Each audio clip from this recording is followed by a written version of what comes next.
Chapter 107. Liroque shouted loudly and quickly took a few steps back, avoiding Araka's attack. Under his command, the dozen or so Extet infantrymen on both sides of Liroque did not get into formation nor did they retreat. Instead, they charged straight towards the Fury Guards on both sides of Araka. Araka's expression darkened. Amidst the furious roars and the sounds of collisions, the Extetan soldiers firmly entangled the Fury Guards. Araka, who was charging forward, was instantly left alone. There was no one to protect him from both sides. 7 or 8 Extet warriors surrounded him with fierce expressions. Thale's expression changed drastically. Oh no! The reason why Araka could maintain an absolute advantage in the front and charge into the enemy's formation without any worries was largely due to the sacrifice and protection of the guards on both sides. Otherwise, Araka's speed would probably slow down after he killed 10 people. Then, he would once again fall into an impenetrable pincer and heavy encirclement. No matter how skilled a supreme-class elite was, he would still be exhausted to death in the end. Moreover, on the battlefield, facing an endless number of enemies, multiple attacks from multiple directions, and multiple weapons. Just like what Ida said, even supreme-class elites could not come out unscathed. Just like what Araka was doing right now, these wounds and exhaustion gradually accumulated. Araka looked at the situation in front of him and panted slightly. Cover him. Ida nimbly shuttled between the 3 Extet infantrymen who had great teamwork. However, she was obviously not used to the rhythm of swords and sabers on the battlefield. She could not escape for a while. Cover Araka. She yelled in exasperation, otherwise, we will be dragged into a tight encirclement again. Waya was entangled by 2 enemies. He was injured and could not quickly break away from the battle. Putre, on the other hand, obviously did not have the same martial arts skills as the others. He could easily break away and cover for Araka. Behind them, the countless Extet infantrymen who were left behind due to Araka's conical impact formation's rapid breakthrough once again ran to catch up to them. Ralph's eyes widened. A strong gust of wind blew rapidly and used the scattered snowflakes to block the few Extet soldiers at the front row behind him. The soldiers with the equipment of the Fury Guards are all entangled. Putre was in a difficult situation under the attack of a fierce infantryman. And our diplomatic group, including you, have obviously never fought in a war. We can't charge through. Is there anyone else? Except for the Fury Guards and the diplomatic mission. Waya fought with the enemy with an extremely low efficiency.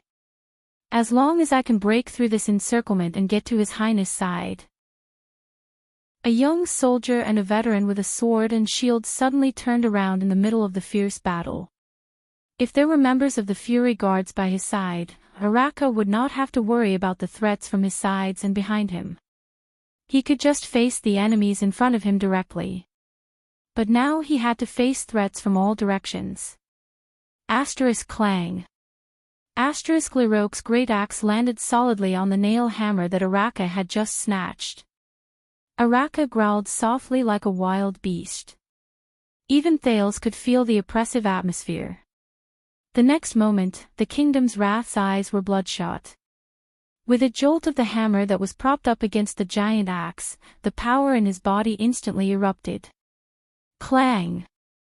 As the flames flickered, Liroque gritted his teeth and retreated in a sorry state. Behind you! Thales shouted nervously. However, before Thales could finish speaking, Araka instantly turned around. With a furious roar, he deflected the sword that came at him from behind, ensuring that Thales would not be hit.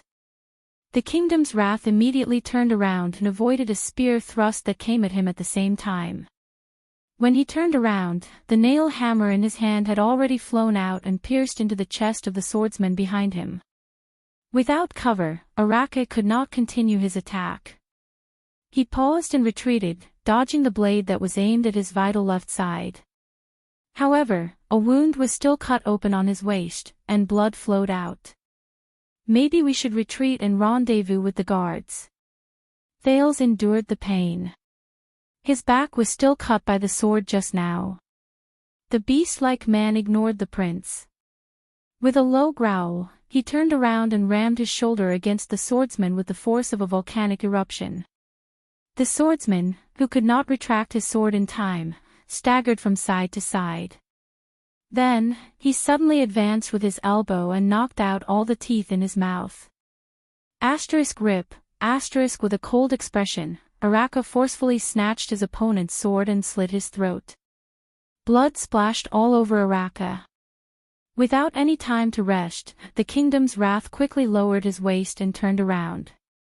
A broadsword that attacked him from behind from the side could only cut off a streak of blood from his shoulder.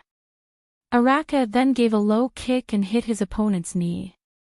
Amidst the sound of bones breaking, the latter groaned and lost his balance. The kingdom's wrath sword slid across his neck, and he caught the falling sword in passing. At this moment, the wind howled. Clang. The loud noise caused Thales' eardrums to hurt. Araka's legs sank into the ground. He raised his sword and blade above his head and blocked Liroque's great axe, which came slashing down at him with all his might. Precise control, perfect timing, and no wastage. Is that so, the supreme class kingdom's wrath? Liroque exhaled ferociously. We charged at you together, but you still managed to kill 3 of us. A long spear attacked Araka's heart. The kingdom's wrath blocked the great axe with both hands and turned his chest in an inconceivable manner to avoid the tip of the spear. He clamped the incoming long spear firmly under his left armpit. Another long spear pierced through the air and attacked him. Araka's power of eradication was instantly activated. He deflected the tip of the spear and stepped on the incoming long spear ferociously. Thales felt his skin crawl as he watched Araka stubbornly block the 2 spearmen who were gritting their teeth strenuously. Their faces were completely red. This is bad. As expected, the enemy did not give him any chance to catch his breath. 2 Extet soldiers with 2 long swords attacked Araka's chest, abdomen, and head. Araka slashed the sword that was aimed at his chest with all his might. Then, he twisted the other sword tightly. Whoosh, the great axe pierced through the air and attacked again. But this is a battlefield. There has never been a one-on-one battle. The enemy's commander laughed savagely. The great axe drew an arc as it attacked. Even supreme-class elites have their limits. A few Extet infantrymen howled furiously. They appeared from behind Liroque and surrounded Araka. Thales touched his dagger in shock and shouted, "Be careful." In the next second, the frightening sound of an axe piercing through flesh and a blade clashing against each other echoed. Splat. Clang. Thales felt a chill run down his spine. His eardrums were in intense pain. No, the prince panted and widened his eyes as he watched the great axe stop firmly on Araka's left shoulder. It cut through his breastplate, cut through his flesh, and stopped between his shoulder blade and collarbone. It was only an inch away from Thales' shoulder. Araka panted harshly. His dripping blood flowed all over Thales' shoulder. The sword in the kingdom's wrath's right hand had long since disappeared without a trace. He used only one hand to firmly hold the handle of Liroque's great axe. As he trembled slightly, he wrestled with the enemy's commander in a life-and-death struggle. And he was not alone. At the front end of the axe, the young constellatiate soldier with black hair and brown eyes knelt on one knee beside Araka. He gritted his teeth and raised both his hands above his head. He held a pair of spears of equal length in each hand and used all his strength to block the axe blade that had already cut into Araka's left shoulder. Damn brat. Liroque's eyes were bloodshot. He unleashed his power of eradication and the axe blade in his hand gradually pressed downwards. The 2 spearmen who were wrestling with Araka also exerted force at the same time. They wanted to force the kingdom's wrath to die here. Don't even think about it. Willow Ken's 2 spears trembled. Under the influence of gravity and Liroque's power, he desperately blocked the great axe upwards to reduce the pressure on Araka. Araka panted in a low voice. He looked at Willow with a complicated expression amidst the intense pain. Violent winds howled in the air. Ralph's figure glided over and swept past the extension's weapons strenuously. He brought along 2 Constellatiate soldiers dressed in fortress soldier uniforms and crashed into the battlefield. They fought against Liroque's subordinates who were about to join the battle. A sturdy veteran of Constellation charged over with a shield and knocked down the extension soldier who had just fought with Araka with his sword to the ground. The veteran of Starlight Brigade and Genid firmly pressed down on the enemy who was struggling madly. They grabbed each other's sword-wielding hands and competed in strength and endurance. Both of them wanted to stab their swords into each other's vital parts before the other. "Is there anyone else?" Thales asked nervously as he pulled out his dagger strenuously. He was hesitating whether he should cut the rope that tied him to Araka's back. "There are only a few of us. The Fury Guards and your subordinates are being held back." Genid, who was wrestling with his opponent, shouted with all his might, "You better be of use, you deserter who uses dual spears." Willow's face flushed red. His hand, which was holding the great axe, trembled continuously. "I told you," the extension infantryman whose spear was clamped by Araka's left arm roared and lowered his spear. He pulled out a short blade from his back and rushed towards Araka, who was in a stalemate. Araka released his left arm and held Liroque's great axe with both hands. His eyes were filled with anger. "I am not a deserter," Willow hissed through gritted teeth. The soldier with the short blade rushed towards Araka and Thales in a frenzy. Thales trembled as he cut his own rope. "And, I really know how to use." Willow pulled out his right hand that was holding the spear. He used his left hand to block Liroque's great axe strenuously. He shouted desperately, "Dual spears." Willow's right hand suddenly thrust forward. The extension soldier with the short blade dodged the path of Willow's single spear with great experience. Thales felt a chill in his heart. This is bad. He did not manage to stab him. However, Willow's right hand suddenly trembled. The tip of the spear swayed and the handle of the spear left his hand. Shik. The extension soldier lowered his head in shock. The short blade in his hand fell down. Willow's spear had already left his hand. The tip of the spear had already pierced his throat. Thales heaved a long sigh and relaxed his mind. That was close. Willow, who had exhausted all his strength, panted. The spear in his left hand that was blocking the great axe trembled and fell. He fell to the ground, exhausted. However, Liroque's great axe did not cut down. Thales once again felt a new burst of power erupting from the body of the man who was carrying him.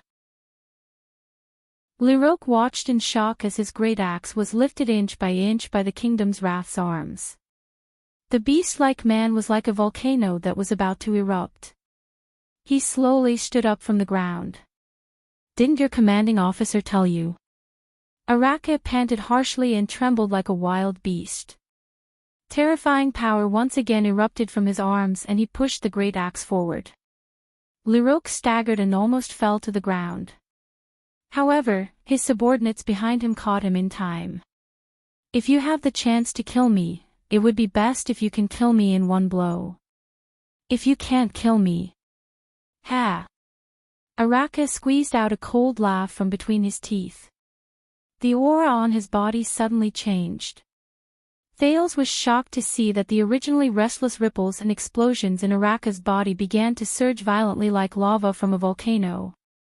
Liroque furrowed his brows and watched as Araka's eyes emitted a faint red light. The muscles on his shoulder that had been cut began to contract to block the wound and stop the bleeding. What is that? He recalled the legend of the Kingdom's Wrath again. No, impossible. After all, he's just a human, isn't he?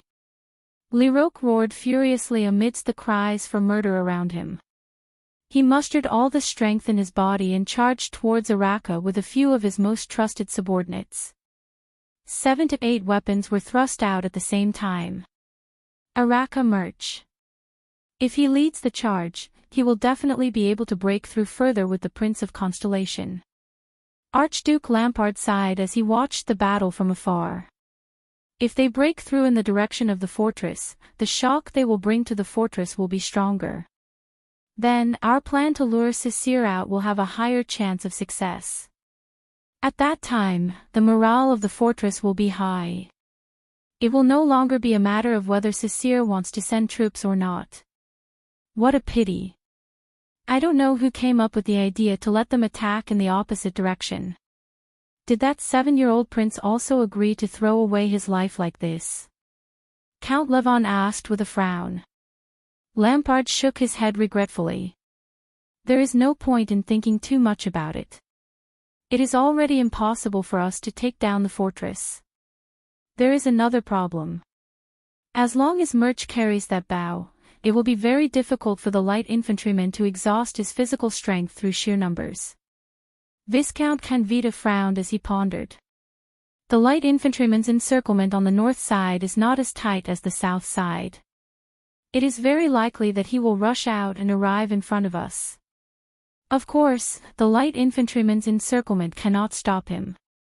Count Levon said in a low voice, but as long as the main force attacks, whether it is the heavy swordsmen or the heavy cavalry, they can easily annihilate all of them, including Murch. This will take away the Prince of Constellation's life. Viscount Canvita shook his head. This is not a good choice. I am afraid we have to make other plans. Please let me go, Your Grace. Behind Lampard, Lord Tolja stroked a strangely shaped saber and bowed slightly on his steed. His eyes shone with endless fighting spirit. I will definitely take back the bow that originally belonged to Axted from Murch's corpse. If we cannot dispatch the main force, then the only one here who can fight against Murch is me. Tolja stared at the Archduke with a burning gaze. Let the rising sun saber fight against the motionless bow. Lampard stroked the sword at his waist and pondered carefully. No, I do not wish for any accidents to happen to you. Around 10 seconds later, Lampard slowly shook his head and refused. Even if Murch does not bring that bow, he is still too dangerous. A hint of disappointment flashed in Tolja's eyes. After all, he has been fighting in the battle formation for half a quarter of an hour. He must be covered in wounds, which makes him even more dangerous. Viscount Canvita cautiously continued the Archduke's words. We all know the legend of that man. I heard that the Tower of Eradication specially named his mutated power of eradication. Lampard raised his head and sighed softly. Yes, the Firmament's Wrath. A power born for the battlefield. Tolja tightened his grip on the saber in his hand. The Archduke said faintly, the more he fights, the more he gets injured. The more he gets injured, the stronger he gets. When Thales came back to his senses, he was shocked to see Araka charging at full speed towards the 7 or 8 people in front of him.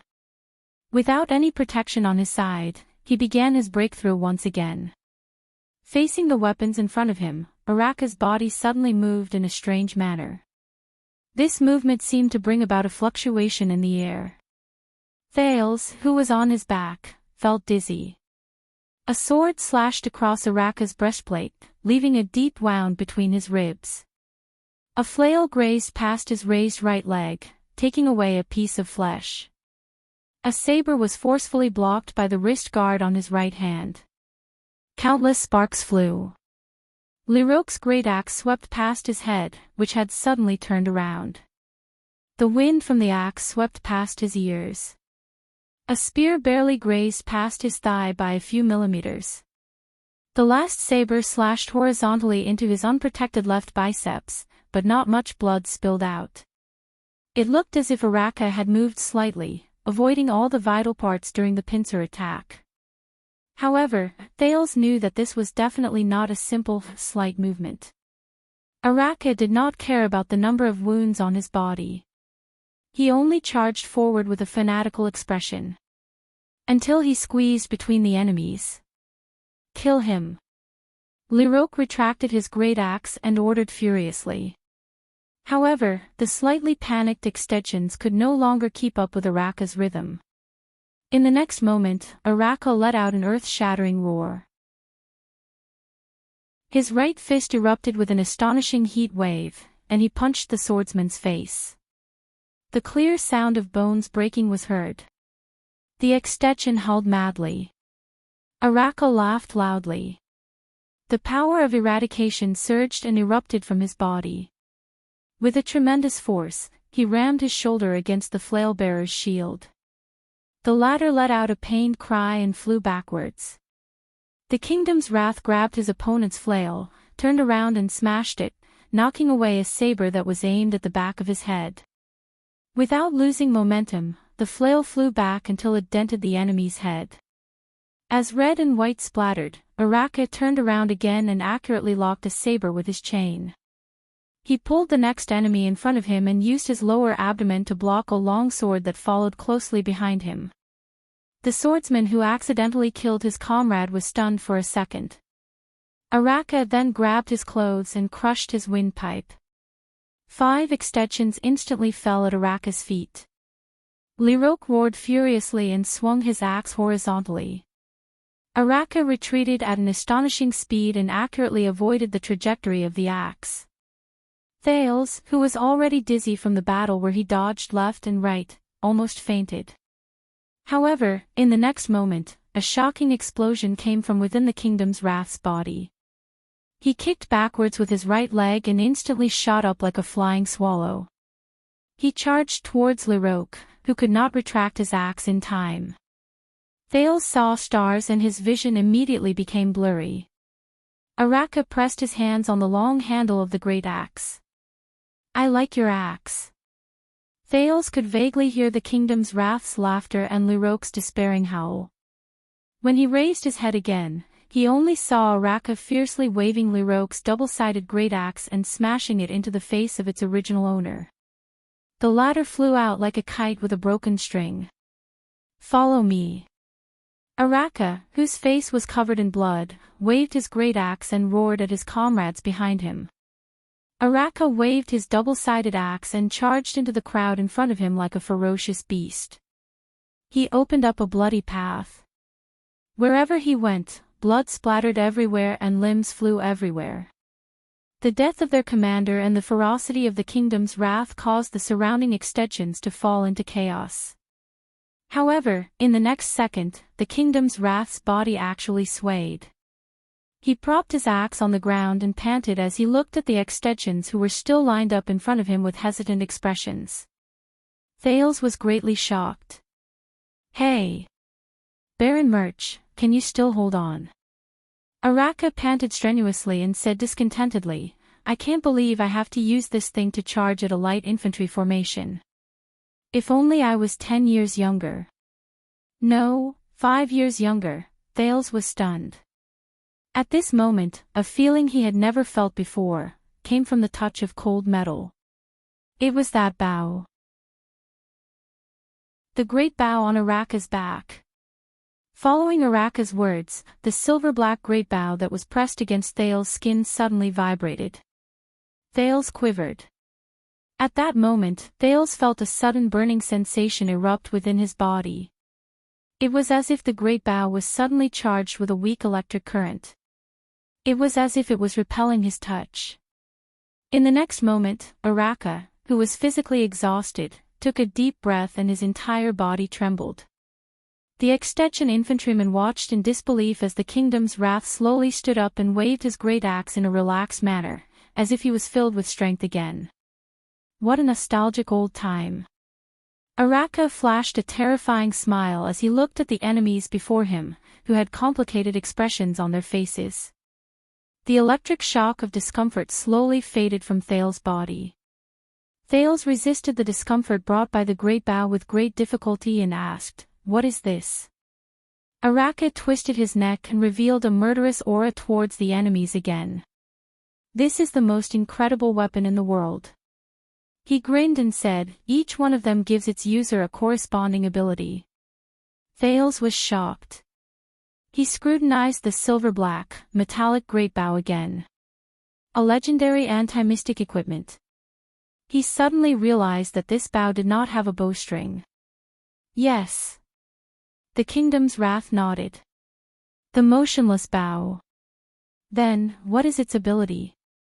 Thales asked in bewilderment, even though he already had the answer when he saw Araka's rejuvenated physical strength.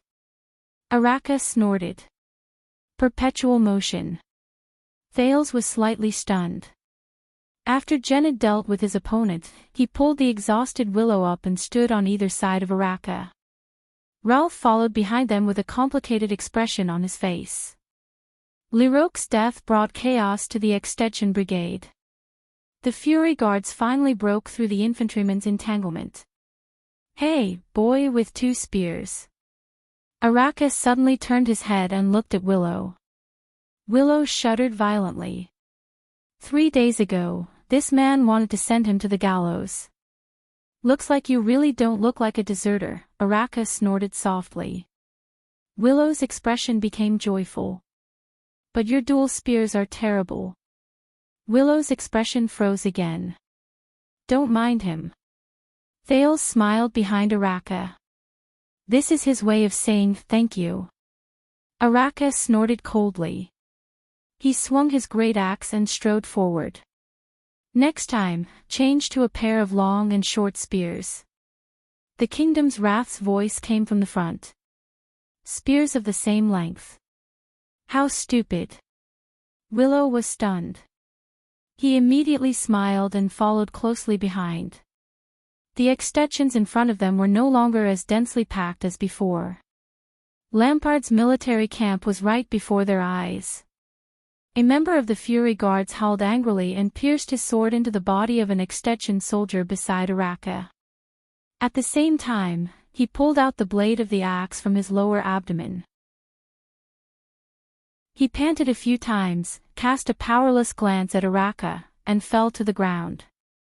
Araka trembled slightly, but he still broke through the last layer of enemies without looking back. The remaining Fury Guards and Diplomat group members finally broke through the encirclement. The moment they broke through the encirclement, the light infantrymen at the back seemed to have received some order and stopped chasing. Before their eyes, they could already see the densely packed army of the Lampard family. Thales raised his head, still recovering from his shock. "Are you sure this is our chance?" Araka threw away Liroque's axe in his hand and tore the rope that bound Thales as he asked quietly. "We have to take a gamble."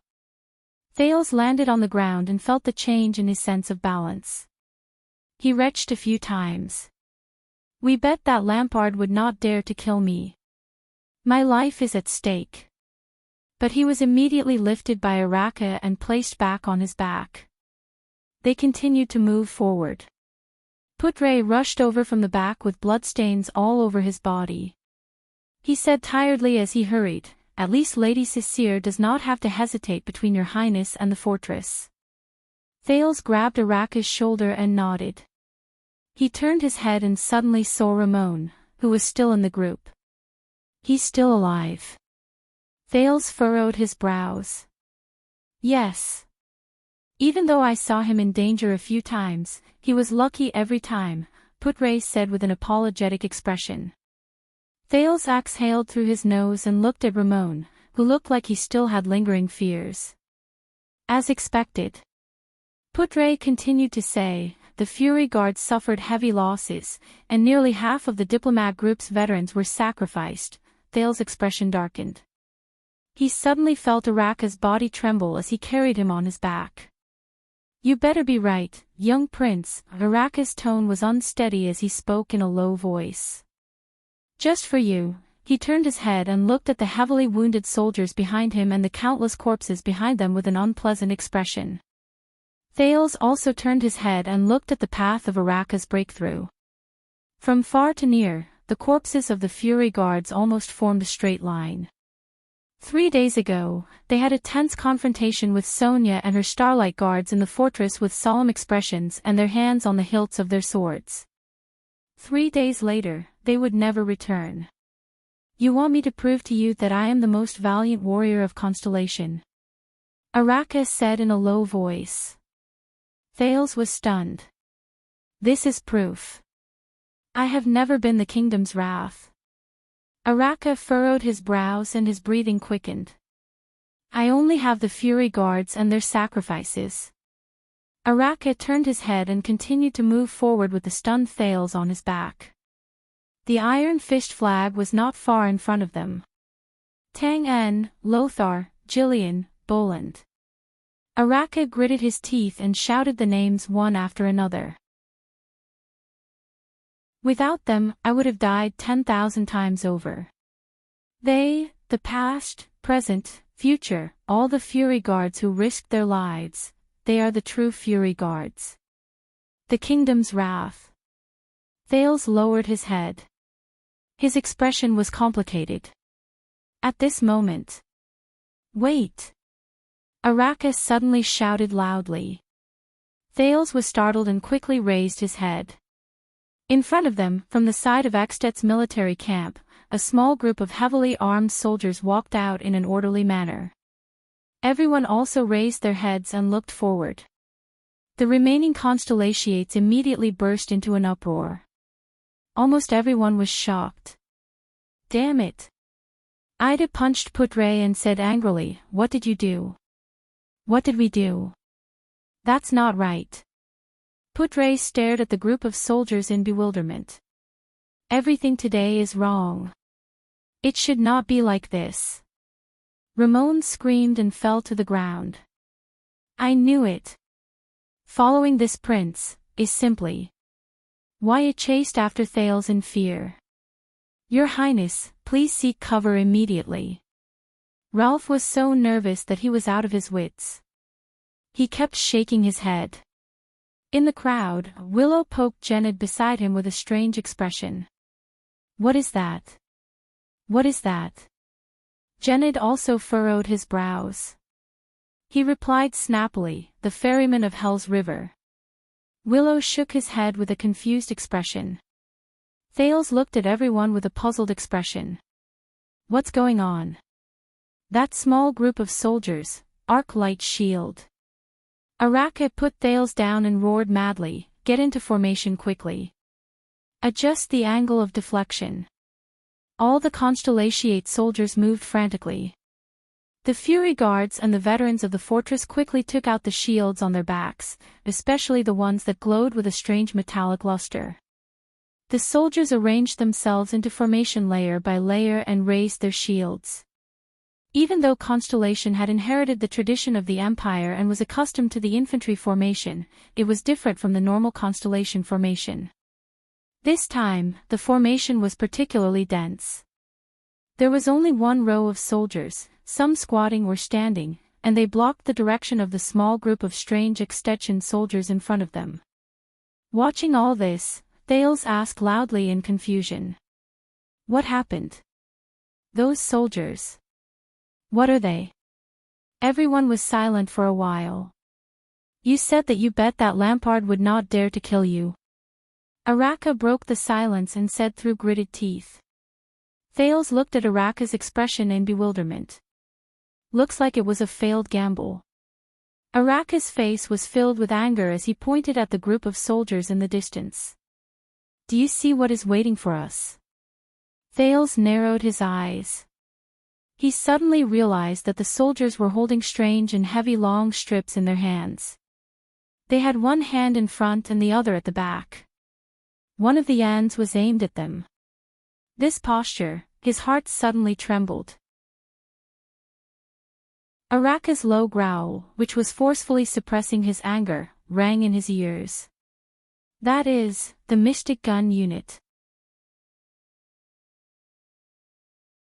Chapter 108. Get ready to lift. A man whose left half of his face was burnt shouted. As the trainer of Black Sand Region's Mystic Gun Unit, Hardy watched with satisfaction as the 30-strong and elite soldiers under him wore heat-resistant gloves and glass goggles.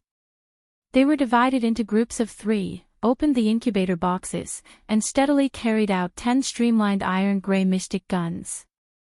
Although they were not the best mystic gun unit he had trained, in Extet, which generally looked down on the use of mystic guns, the mystic gun unit under the Archduke of Black Sand region was already a rare expert. This reminded Hardy of the first time he touched the old and depleted Seagull Model V mystic gun as a new recruit. But looking at these lads, Hardy sighed with emotion. Look at the things in their hands.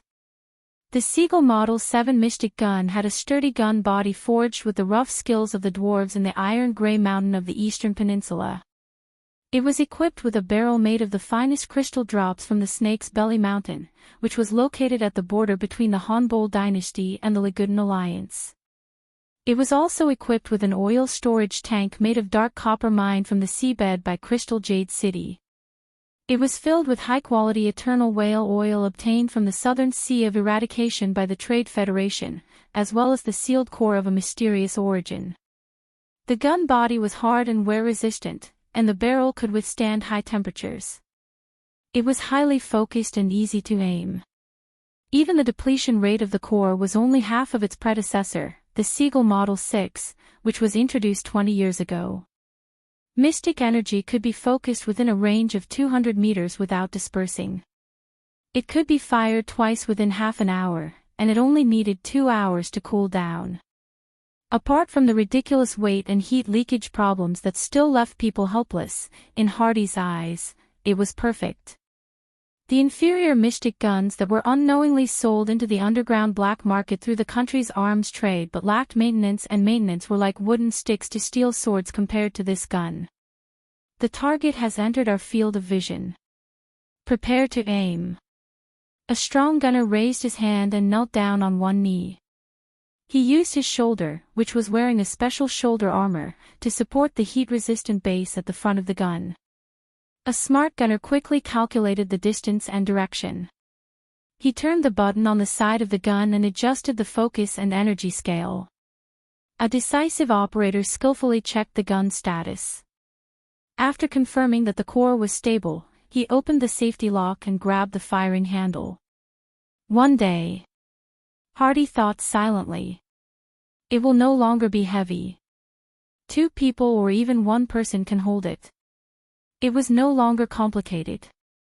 1 person could aim and fire. It was no longer dangerous.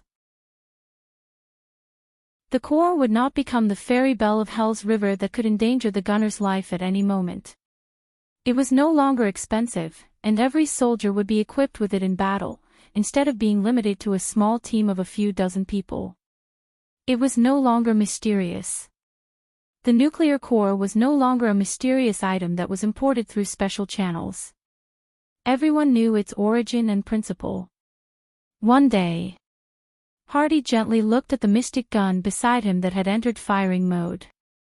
He subconsciously touched his broken left arm and felt the dull pain on the left side of his face. It would become the king of war, take away the pride of the power of eradication, and completely eliminate metal weapons and physical combat from the world. Even in the north. It would tell people how heavy the price of war was and how precious peace was. Unfortunately, I won't be able to see it. Attack position. Hardy solemnly raised his right hand and shouted the second last word. 10 shooters pulled on the handle with built-in springs, and the mysterious core at the back of the gun began to vibrate and make disturbing noises. Hardy looked at the group of Constellatiates who had just broken through the light infantry's encirclement. They heard that their newly found prince was inside. Is that so? Hardy flashed a smile. Lucy, my daughter. You will always be the pride of your mother and me. No matter how desperate the situation is, you must be strong and live on. The next moment, the weathered man, who only had half a face, smashed his right arm with all his might. His face was distorted as he roared. Fire!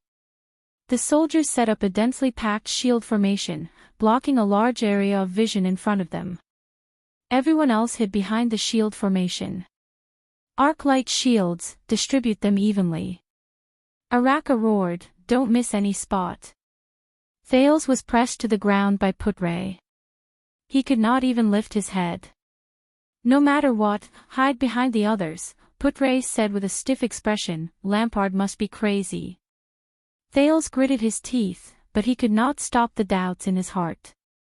Are they mystic guns? He remembered that not long ago, Morris of the Brotherhood had gotten 2 of them from the army at a high price, but he gave them to his subordinates for self-defense. At least, that was what Leorc said. Thales had always thought that aside from using mysterious energy, it was similar to the weapons in his previous life. They were weapons that could be raised and fired at the enemy. But now, it seemed more complicated. At least, looking at how Araka and the rest looked as if they were facing a great enemy, it should be. At this moment, Araka roared madly, "Fire!" The soldiers clenched their teeth and trembled. They held the metallic arclight shields in their hands even tighter. A strong, crimson-red light attacked from the front. The light penetrated the shield formation. The weather was very cold, but at this moment, it was as if they were being shone by the sun. A gentle warmth enveloped them. "Hold on, scatter them away." Before Araka could finish speaking, a strange change occurred around the constellations. Swoosh, the moment the snowy ground beside them came into contact with the red light, the accumulated snow immediately shrunk and turned into water, then evaporated into thin air. Thales frowned slightly. This is. The red light spread to a short tree on the snowy ground. Thales stared at the top and bottom of the tree in bewilderment. Every inch of the tree instantly turned black and then emitted tongues of fire. The next moment, the small tree suddenly exploded, and countless sparks burst forth. Boom. The flying sparks scattered to the crowd. Many of the soldiers screamed in pain. The shield formation suddenly trembled. Hold on. Araka roared, 10 seconds or so is enough. Thales was horrified to feel that the air around him was continuously heating up. It was getting hotter and hotter. Until the warmth turned into a merciless scorching heat. Even the temperature in his body was rising. What's going on? Thales thought in a panic. What is a mystic gun? Why does it have such an effect? No. The heat coming from the shield. A veteran of the Fury Guards pressed against the shield. His clothes had already started to turn black and curl up, emitting smoke. He shut his eyes tightly and replied with a trembling voice, "At least 5 of them are firing at us at the same time. Our anti-mystic equipment, arclight shields are not enough. We still have to hold on."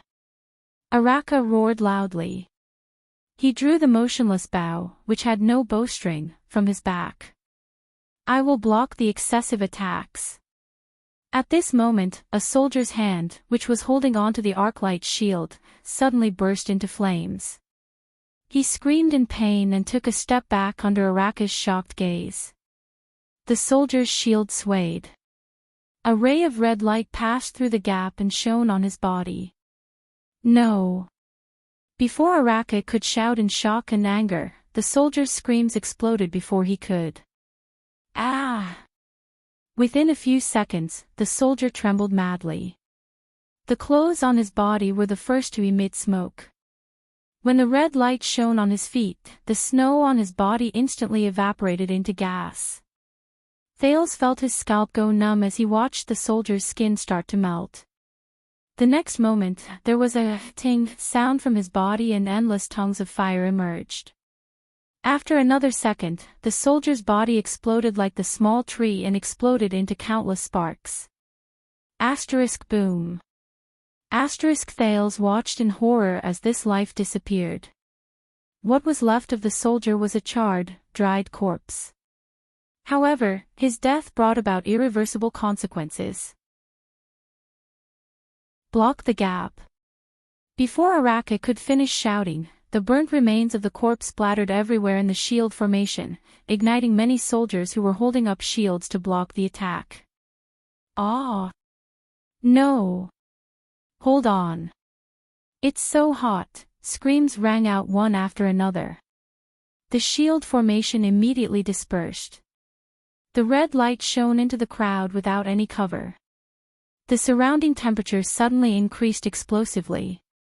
The snow on the ground evaporated inch by inch. Thales felt a chill in his heart. No, this is bad. At this moment, Araka stood up with a furious roar. He charged forward and stood firmly in front of everyone. Asterisk bang. Asterisk his hair was instantly set on fire. The kingdom's wrath raised his motionless bow resolutely in the direction where the red light shone, in the direction of the small group of Extet soldiers. The motionless bow trembled slightly. Then, it emitted a strong silver light that was not inferior to the shot from the mystic gun. When the red light from the mystic gun met the silver light, it suddenly weakened and scattered in all directions. It was as if the silver light had sealed off the path of the mystic gun's red light. Araka roared. His right hand, which was holding the motionless bow, began to emit smoke. But he still persisted. However, the area of the silver light was not enough. Araka could only block in front of the people in the center. There were still many soldiers at the periphery who were shot by the red light from the mystic gun. Asterisk boom. Asterisk the second soldier turned into a huge fireball and immediately exploded. No, no, no. Boom. The third. Aw, aw, aw. Jennett covered his right shoulder in pain, which was illuminated by the silver light. He was desperately dragged back to the area protected by the silver light by Willow. During this process, one of the black-haired soldier's short spears suddenly exploded into countless sparks. He can't hold on for long. Ida shouted through gritted teeth. I can't die here. This was Ramon.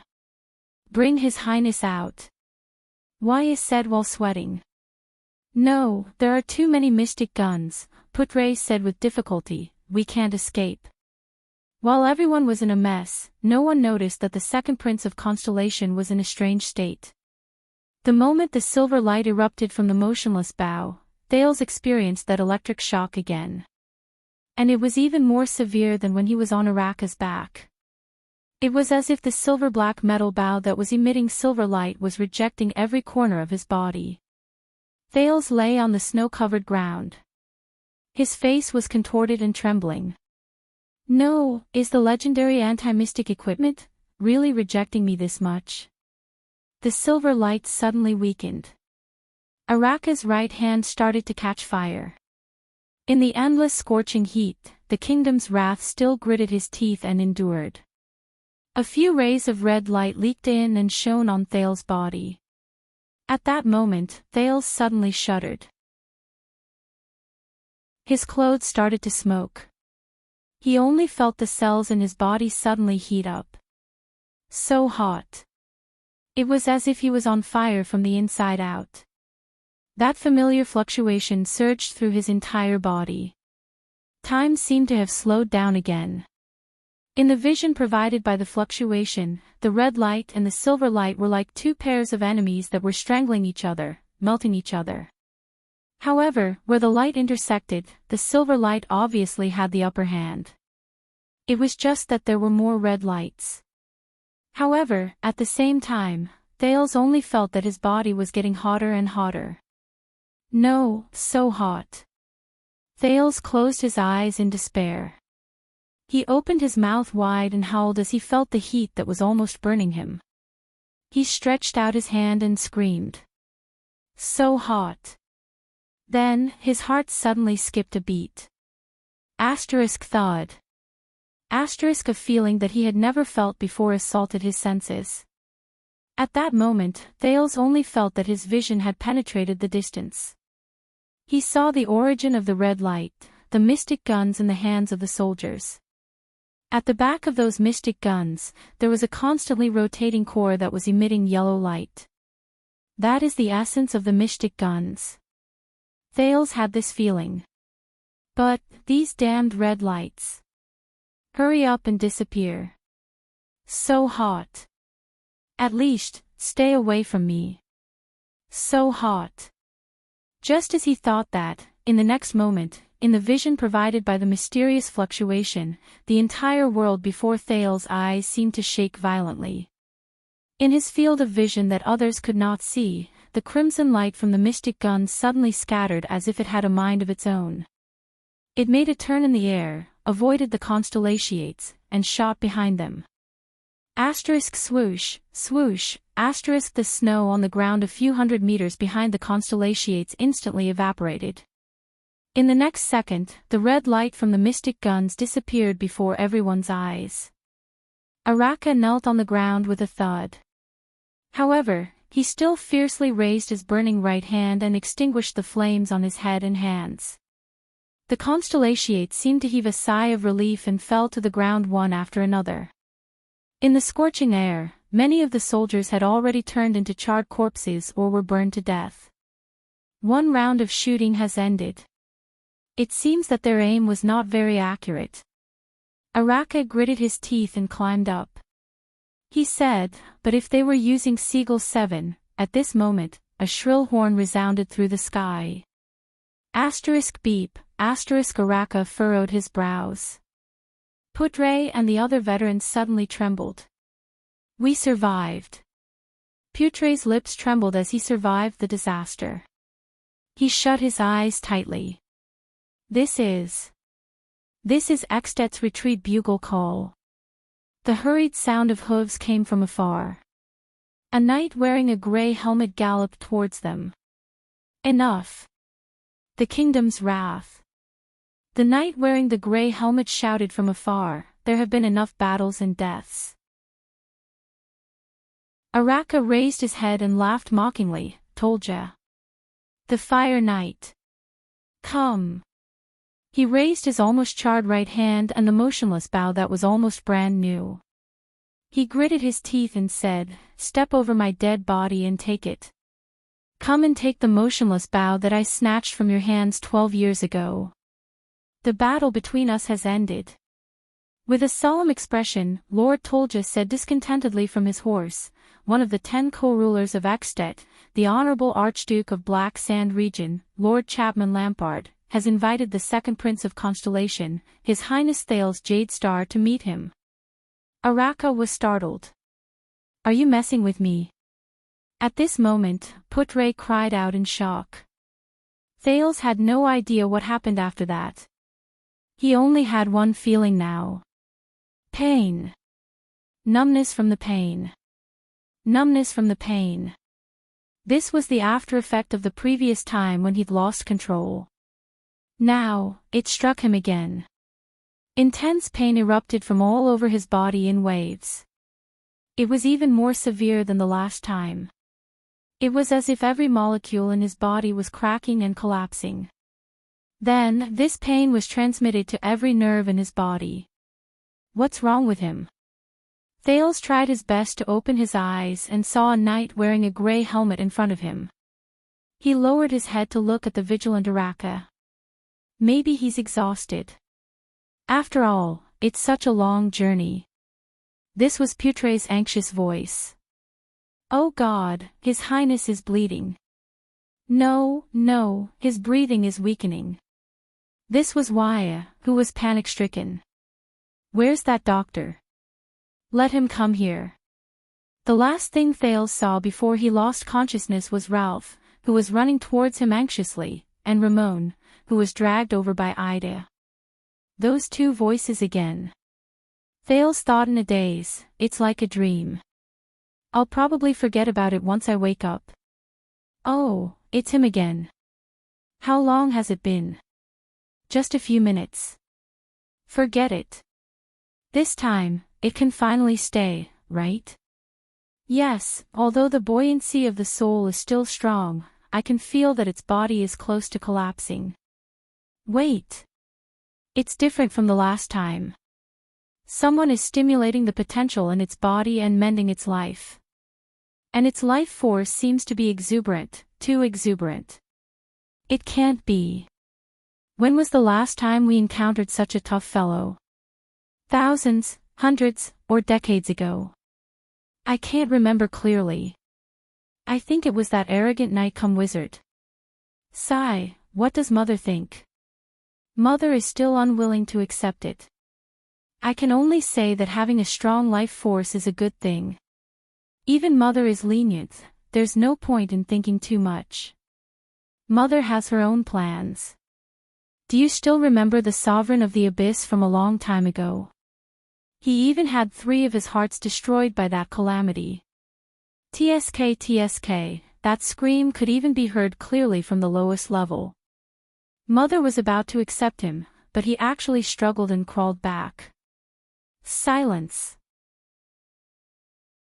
Prepare to open the countercurrent gate. It's going back. Sigh, let's hope that the next time it comes down, it won't go back, in a dark thicket of unknown address. A delicate girl slowly stood up from under a tree. I thought Heilon would be the first to arrive. The blood mystic, Giza Streelman, smiled. Without turning her head, she said softly, after all, I caused such a huge commotion. After so many years, it seems that she has become lazy. Right after she finished speaking, a man slowly walked out of the thicket behind her. Do you know who I am? Giza smiled charmingly and stroked her hair. The man did not speak. If you knew, why would you dare to follow me all the way here? Giza smiled sweetly and turned around. The man remained silent. It was as if he did not hear anything. This was a man who, no matter how one looked at him, was ordinary and unremarkable. Ordinary looks, ordinary clothes, ordinary figure, ordinary temperament. It was difficult for him to leave any impression on anyone. Except for the left side of his waist.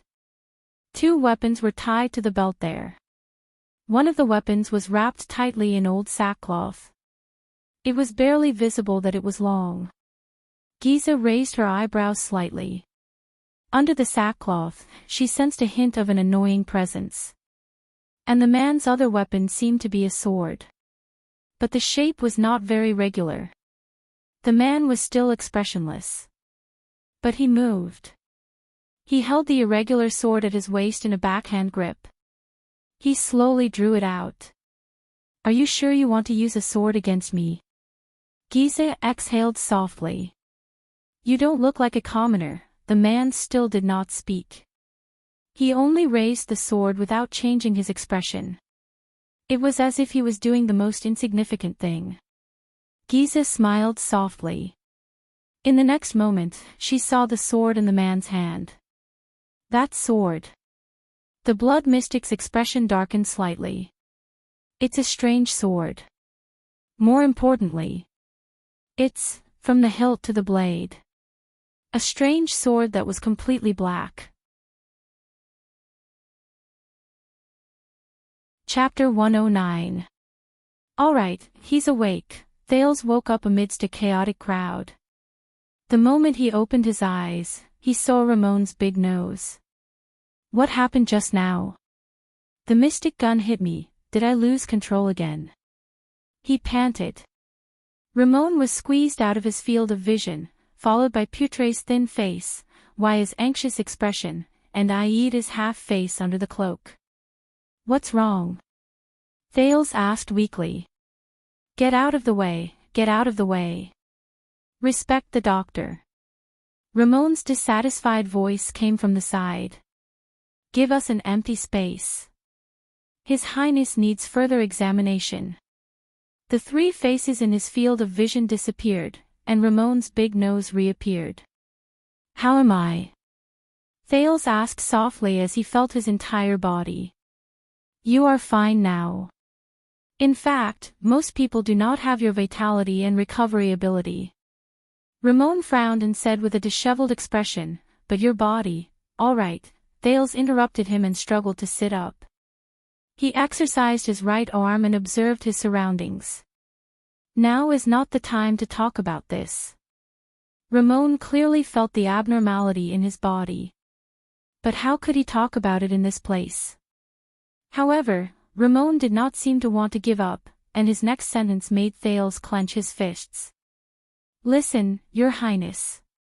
Ramon was bandaging his shoulder that was injured during the chaotic battle just now. He clenched his teeth and said softly, "The others might not know, but I can feel that those mystic guns did not miss their target. Instead, you did something to make them miss their target." Ramon wrapped up his shoulder that was injured during the chaotic battle just now. What? Thales tried his best to control his astonishment and not show that he was too shocked. What did he know? "I don't know what you're talking about," Thales replied bluntly. "I should get up and tell them that the prince is fine." But Ramon still chattered on with a dissatisfied expression, whether it's a psionic ability or something else.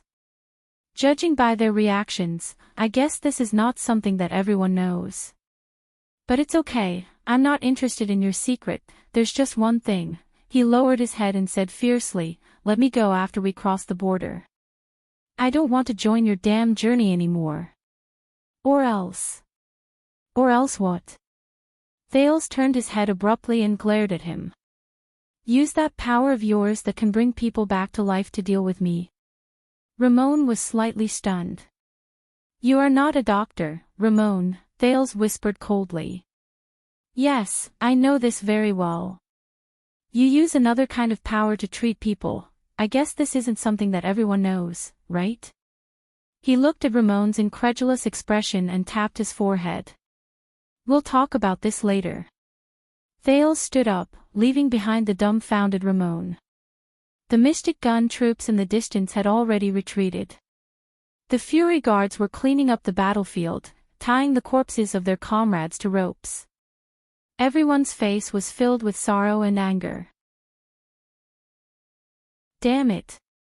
Thales sighed and clenched his fists. "If this is what I have to face in the future, damn it." He lifted his head. Eksted's military camp was right in front of him. What happened? He waved his hand to indicate that he was fine. "The Ekstetians, let us go." They retreated after the first round failed. Putre frowned and looked at Thales. "Are you sure you're all right?" "I'm fine. I was just exhausted just now." "I feel very good now," Thales said in an unquestionable tone. "What exactly is a mystic gun?" Thales asked with lingering fear as he clutched his chest. "A powerful weapon for attacking and defending cities." Putre shook his head. "But each round costs a lot of money, is hard to come by, and is inefficient." "No, that's not right. It's not that simple, from the strange name to the mysterious working principle." Thales thought to himself. "With all due respect, Your Highness, are you really all right? You even stopped breathing just now." Wyatt shook his head worriedly and walked to his side. "I said, I'm fine now," Thales interrupted him coldly. "We have more important things to do." Wyatt frowned.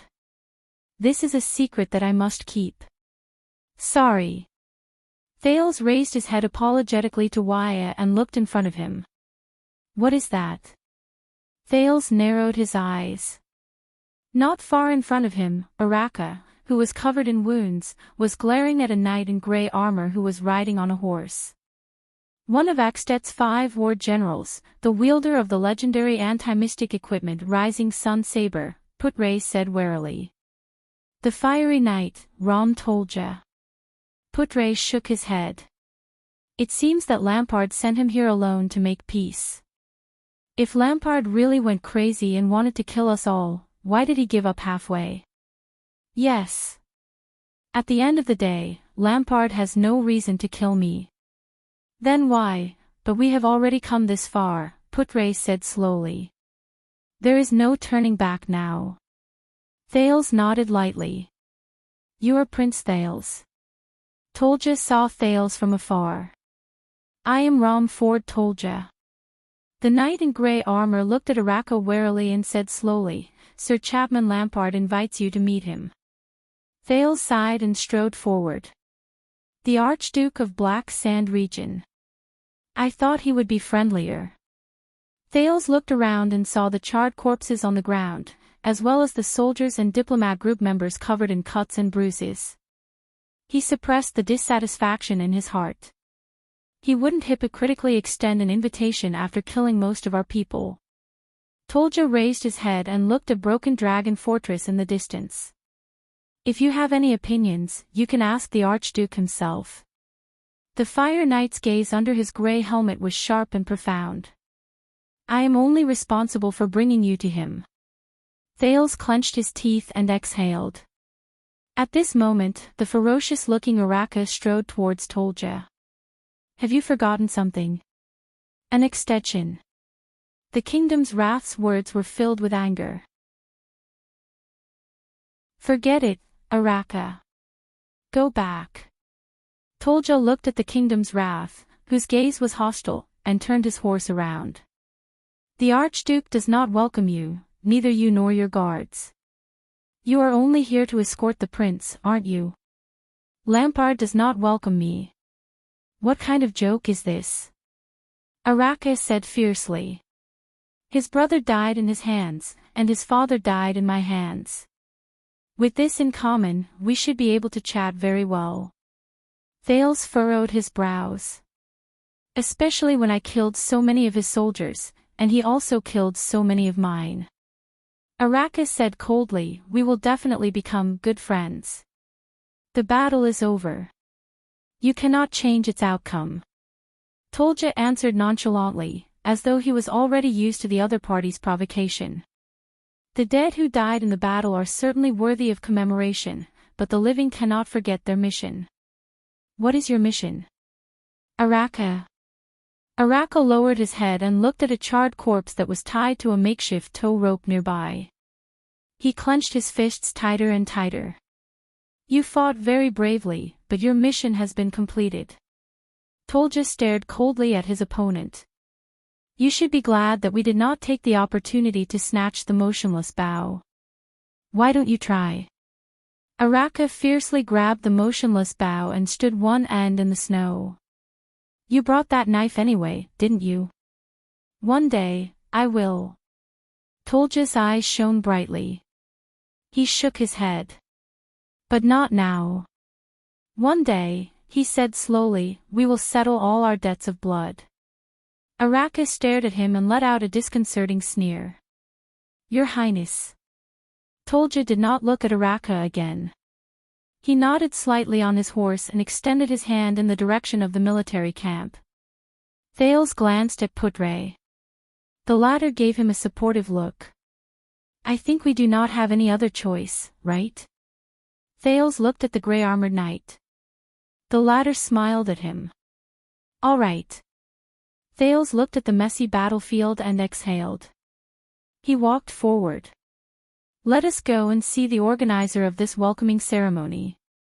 Thales looked at Araka, whose expression was hard to read. Thank you, Baron Murch. And your kingdom's wrath, Thales added hesitantly. Araka did not respond. He only watched silently as his guards cleaned up the battlefield. Thales sighed and lowered his head.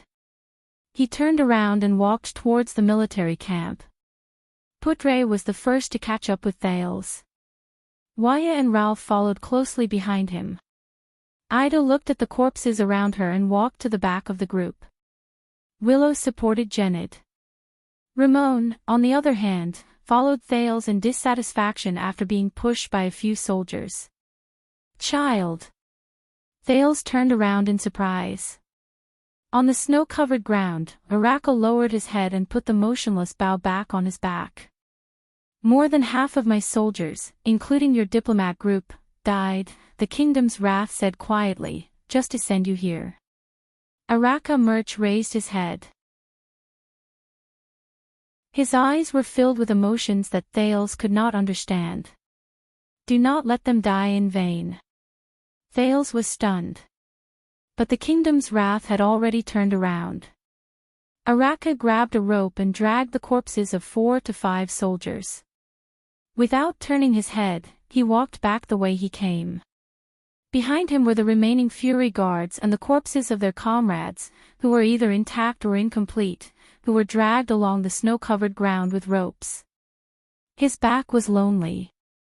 The Extension's military camp appeared wild and crude. The camp walls were simply built from tree trunks cut from the coniferous forest beside them. The tents that the soldiers rested in were built from thick branches. But in comparison, the Extensions left a deeper impression on Thales. They were really too passionate. Thales even suspected that if Tolja had not led his horse and led the way at the front, the Extensions would have pounced on them. The Extension soldiers who were standing guard stared at the group of Constellations with hostile expressions. There was even a sentinel who spat fiercely at his feet. A group of cavaliers who had just returned to the camp passed by them. They looked at the Constellation flag that they held high and let out provocative laughter at them. "Go back, Southerners." An Extension soldier who carried heavy armor and a greatsword shouted at the diplomat group in disgust, "Northland does not welcome the people of the Empire. Just keep dreaming about the Empire." A half-naked burly man sat by the bonfire and sharpened a great axe. He pounded his chest and roared, "First, we have to spit out our territory. Northland only belongs to the Northlanders. They killed our prince, but sent a child to sue for peace." They walked past a circle of soldiers who were sitting on the left. A leading soldier pointed at the diplomat group and scolded, "This is the shamelessness of the Empire." The people around them responded angrily and glared at them. "Do you know why?" The soldier said loudly, "Because all the men in their country were killed by us 12 years ago." The people around him burst into laughter and echoed his words. "They should have sent a princess." "A little boy is fine too," a soldier said mockingly, "as long as he's pretty enough, we don't care if he's in front or behind." Another round of laughter rang out. Thales raised his head and sighed. "Should I be surprised? Or is this how the Extensions say hello to the Constellations?" "Do not be surprised, Your Highness," Putre said to the stiff Thales in a relaxed manner. The relationship between Constellation and Extet has never been good since the founding of the country more than 600 years ago. Whether it is the history of the Empire or the competition in the Western Peninsula, there are enough reasons for our hostility. Cold Castle was snatched from Extet by us 400 years ago. History was the first to breed hatred, and hatred is the first to write history. Putre sighed. Only the Peninsular War can make us temporarily forget our opinions of each other and fight side by side, which is rare. During the Third Peninsular War, the hero Chara and the Oathkeeper King Midir were close friends. Together with Camus Union's prophet Kai Ping, they worked together to fight against the Eastern Peninsula's expeditionary army. Unfortunately, they turned against each other in the end, and the rare chance for the Dragon and Constellation to mend their relationship was lost just like that. But this is a military camp. Other places are much better. Many Northlanders do not care about those meaningless things. Waya nodded. After all, the civilians who work hard for survival are different from the soldiers who have tasted blood. They call us citizens of the Empire. Why? Thales frowned and asked, "Isn't the final empire a history from more than 600 years ago? Even if there is a real grudge, it has to be traced back to the ancient empire more than 1,000 years ago, right? This is their mockery of us." Putre shook his head and said with a complicated expression, "The Constellations have always been proud of the Empire's bloodline and inheritance, but unfortunately, the Empire did not leave a good impression on the world. It's not just the Northlanders. The people in Olumbia Kingdom in Thornland and Enlenzo Dukedom in Dragon-Kissed Basin also do not have a good impression of us. Whenever there is a need, such as during a war, this ancient emotion that has been passed down from generation to generation will be exaggerated and exaggerated. It is much more effective than increasing the soldiers' rewards. The Empire. The citizens of the Empire." Thales sighed and hid this information in his mind. Speaking of which, the recruitment of more than 10,000 people is almost the limit of Black Sand region. Putre looked at the densely packed military camp in front of him. "I think Lampard's supplies and expenses are also quite difficult." Black Sand region is not a rich place. For the Northern Territory. They must have planned for a long time and spent a lot. The Constellations finally followed Tolja and walked to a huge tent. A tall nobleman in military attire who had been waiting in front of the tent walked forward and nodded slightly at Tolja. The tall nobleman bowed to Thales and said, "Is this Prince Thales? It's our first meeting. I am Lesac Canvida, Viscount of Ekstedt. My fief is located in Black Sand region's halting light city. Everyone in the diplomat group, please follow me to rest." As for His Highness. Viscount Canvida nodded and looked at Thales. "The Archduke is waiting for your visit." Thales raised his eyebrows. "This is a private meeting." Canvida stared at Thales with a burning gaze. "The Archduke of Black Sand region and the Prince of Constellation. Do not worry."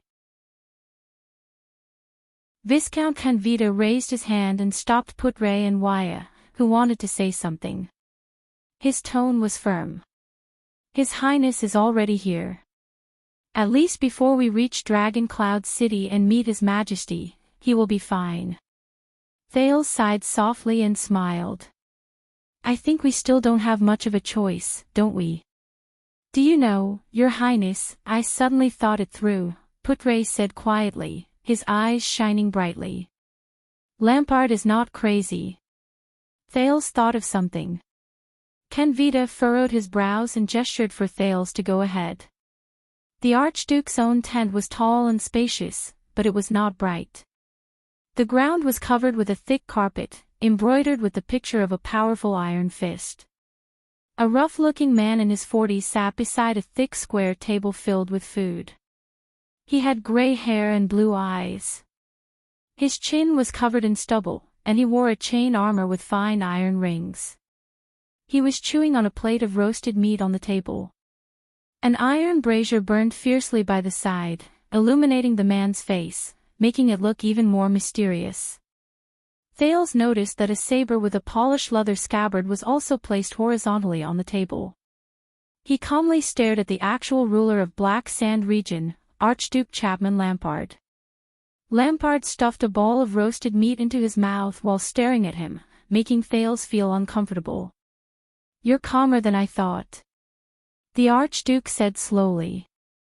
Thales sighed. "Perhaps." He walked to the table, climbed onto a chair, and sat down. "But in the face of an enemy who owes me hundreds of lives, I really can't think of any other expression. Even anger seems unnecessary." Lampard picked up a wooden wine cup and poured the wine into his mouth. His Adam's apple bobbed as he swallowed. The Archduke put down the wine cup and wiped away the wine that flowed out with the back of his left hand. He grabbed a piece of hind leg meat and took a bite. "According to the news that spread from Constellation, you really don't look like a 7-year-old child. When life isn't easy, you have to learn to mature earlier." Thales shrugged. "Eat up, this is good venison." Lampard pushed a plate of roasted meat over. "The Prince of Constellation can't starve to death in my military camp." Thales stared at the crudely styled roasted meat and frowned. "All of you have guts." "Your counterattack was indeed beyond my expectations," Lampard said coldly. "Who made this decision? Maybe I should reward him properly. He ruined all my years of planning." "You."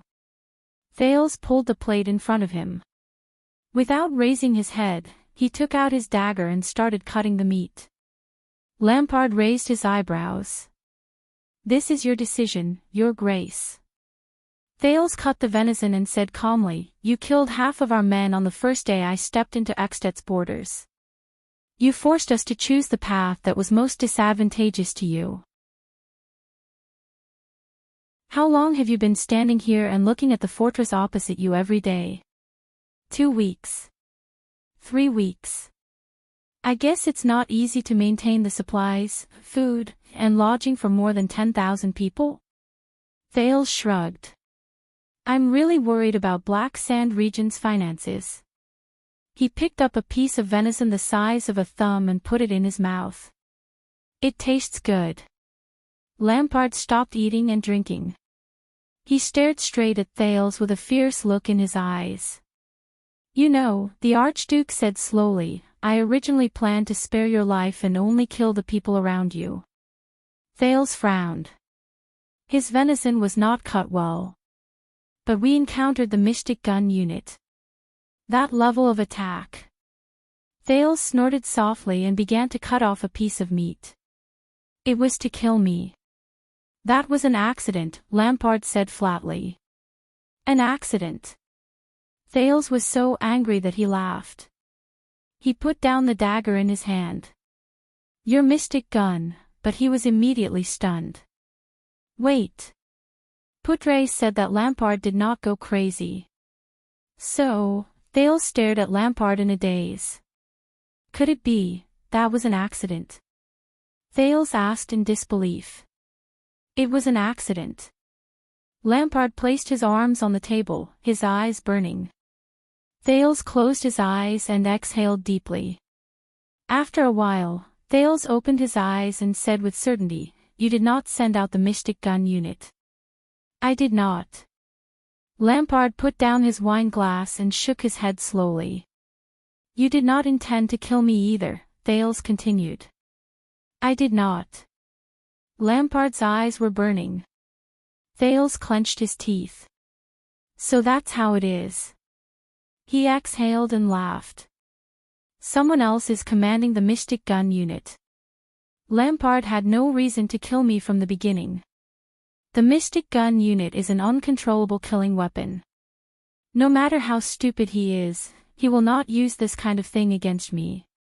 Thales sighed. Lampard closed the wooden plate with the venison, pulled it in front of him, and grabbed a piece of meat. You are much smarter than I thought. Lampard's expression was unpleasant. He stuffed the meat into his mouth and narrowed his eyes slightly. Do you understand why we met here? Yes, I understand. Thales wiped the dagger with his sleeve and put it back on his waist.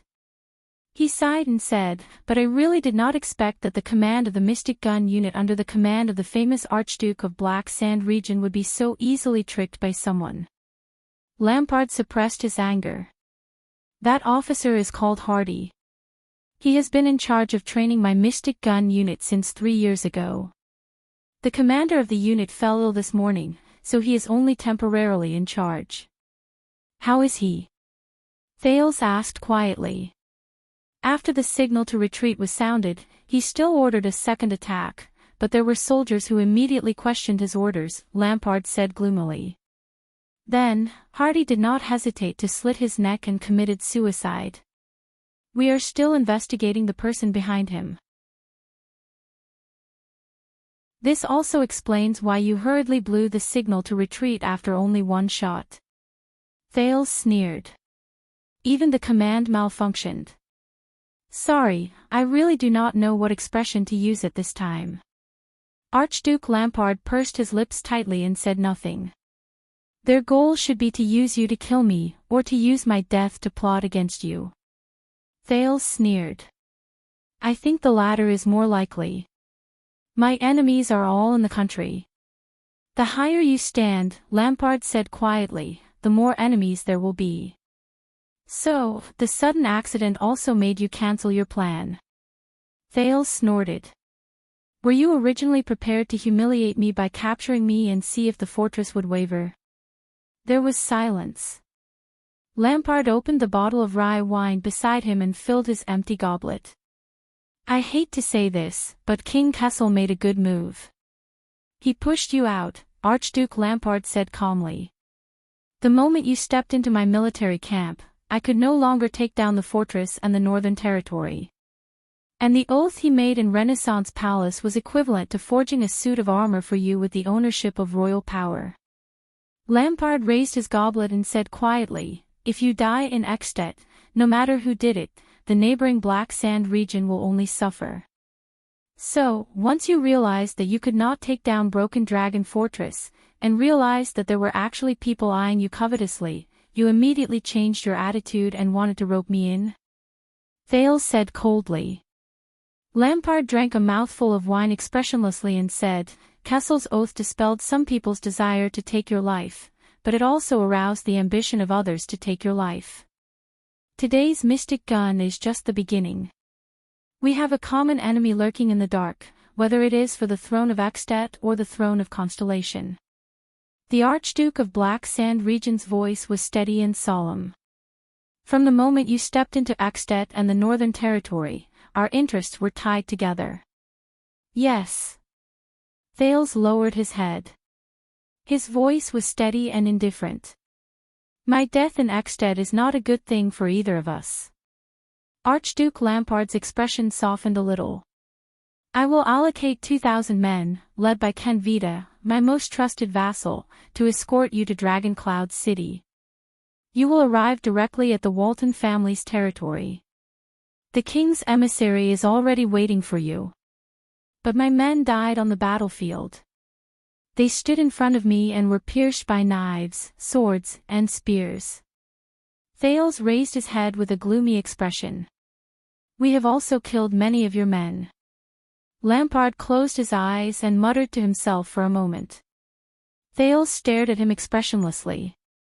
Those warriors, whether they were my soldiers or your subordinates, they will not have died in vain. They died a worthy death. Lampard opened his eyes. It is precisely because of their sacrifice that we can understand each other, and that we can sit here and make a difficult choice for the future of our two kingdoms, even if it is extremely difficult. We have never been enemies. Our hostility on the battlefield was only forced by the situation, Lampard said softly. For the future, so that today's senseless bloodshed will not happen again, we should cast aside our past grudges. This is what we should do. War is for peace, isn't it? Thales suddenly smiled. Well said, Your Grace. He chuckled with an indecipherable expression. There are no eternal enemies, only eternal interests. As you said, from now on, we have no reason to be enemies with each other. The Archduke nodded and raised his wine glass. You have eaten my venison. According to Northland's customs, you are my guest. This is good rye wine. Lampard pushed his glass over. His gaze was profound.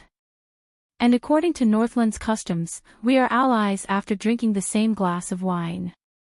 From manpower, information, resources, and financial resources, I will provide you with all the conveniences in Extet. Our enemies will not have any chance. Archduke Lampard nodded.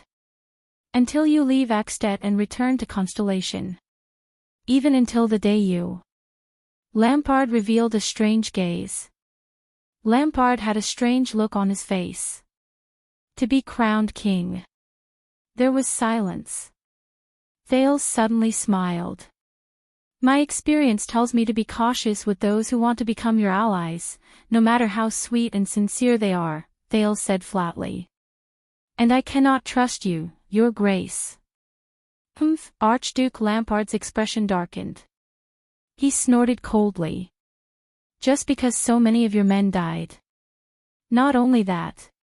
It's also because of the indifference and hypocritical coldness you showed towards the deaths and sacrifices of your subordinates, Thales said coldly. By forming an alliance with you, our alliance is destined to be betrayed. Compared to the possible benefits I might gain from carrying out the alliance, I can say with certainty that when the alliance is broken, the losses I suffer will far exceed the benefits I gain. And I am deeply touched by this. Thales looked at Lampard and watched as the latter's expression slowly darkened. Also, I hate what you said. Thales recalled Araka's lonely back. He clenched his teeth and shook his head. Those people on the battlefield, they died for your selfish desires. As for nonsense like, they died a worthy death, and war is for peace. I'll leave it to you. Thales grabbed his wine glass and sneered. There was silence. At first, I thought you were mature and steady, with wisdom beyond your age. Lampard snorted coldly and shook his head. But now, you are acting like a child. You are right, Thales said coldly. He poured the wine in his glass and said to the gloomy Archduke Lampard, and children cannot drink.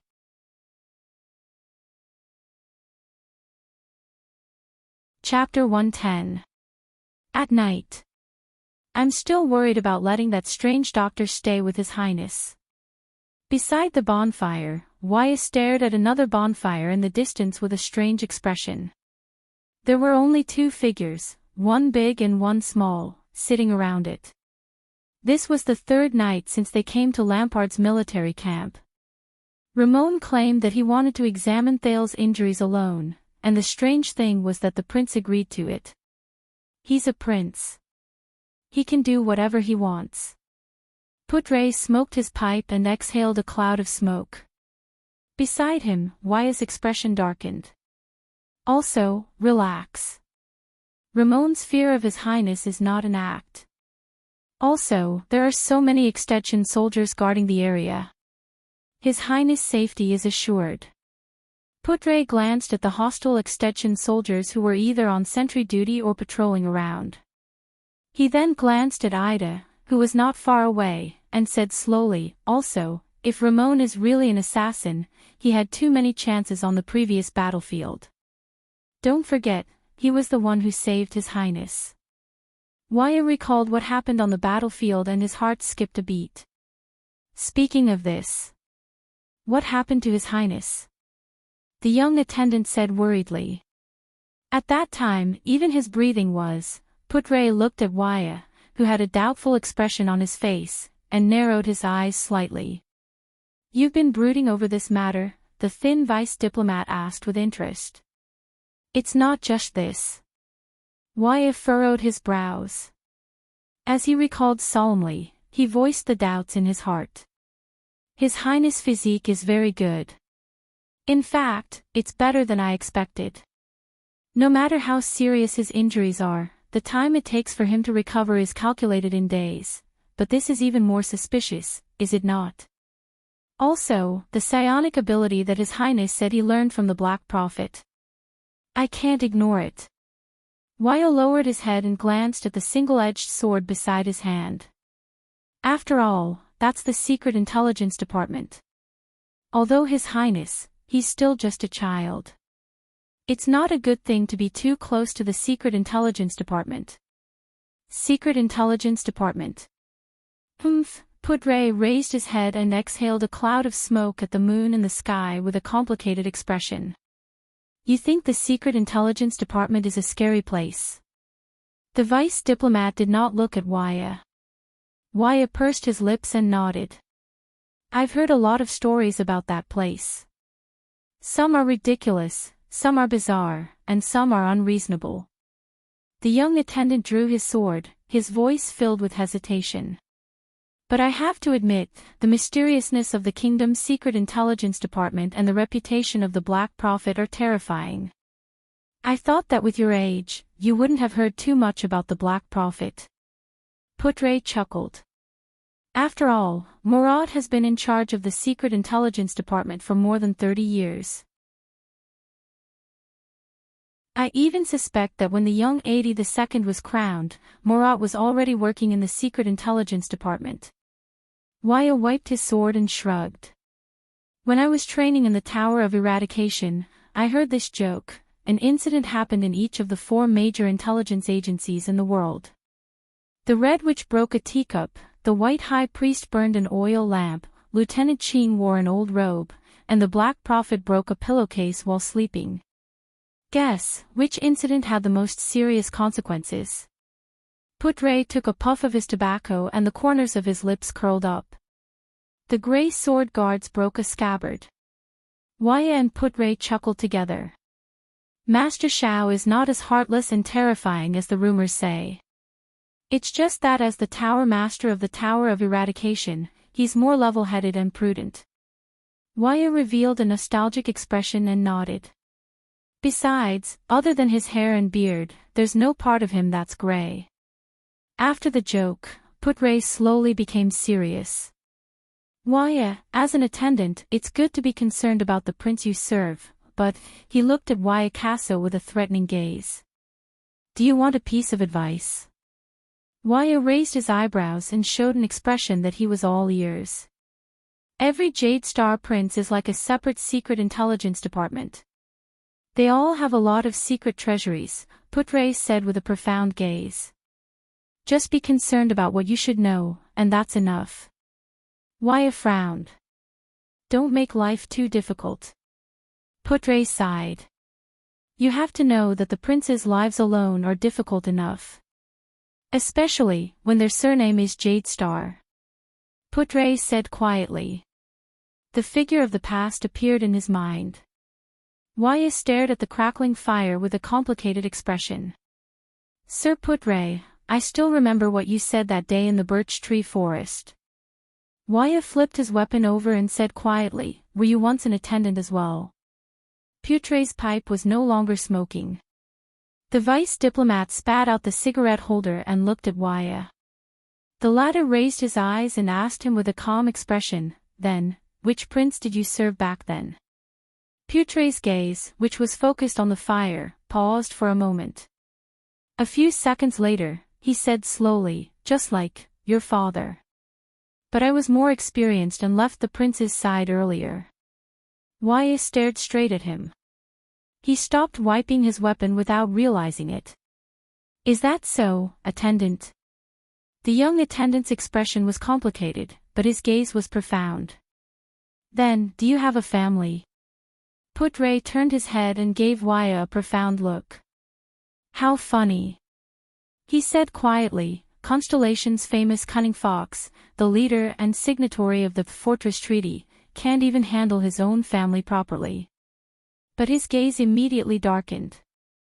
How much better can I be? Listen, Waya. The vice diplomat stroked the slowly cooling pipe in his hand. His tone was heavier than usual. Gilbert is a competent and outstanding attendant. He is orderly, meticulous, and loyal to his ideals and goals from the beginning to the end. He has his own principles. Wyatt gently tightened his grip on the tip of his sword. Even if sometimes those principles are so callous, the young attendant said faintly. Callous? Putre snorted softly. Sometimes you have to make a choice, no matter how difficult it is. Before Wyatt could respond, a discordant voice interrupted their conversation out of nowhere. Good evening, Constellation's two esteemed guests.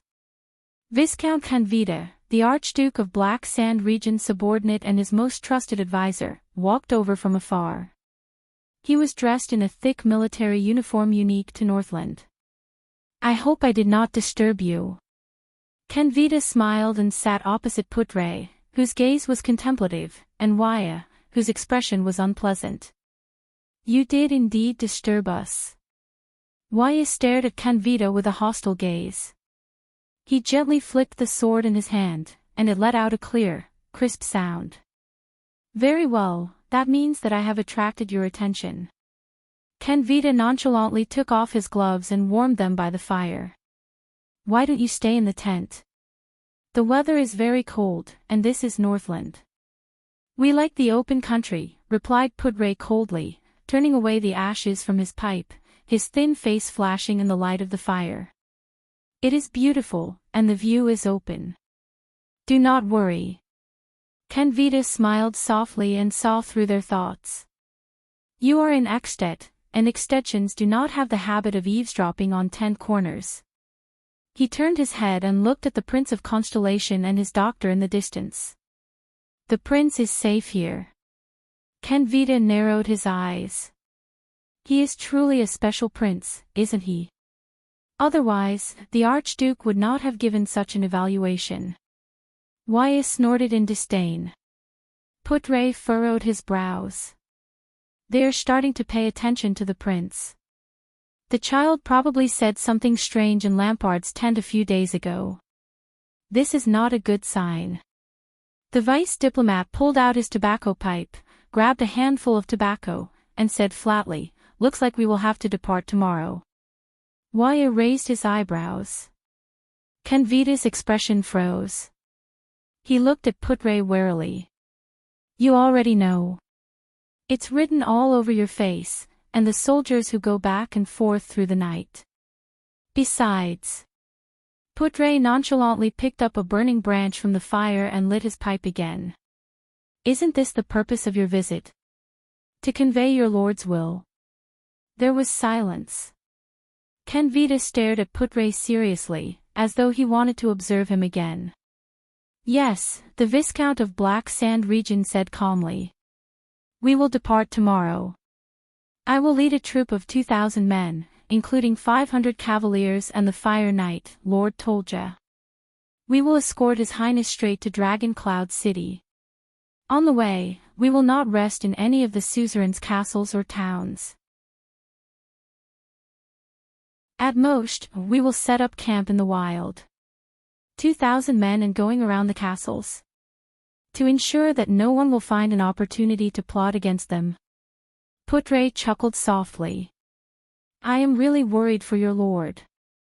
It seems that Lampard is also at his wit's end. He has no clue about the mastermind who is plotting against him. Kenvita's expression changed slightly.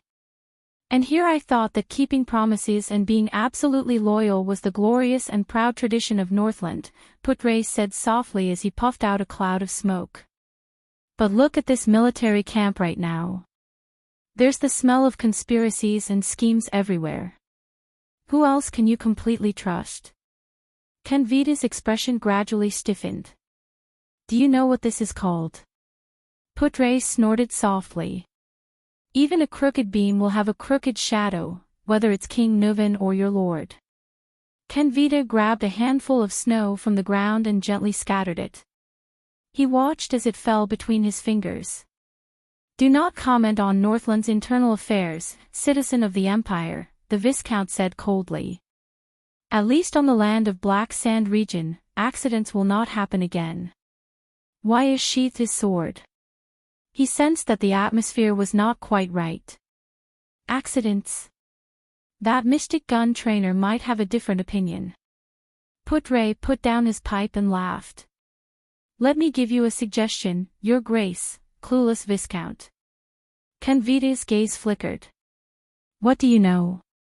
Stop investigating Officer Hardy's connection with the archdukes and suzerains. Your efforts are destined to be in vain. Frowning, Putre tested the temperature of his pipe to make sure that it did not burn well. Why don't you look for his business offline and start investigating the discarded mystic guns sold on the black market? Kenvita looked puzzled. Black market? Ah, Northlanders who look down on mystic guns. Putre sneered. Compared to buying them directly from the Empire, the training of mystic guns is the most expensive. The usage rate of the core and the freshness of the spare parts are inversely proportional to the soldier's proficiency in operating the mystic guns. Kenvita revealed a contemplative expression. Beside him, Wyo was baffled. The Archduke of Black Sand region's mystic gun troops are very proficient. Their aim during volleys is also very good. Putre glanced at Kenvita and flicked the metal rod of his pipe. Based on my experience, unless Archduke Lampard is willing to dismiss half of his knights and heavy cavaliers and allocate a large amount of gold coins every month to support the mystic gun training, he will definitely not be able to train such a troop within 3 years. Kenvita seemed to be deep in thought. He must find a sufficient source of income and maintain such a troop with a large amount of training. Only then can they be of use during critical moments. Fortunately, it's only 3 years, and there's only one trainer. Putre lit up his pipe and mocked. After 3 years, those troops will probably be able to carry out orders like, turn around and fire at the Archduke's location meticulously, won't they? Kenvita ignored Putre's mockery. He continued to speak word by word, so, he must find his way to the black market. For example, he can use the mystic guns that have already been scrapped and should have been destroyed according to the agreement to exchange them for money, damaged parts, eternal oil, or even bribe the purchasing officers who go to the Imperial Kingdom to purchase mystic core cores. Putre shrugged and lit his pipe again. I guarantee that his contact in the black market knows him a lot better than that group of soldiers. Kenvita exhaled and immediately asked, why can't the mastermind and financial backer behind him directly provide him with financial support? Kenvita exhaled and immediately asked, if that's the case, all of you would have found clues about his dealings with other forces a long time ago.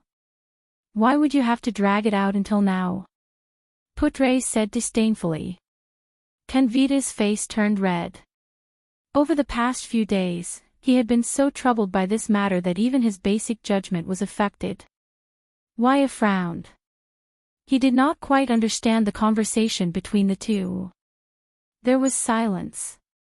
Lord Putre, the secret room provided you with information, Viscount Kenvita said slowly, having figured something out. I'm starting to believe their words. Oh. What an honor. With an intoxicated look on his face, Putre took a deep puff of his tobacco. What did the secret room say about me?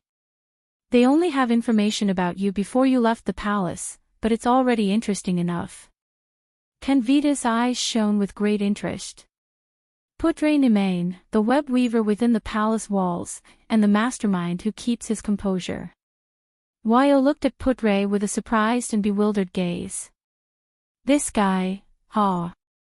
Putre turned his head and smiled. The Red Witch's subordinates really think highly of me. Kenvita had a contemplative look on his face. No, instead, I think that it's time for their information to be updated. Viscount Kenvita curled up the corners of his lips and put on his gloves again. The people within the palace walls might be good at observing people's words and expressions and coming up with strategies. But some wisdom must be accumulated through experience and knowledge. Putre made 2 trilling sounds through his nose and puffed out a puff of smoke. By the way, Lord Putre Nimain, Constellation's former viscount, Kenvita stood up and smiled from ear to ear. Your decision to charge in the opposite direction on the battlefield was both brave and decisive. Very well. Putre cast a deep glance at Thales and Ramon in the distance. Compared to you, they like me more now. We're already within Extet's borders. This is not our deal. Ramon glared at Thales in front of him with a furious expression. The Extetians are not willing to let anyone related to the Constellation diplomat group leave. Thales grabbed a branch and stirred the fire. He gestured at the Extetian soldiers around him with his chin and sighed. I'm just a powerless Constellation prince. What can I do? You can't do this. Ramon gritted his teeth. I saved your life. Hurry up and find a way to let me out. You didn't save my life. Thales furrowed his brows. Remember, I'm just exhausted, and you're just on the battlefield. We both know that's a lie. Ramon was so angry that he laughed. I don't know what you did, but most of your organs were already failing that day. It's useless no matter how strong your physique is. Even the strongest steed can't drag a carriage without wheels. I was the one who tried my best to stimulate your life potential, snap. Thales forcefully snapped the branch in his hand. It's a good thing that my body is strong. You, on the other hand, better keep your voice down. You don't need to raise your voice when examining a patient's body, Thales said coldly. If you don't want that pitiful little secret of yours to be known by others. Ramon, doctor. He especially emphasized the word doctor. Ramon looked around and said with an uncertain expression, speaking of this, all right, at least find me a messenger crow. Thales snorted through his nostrils. Don't worry, doctor. Thales scratched on the snow-covered ground and recalled many of the memories that popped up in his mind over the past few days, such as those block words that look like pictures. The gangsters won't dare to provoke a well-trained army. You don't have to worry about Blood Bottle Gang. At the end of the day, gangsters are just gangsters. Ha, Your Highness, do you really think so? Ramon turned his head and smiled mockingly. Thales was expressionless, but his heart sank. Actually, what Ramon said is not without reason. Those two gangs might not be as simple as they seem. Especially when Blood Bottle Gang is the power of Asda and Giza, two lunatics, the power of the calamities. How strange. Even if Blood Bottle Gang often helps powerful nobles do some dirty work, they can't ignore the threat of mystics, can they? Why would Constellation allow such a gang to occupy Eternal Star City? Is it because they are confident in the legendary anti-mystic equipment in their hands and believe that they can control mystics? How is it possible? Thales recalled Giza's figure and laughed self-deprecatingly. Even though Asda did not seem to care about the survival of Blood Bottle Gang, why would someone as powerful as him meddle in a gang's territory that he doesn't care about? Isn't Red Street Market a brothel? And Black Street Brotherhood? They actually dared to harbor people from the Regicide family, the Charlton family, in the capital. They even suppressed Blood Bottle Gang. After all, Blood Bottle Gang was backed by both mystics and great nobles. Those two gangs. Thales could not help but recall his 5 years in the Brotherhood. There were too many suspicious points. And there was one in front of him. Thales looked at the strange doctor with the big nose. The latter stared at him in the firelight. Ramon himself, a doctor with a secret, travels between the borders of two countries, and is at the center of the whirlpool of conflict between Blood Bottle Gang and the Brotherhood. A smile appeared on Thales' face. The second prince of Constellation looked at Ramon with great interest. A prince is not someone who can casually agree to other people's requests. Since you have a request, let's make a deal.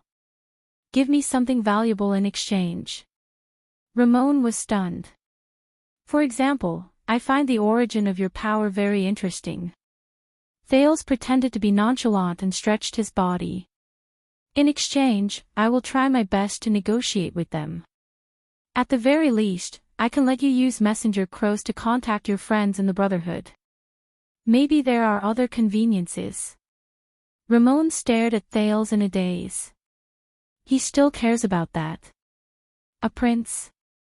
Wait, if, after a long while, Ramon opened his mouth with great difficulty. You are the Prince of Constellation, and your relationship with Morat Hansen is unclear. Ramon gritted his teeth and deliberated over his choice of words and tone. I'm not that stupid to hand over my secret to you. Besides, didn't you learn the mind-reading ability from the Black Prophet? Ramon snorted coldly. Oh, come on, I don't want to dig out any more secrets from your brain. Thales shook his head. That ability is very brain-damaging. It will damage your brain. Ramon fixed his gaze on Thales. There was a strange look in his eyes. Although you are just a child, you don't look like you care much about my health. Thales did not speak. He only stared back at Ramon quietly. I do have some guesses. Thales enunciated each word clearly. I have seen divine arts and know what kind of process it is, but you don't seem to have reached the step of communicating with the gods. Those powers, the powers you use to heal and save people. Under Ramon's strange gaze, Thales slowly voiced out his biggest guess. It's magic, right? Ramon was expressionless. He neither admitted nor denied it. Thales knew the answer. Magic. Thales exhaled softly in his heart. This was a word he had never heard since he descended into this world. Until that night in Red Street Market that changed his fate. A long, long time ago, there was only magic in the world. There was no mystic energy. These were Asda's exact words. So, you don't even know the connection between mystic energy and magic. These were Giza's words. It was true that the extensions would not let anyone in the diplomat group leave. But Thales was the Prince of Constellation after all. If he insisted, it was not impossible for Lampard to relent and let the unimportant Ramon leave. But Thales did not do so. Because Ramon might have what he wanted. Thales had to find a way to understand everything about himself. For example, mystic energy, and the closely related magic. Ramon chuckled. Until Thales frowned impatiently. The Black Prophet is not close to you, and you are not his student, are you? The strange doctor stopped laughing and asked slowly, otherwise, it is impossible for you not to know about these things. Thales thought of something. He knew the crux of the problem. So. Thales looked at the extension soldiers around him. He glanced at the bored-eyed at the entrance of the tent, then at Putre and Waya in the distance. Magic. Is this a secret that even the Black Prophet can't sit still? Ramon did not speak. He only stared at him. Thales suddenly smiled. I am a prince, and he is my father's vassal, the second prince said. He sometimes agrees to my requests, that's all. He did not tell me much. This is really interesting. Ramon widened his eyes. His expression was strange and fanatical, just like the first time he met Thales. The new Prince of Constellation is actually interested in that kind of thing. It is really interesting. Thales frowned. What do you mean? Is that something I should not know? Do you really want to know? Ramon widened his eyes and clicked his tongue. Morat will not be happy. Thales clenched his fists lightly. I am the future Supreme King of Constellation. When he said the word king, Thales felt his voice tremble slightly. Do you think I care whether he is happy or not? Very good, very good. Explaining magic to the Prince of Constellation and the descendant of the Empire. Ramon flashed a strange smile. He shook his head and closed his eyes. This is a good deal, and I can also get a lot of fun from it. Thales narrowed his eyes. Then can we begin? The prince said slowly. Ramon opened his eyes abruptly. How was your history class, Your Highness? I mean, how did humans fight against the ancient orcs, defeat them in the Holiness Exorcism campaign, and how did they negotiate peace with the ancient elves and dwarves in the battle for survival, and finally rise in the world's history? Thales blushed. All right, ever since he was brought to Mindy's Hall, he actually did not have much time to study history. Not much, Thales said slowly, but I know that in the history of humans fighting against the orcs, we awakened to supernatural powers, which is today's power of eradication, and the first batch of knights appeared, but Ramon interrupted him. So, it's not just magic. The strange doctor looked at Thales in high spirits. You don't even know the history of wizards and magic towers, do you? Thales furrowed his brows. So. Ramon chuckled and said, like most people in the world, you live in the kingdom of gods, the seven hells, and the human world. You live in a web interwoven with fear and lies to deceive others and yourself. Lies? Fear. Those history books said this, right? The glory of knights and the power of eradication brought about the rise of humans, the long swords of warriors and the neighing of warhorses allowed us to break free from the oppression and threat of the ancient orcs. Ramon said with a profound meaning in his words. Without waiting for Thales to answer, Ramon put on a disgusted expression and spat out a word resolutely. Lies. Shameless lies. A complete and utter lie. Thales was stunned. What allowed humans to defeat the orcs was not a knight, a superhuman, or a power of eradication, Ramon said with an agitated expression, it was wizards. Ramon spread his hands with a zealous expression and clenched his fists lightly in the air. It's magic. Thales frowned slightly. You mean that the supernatural powers, the Northland military sword style, and the knights are all fake? They are actually vulnerable in front of the orcs? The second prince questioned with great suspicion, the ones who can truly win the battle at the front lines are wizards and the magic they use? Thales pondered and asked slowly, magic, is a power even stronger than the power of eradication? You actually compared magic to the power of eradication. You're no different from those ignorant and foolish people from 1,000 years ago. Ramon did not seem to be used to being interrupted. He snorted in disdain. Open up your narrow-minded mind a little. Your Highness. Magic is not a type of power. It is on a completely different level from the power of eradication.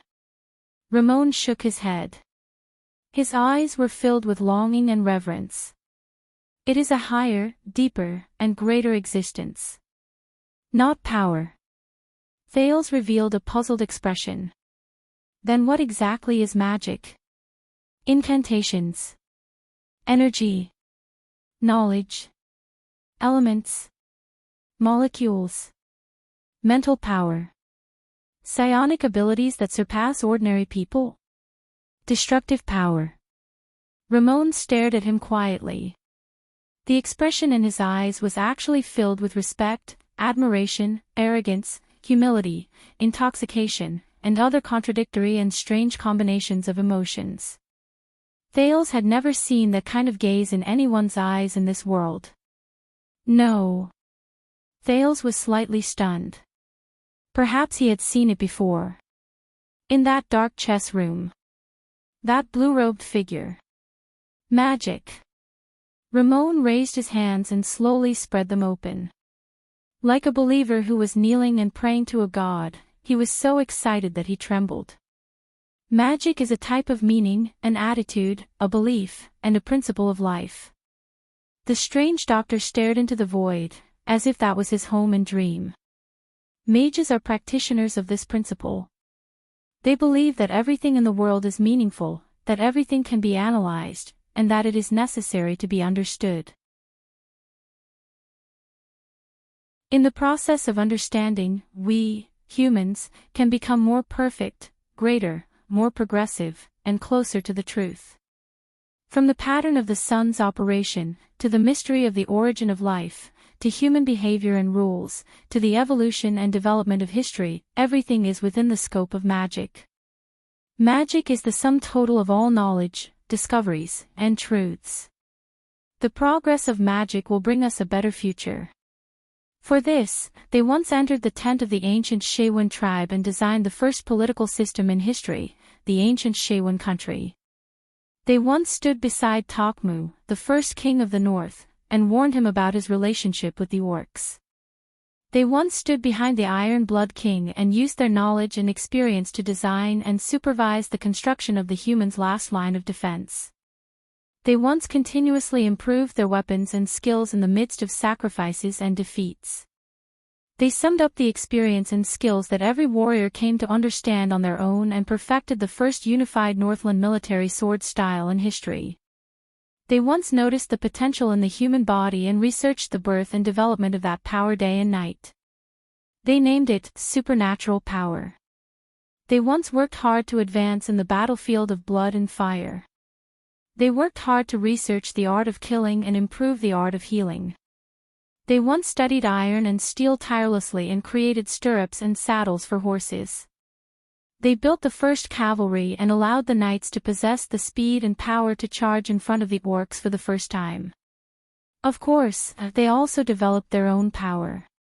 They unearthed the truth of matter, interrogated the truth of spirit, drew the energy of nature for their own use, and converted the resources of the world to serve the humans. The power in my hands is only the most insignificant part of it. They even attacked together with the knights on the ice layer of Quaker Glacier. Time and time again, they charged without caring about the sacrifices and completely ended the legend of the orcs' heavy infantry being invincible. They made the Holiness Exorcism campaign the most magnificent scene in human history. They even questioned the existence of gods and challenged the Emperor's authority. The three great magic towers once represented the wisest and most progressive existences in the world. They were aloof and independent. Even the Supreme Emperor and the powerful Bright God Church had to show their respect before the three great magic towers.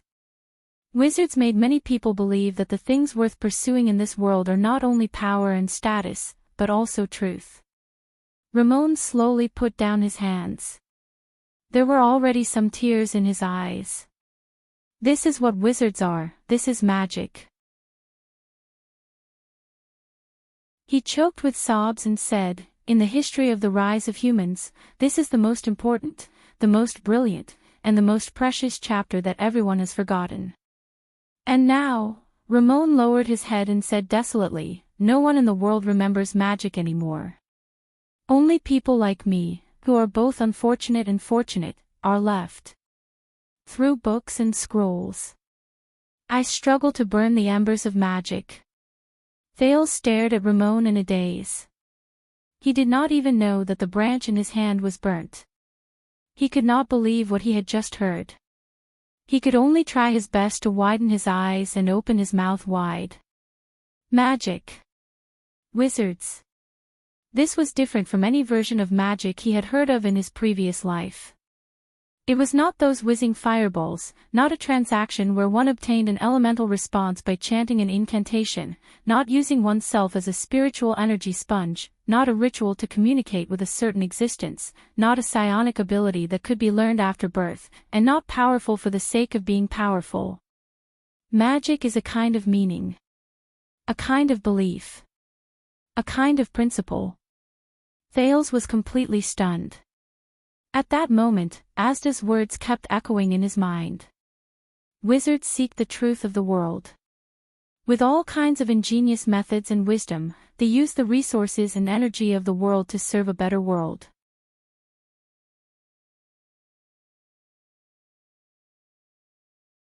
Chapter 111. Extet, on the road from Black Sand Region to Dragon Cloud City. Your Highness, I would still advise you to put away those two flags, especially the constellation flag with the double cross-shaped stars. Among the marching groups of Northland soldiers, Viscount Canvita held the reins in his hand and rode to Thales' side, who was heavily surrounded. He ignored Putre and Waya's unpleasant expressions and said to the second Prince of Constellation,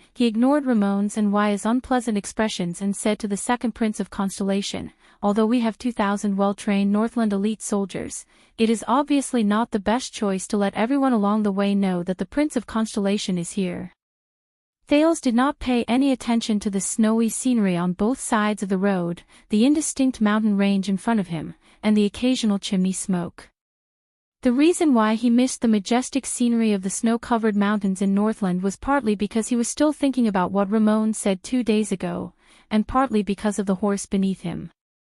At that moment, he was riding alone, carefully controlling the horse beneath him to prevent it from swinging its back from time to time. Ralph followed nervously by his side, ready to use the wind to lift his little employer at any time. Even though Gines and Gilbert had taught him almost every trick in riding a horse during the 1 month he spent in Mindy's Hall, Thales seemed to have a natural conflict with horses.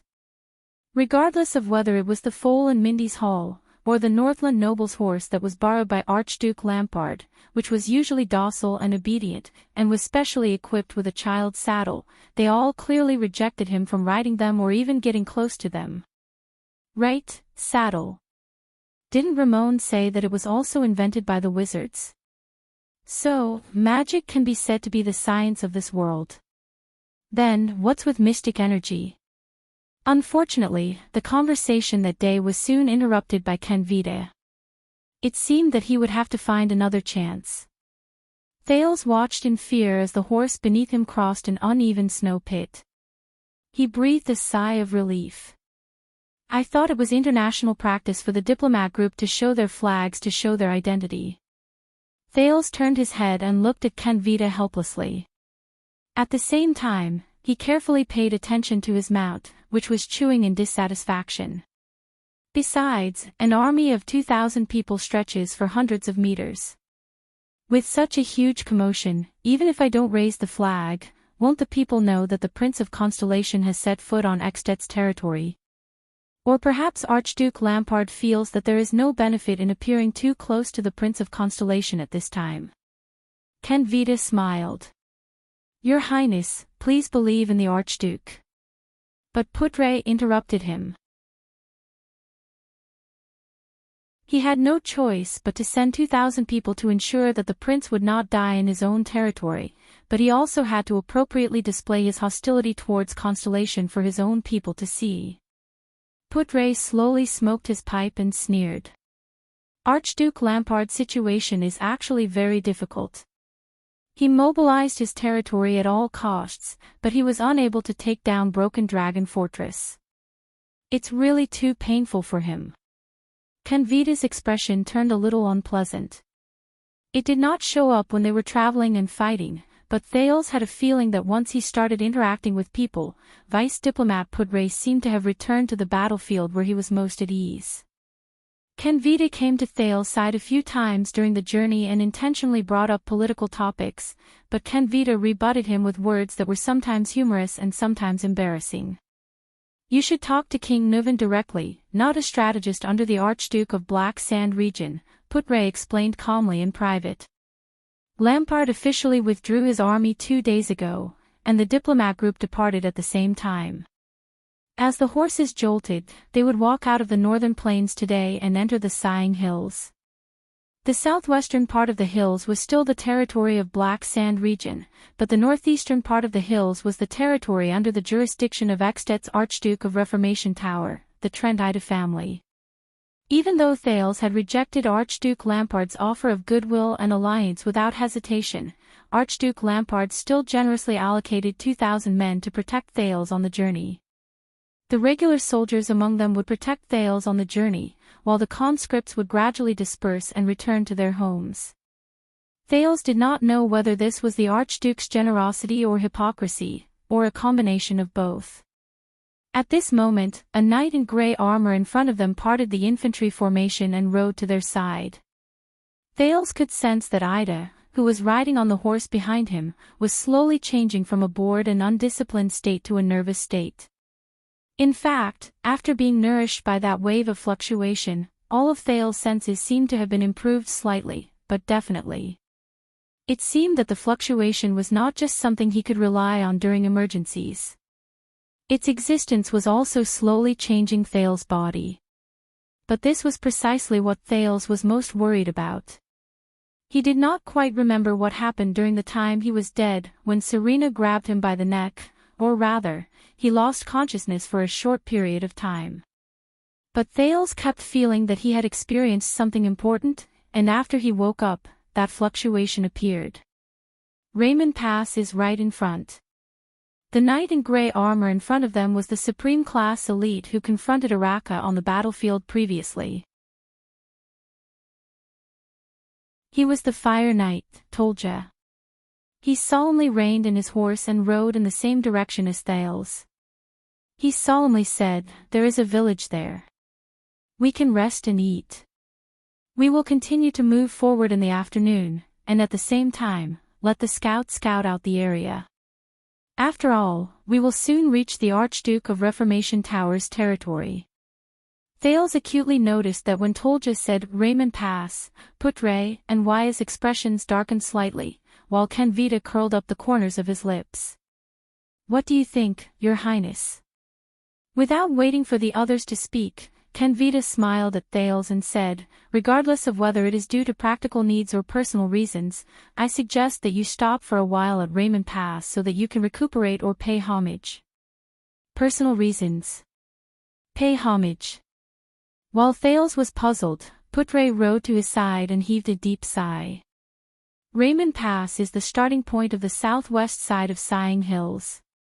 It is also the only way to enter the hills from the northern plains.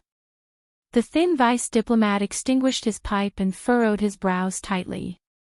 Beside him, Wyatt turned his head away. But that was also the place where Constellation's former second prince, Prince Horus, finally lost his life during the Bloody Year, Pudray said with a displeased expression. Thales' expression changed. He understood why the other people's expressions had changed. As the Prince of Constellation, Thales lowered his eyelids in a timely manner and sighed. "Of course, Horus is also my blood relative." However, he was also mumbling quietly in his heart. Did the genius swordsman of eradication in Kessel's words, and the royal general with cruel military rules in Sonia's words, die here? But this is also a chance to further understand the truth behind the Bloody Year. He turned to Pudray. The cause of the prince's death. At the end of the Bloody Year, the winter was unusually warm. King Nuvan gathered 7 archdukes and an army of nearly 100,000 men. They had sufficient rations and weapons to besiege the fortress, which had few troops. Putre sighed in response to Thale's question and was the first to answer.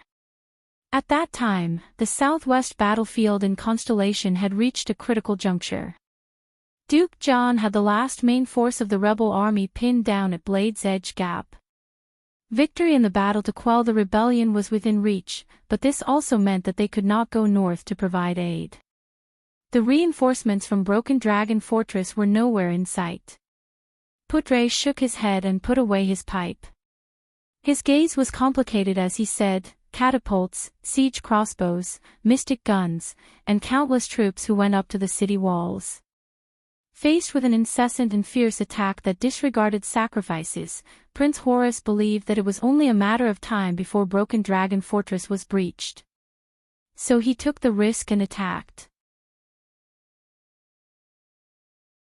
He brought a small number of troops to cross the pine forest in secret and broke into the rear of Extet's supply line. Waya let out a deep sigh. The next person to answer was the Extetian commander. That was a risky choice, Canvita said with a chuckle. Obviously, this was Constellation's miscalculation. Horus lost the gamble and paid the price for it. Waya stared at him indignantly. That was a good choice. At least it went straight for your vital parts, Putre replied with a cold snort. Thales frowned. For a moment, he did not know how to answer. With his status, it was best for him not to say anything at that moment. He had heard Gilbert's story about the tragedy of the royal family during the Bloody Year. In his story, Horus had fallen into the Extetian's trap. Gilbert's statement that there were no reinforcements for 3 hours seemed to imply that Horus's death was the same as that of the other members of the royal family. He was framed. But from what Putre and Canvita said, it seemed that Horus had taken the risk and attacked. He only had himself to blame. Moreover, they were so far away from Constellation's border. Was it not normal for them to be without reinforcements for 3 hours? He needed to understand more. At this moment, Tolja, who was beside them, spoke up. That was indeed a wise choice. When Canvita heard this, he looked at the Fire Knight with a displeased expression. Tolja's solemn voice made Thales furrow his brows. Horus succeeded halfway. He burned nearly a quarter of our supplies. Our supply line was too long and fragile. What he did at least bought a lot of time for Broken Dragon Fortress, Tolja said solemnly. He sounded as if he was complaining about Horus's injustice. If we hadn't noticed it early, King Nuvan would have stopped attacking the city, retreated the main forces at the front line, and set up an ambush on the way back to the fortress. Yes, we blocked Horus's way back from the pine forest and forced him to the plains. Viscount Canvita snorted, seemingly dissatisfied. Just like how we surrounded a fox. Putre's expression darkened. Thales was also very embarrassed. Waya, on the other hand, had an indignant look on his face. Any Constellatiate who heard an Extetian tell the story of how they killed the Prince of Constellation would probably not be happy. That's not fair. After all, he only has a little more than 1,000 men. But Lord Tolja spoke again. He said solemnly, we used an army that was nearly 20 times our number to surround Horus on the plains. But his warriors were elites who had gone through hundreds of battles. Their willpower was as tenacious as the Northlanders. Under their counterattack, the Archduke of Elafir City's troops suffered heavy casualties. The Archduke of Beacon Illumination City and the Archduke of Prestige Orchid's war banners even wavered and retreated. King Nuvan had no choice but to use the rest of his troops and send the elite White Blade Guards under his command to block the gap. Only then did he manage to stabilize the battle line. The battlefield was terrible.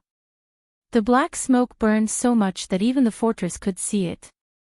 If Broken Dragon Fortress had sent reinforcements at that time, they might have had a chance to rescue your prince from the side of the chaotic battlefield.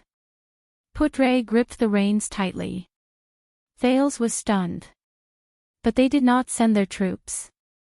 Thales recalled the scene of him being besieged under the fortress a few days ago. Puzzled, he asked, "The fortress did not send their troops?" "No, I still remember," Tolja said faintly. "From the afternoon until the sky turned dark, the people in the fortress watched Horus's troops fall one by one on the plains. There were no reinforcements for 3 hours." Thales recalled Gilbert's words and furrowed his brows. Regarding this, Putre said with a straight face, "The fortress had its own reasons for choosing to do so." "Enough of that." Kenvita snorted coldly. "Even us extensions feel bitterly disappointed when we see them leave us in the lurch." "Leave us in the lurch?" Thales gripped the reins tightly and gritted his teeth as he endured the jolt of the horse. Kenvita cast Thales a meaningful glance. "Of course, perhaps they were just as cautious as the fortress flower 2 days ago." "Who?"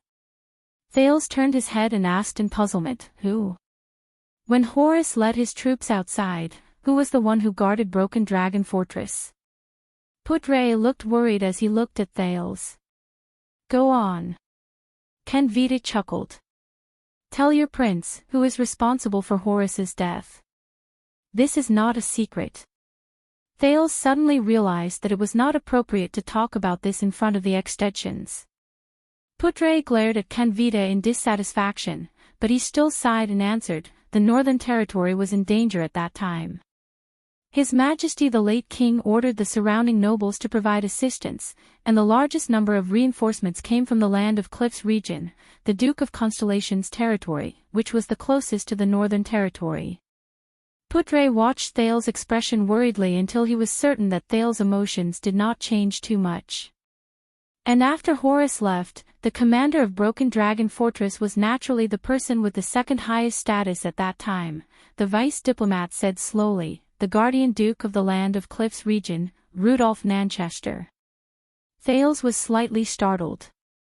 Putre furrowed his brows, but continued, "He was also the current duke of the Land of Cliffs, the elder brother of the one-eyed dragon, Koster Nanchester.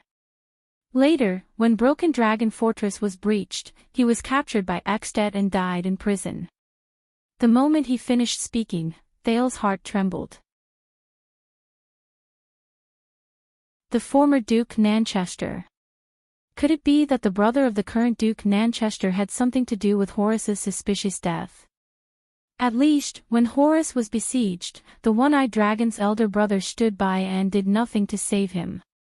Is that so? More importantly, does Kessel think so too? What about the one-eyed dragon?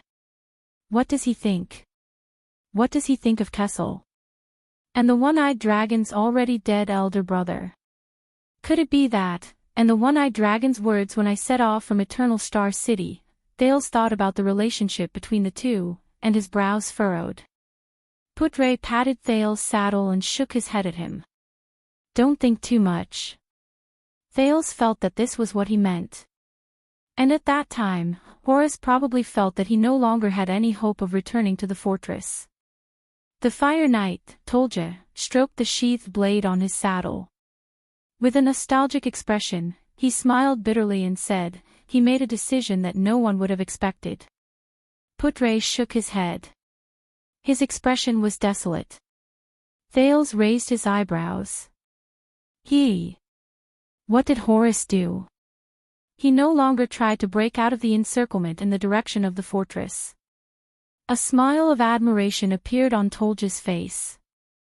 "Like all of you, Horus turned around and ran in the opposite direction. He broke out of the encirclement all the way to the north." Thales thought of something. "Like us." He remembered what the man known as the Kingdom's Wrath said to him on the battlefield a few days ago before they broke out of the encirclement towards Lampard's flag. "A long time ago, in a hopeless situation, a Jade Star told me, since there is no way to retreat, why not go forward with all your might?" So, what Arrakis said was, after an entire day and night, they escaped here. We, the army of Black Sand region, also chased them here. Tolja's expression was complicated. He raised his hand and pointed at the snow-colored hills that had begun to rise and fall in front of them.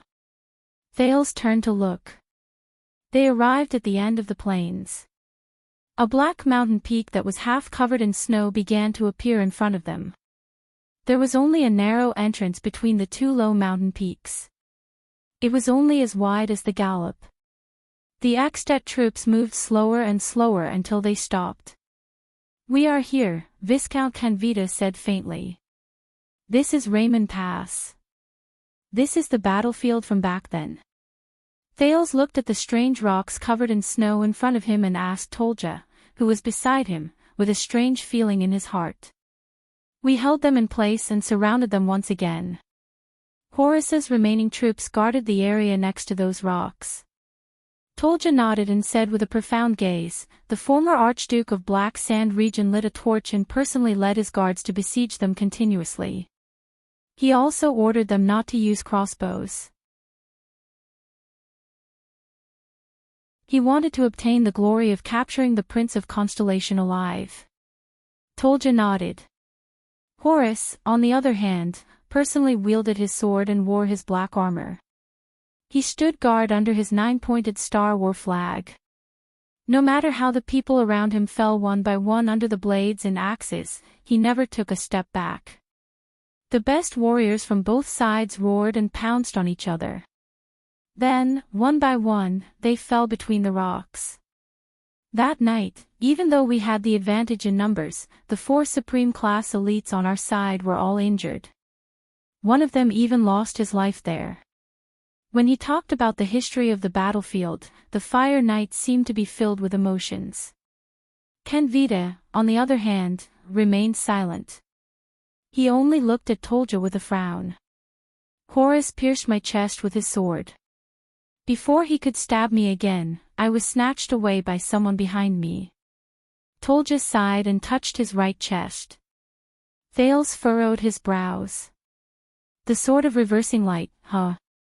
His Highness Horus's sword skills came from the Tower of Eradication. He also experienced the baptism of the army and the battlefield. In the history of the Jade Star royal family, only the enemy of the wolves can compare to his bravery, Putre said slowly as he stared at the strange rocks in front of him with a profound expression. Thales felt Ida snort softly behind him.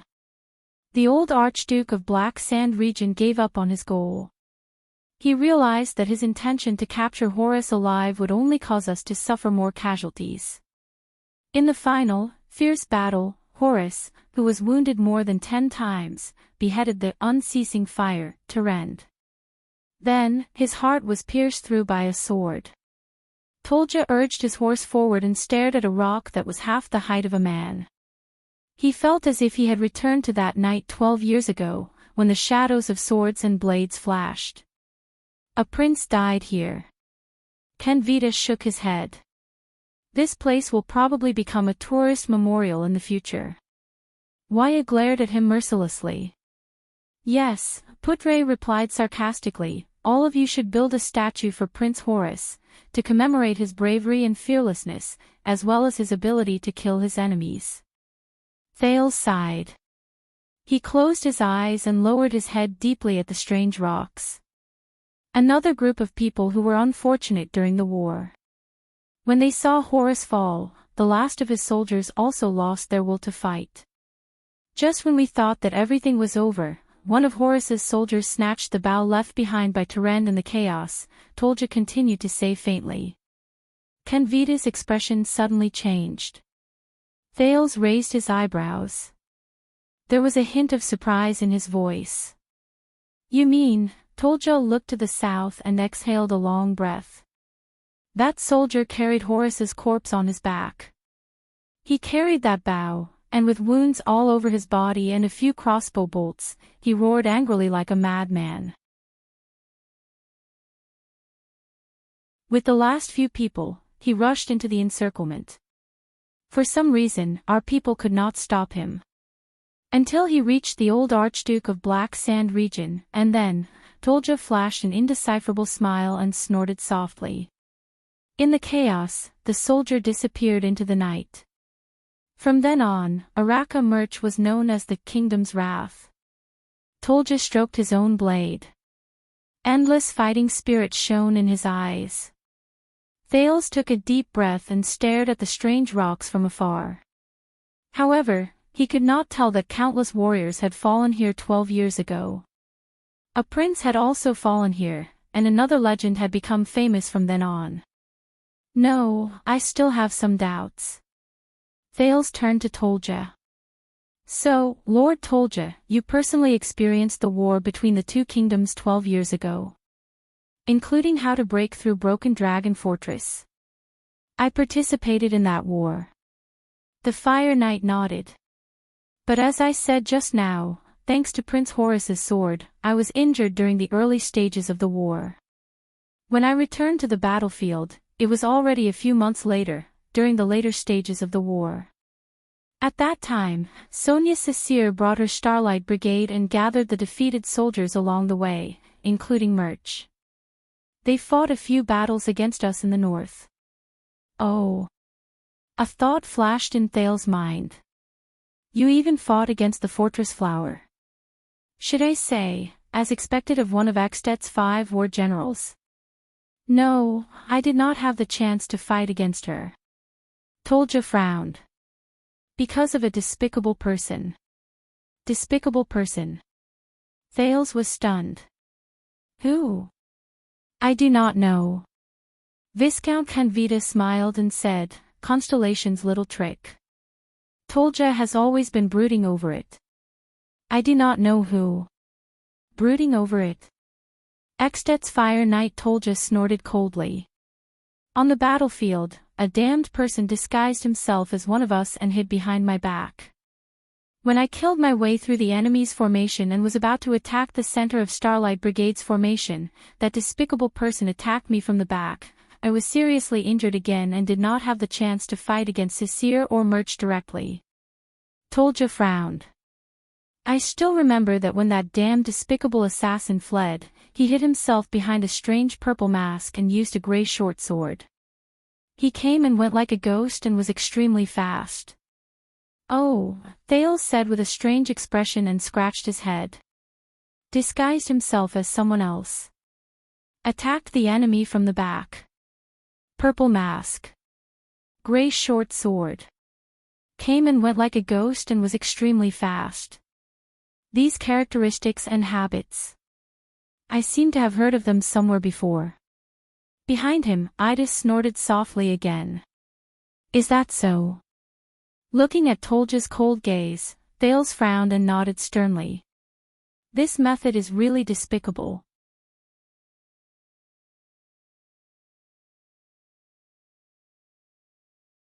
Chapter 112. The undulating land you see in your eyes is the Sighing Hills. It is spread out on the western edge of the Sighing Mountains. Look, those snow-capped mountains in the distance that reach the clouds are the Sighing Mountains. Putre, who was riding on his horse, pointed at the mountains that towered into the clouds in the distance and explained the geography of Northland to Thales. Thales raised his head and widened his field of vision. He exhaled a breath of hot air in the chilly environment. The Sighing Mountains used to be the highest mountain range in the land during the era of the Ancient Empire. It is connected to the Queequeg Glacier in the north and separates the Northland Province and Eastern Wasteland Province in the north of the empire. It gradually extends south to the north of Green Heart Province, which is now Constellation's Eastern Sea Hill and Duke Colin's fief. The danger and difficulty of climbing the Sighing Mountains made travelers shrink back at the sight of it. They could only lower their heads and sigh. That's how it got its name. Putre put down the pipe in his hand and sighed softly with his head lowered, as if he was responding to his own words. When the ancient empire was still around, this place was famous for being a place of exile and chaos. After the empire was destroyed, the turmoil worsened until a group of elves moved into the mountains.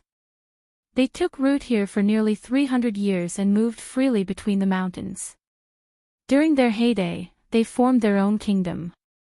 After the Battle of Eradication, the northwestern side of the Sighing Mountains belonged to the Western Peninsula, while the southeastern side of the Sighing Mountains was within the borders of the Eastern Peninsula's Hanbol dynasty. The elves in the Sighing Mountains. Wait a minute. I think it was mentioned in the War of Eradication, Heaven's Fall and Earth Rend. Speaking of elves, Thales could not help but glance at Ida behind him. What's wrong? Ida spread her hands in exasperation. I don't even know which generation of my relatives they are. I'm not good at history. Thales shook his head and turned around to continue listening to Putre's explanation. I can't count on this elf who can't even remember his own name. Even if he's in supreme class. Archduke Trinida's Reformation Tower and the lonely old tower of the Fries family of Constellation are located on two different peaks, facing each other across a valley. Both sides are extremely wary of each other, but they are both easy to defend and difficult to attack. Further north and south of the mountain range are the fiefs of the Archduke of Ekstedt's Horndeer City and the Guardian Duke of the land of Starcliff. However, due to the precipitousness of the Sighing Mountain Range and the high temperature in the north, Ekstedt's Horndeer City and the land of Starcliff, which are located in the mountain range, are faced with the predicament of having territories near the Sea of Final Freeze and few ports. Putre took a puff from his pipe and looked at the mountain range in the distance with an intoxicated expression.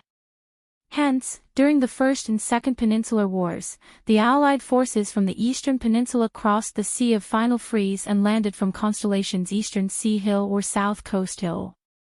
It's because both Constellation's Land of Cliff region and Ekstedt's Eastern Seaport are situated on natural sea cliffs that are easy to defend and difficult to attack. It was only during the Third Peninsular War that the Eastern Peninsula Army pretended to attack Constellation's eastern seaport, but launched a surprise attack on Ekstedt's coastline. With a small number of troops, they attacked the sea cliff and achieved amazing results. In the end, they broke through Elk City and entered the heart of Ekstedt, Peninsular War. Another question popped up in Thales' mind. The war started from the conflict between the two continents, such as the Whales and the Sea of Final Freeze. After the Battle of Eradication, we discovered that the eternal oil in their bodies is the best fuel, even better than charcoal. Putre answered Thales' doubts. Fishing rights, quotas, areas, and rest periods have always been the focus of dispute between the countries on both sides of the Peninsular War. These were the main topics of discussion during the Fourth Peninsular War. Of course, after the Third Peninsular War, the political situation on both sides of the Peninsular War changed too much. We became enemies with Ekstedt, while Main Knox fell into a struggle for supremacy in the Eastern Peninsula with Honbol. In the end, under the virtuous King Mindis III's new policy, we formed an alliance with Main Knox, while Ekstedt became close to Honbol. This caused the Fourth Peninsular War that started in year 468 of the calendar of eradication to become a world war in name only. The flames of war were no longer limited to the tangled forces of one side and crossed the sea to invade another side. Instead, it affected every corner of the world. Thales remembered the smiling middle-aged king of the three Constellation kings in Mindy's Hall, the portrait of his head carved on the silver coin, and the burned scar on his chest. He then remembered the pair of blood clan sisters in Corleone and the so-called Starry Night Alliance. Thales shook his head and chased these thoughts out of his head. Do you not agree with Mindis's foreign policy? The prince asked curiously. That is not the case. Putre shook his head. Forming an alliance with Main Knox is the trend of the times. There is also an old Far Eastern proverb that says, befriend distant allies and attack nearby enemies. Although the scale of the Fourth Peninsular War was huge and the price was heavy, Putre said slowly as he pondered, in my opinion, the new political situation has also strengthened the connection between the two peninsulas. The conditions for the outbreak of a world war have all been eliminated in the increasingly complicated interconnected situation, such as the conflict between us and Ekstedt in the Western Peninsula. Since the Fourth Peninsular War until now, we have not had a war that crosses the continents for 2 centuries. We have enjoyed more than 200 years of peace. Almost every century before this, we have had a peninsular war between the two peninsulas after the conflict between the two peninsulas accumulated to the extreme. Thales frowned. He had always felt that the so-called Peninsular War was a little strange with such a country's productivity and political system. crossing the sea to conquer the peninsulas. How much manpower and logistical supplies do they need? Can the price paid by the various countries really be compensated with just a little bit of eternal oil? They moved forward under the gazes of the soldiers on both sides of the road. Soon, a village appeared in front of them. Thales raised his eyes.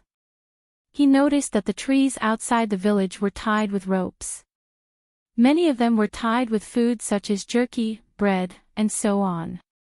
There were even deer, foxes, snow rabbits, and other prey. Is this a Northland custom? My soldiers have confirmed the safety of this village. At this moment, Canvita followed them from behind. He passed the crowd, rode into the village, and got down from his horse. He handed the reins to a soldier. We will dismiss a portion of the recruits whose hometown is nearby. You can rest for a while in one of the taverns inside and enjoy lunch. With Ralph's help, Thales got down from his horse. He heaved a long sigh of relief because he could temporarily get rid of the horse. Then, he raised his head with great interest and observed the village next to Raymond Pass. This was supposed to be a quiet little village that did not even have walls. But at that moment, it was filled with burly men who were well-built and armed to the teeth. Even though most of the escort troops were stationed at the front and back of the village to rest, Thales could still see Northland soldiers bustling about under the eaves of the single-story houses built with bricks, wood, and earth. However, the strange thing was that these soldiers did not seem to disturb the peace of the village. They mingled with the men and women of the village, who were dressed in coarse sackcloth jackets. The square in the village was especially filled with soldiers and villagers. Wine glasses were being tossed back and forth, and their laughter was deafening. This time, I'm going to *CK you up, Crandon.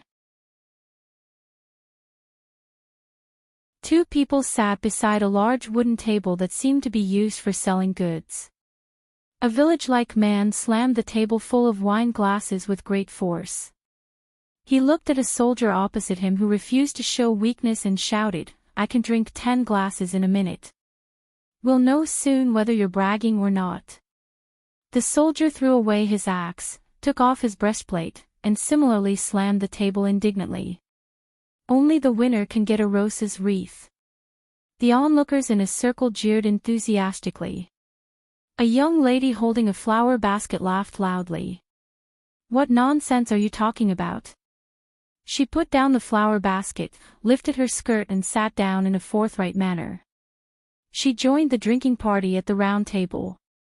Only those who can outdrink me can get my wreath. Thales could not help but chuckle.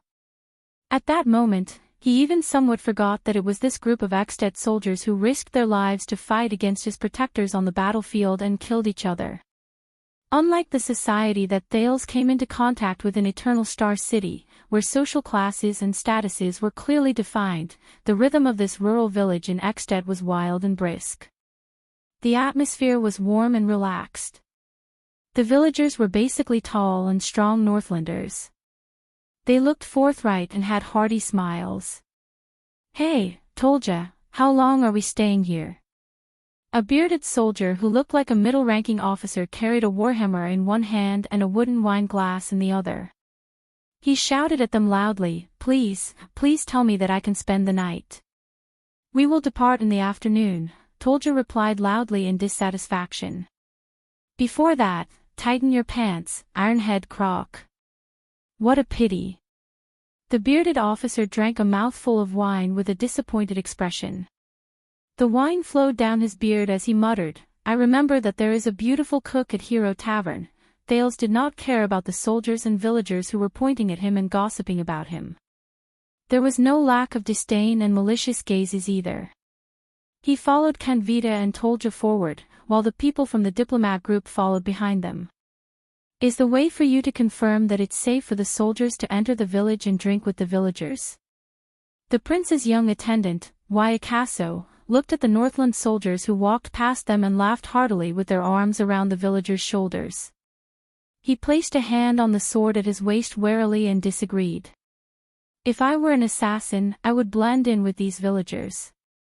Don't be too nervous. This is not Constellation, it's Extet. Viscount Canvita laughed loudly. Almost all the people in this village are retired veterans. They can be trusted. In fact, out of honor and dignity, the prince, who is a guest, will only be safer among them. Waya, on the other hand, shrugged and pursed his lips to express his skepticism. Don't worry. Thales nodded at his attendant. The soldiers have all spread out and infiltrated the village. Even if they are assassins, they will have to consider the possibility of an assassination and the price to pay. This is Mountain Pass Village, isn't it? Putre looked around with nostalgia. I remember that there is a tavern here, and the owner is very famous, Hero Tavern. It was opened by a retired veteran 30 years ago, Tolja said flatly by the side. And the rye wine inside is famous far and wide.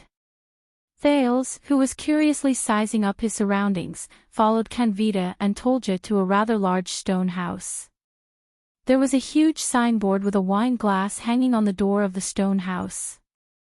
The Fire Knight pushed open the 2 doors and walked into the bustling Hero Tavern. Thales followed him into the warm stone house and shook off the cold air behind him. He watched as the tavern filled with customers instantly quietened down. Many people cast their gazes on them. Thales recognized that there were quite a number of Northland soldiers among the customers, and it was obvious that they had just arrived. But a few seconds later, the lively atmosphere in the tavern returned, as though the people who entered were just a few ordinary people. You didn't empty the tavern, Wyas said with a frown, then His Highness's. A coarse and old voice rang out like an explosion. Brat, this is my tavern. A sturdy, silver-haired old man with a frown on his face rested his elbows on the wooden bar counter. With a disdainful expression, he said, be it the king, the priestesses, the foreigners, or even the gods, no one can chase away my customers here. Waya frowned. The old man then narrowed his eyes and lowered his head to look at Thales. He put on a strange expression. You have quite a lot of people here. I only serve customers who pay for the wine. Thales smiled at him. The prince could not help but notice that even though the weathered old man in front of him was a little old, at least 60 years old, his arm muscles were still well developed, his waist was thick and straight, and his gaze was direct and fierce. Caslin. Don't worry about the number of people and the money for the wine. Canvita laughed and sat down on the bar counter in a straightforward manner. He took out a money bag. We have a lot of small golden round pieces with Rikaru's portrait here. By the way, the Archduke of Black Sand region asked me to send his regards to you. Thales' gaze shifted. A retired veteran and an ordinary tavern owner. How could the Archduke of Black Sand region personally greet him? But Canvita obviously did not receive the response he deserved. Each cup of rye wine costs 6 extet copper coins, and the price for nobles is 60. The tavern owner, the old man Caslin, glanced at the money bag with a cold expression. He then pushed it back and snorted coldly. Also, I don't accept gold coins. Especially the gold coins from Lampard, who killed his own family. Canvita's expression immediately froze. Thales was also shocked. Killed his own family. Canvita spread his hands at Tolja, who was behind him, and put on a resigned expression. That was a duel for the right to inherit the throne in accordance with the ancient rites. Tolja walked forward and calmly took out a bag full of extet copper and silver coins. He said flatly, the Archduke defeated his eldest brother, that's all. The casualties were just an accident. Let him quibble all he wants. Killing his own family is killing his own family. The old man Caslin took the money bag in disdain. As for the so-called ancient rites of duel, that was something the Empire used to make us kill each other. The Archduke of Black Sand region killed his own brother and seized the right to inherit the throne, and it seems to be following some kind of dual ritual of the ancient empire. Thales silently stored this information in his heart. Anne. Thales looked at the boorish old man in front of him. This tavern owner's identity is not simple, and he doesn't seem to be on the same side as Lampard. Maybe I can gather some information from him. So it's 1, 2, 3, 6, 7, 8.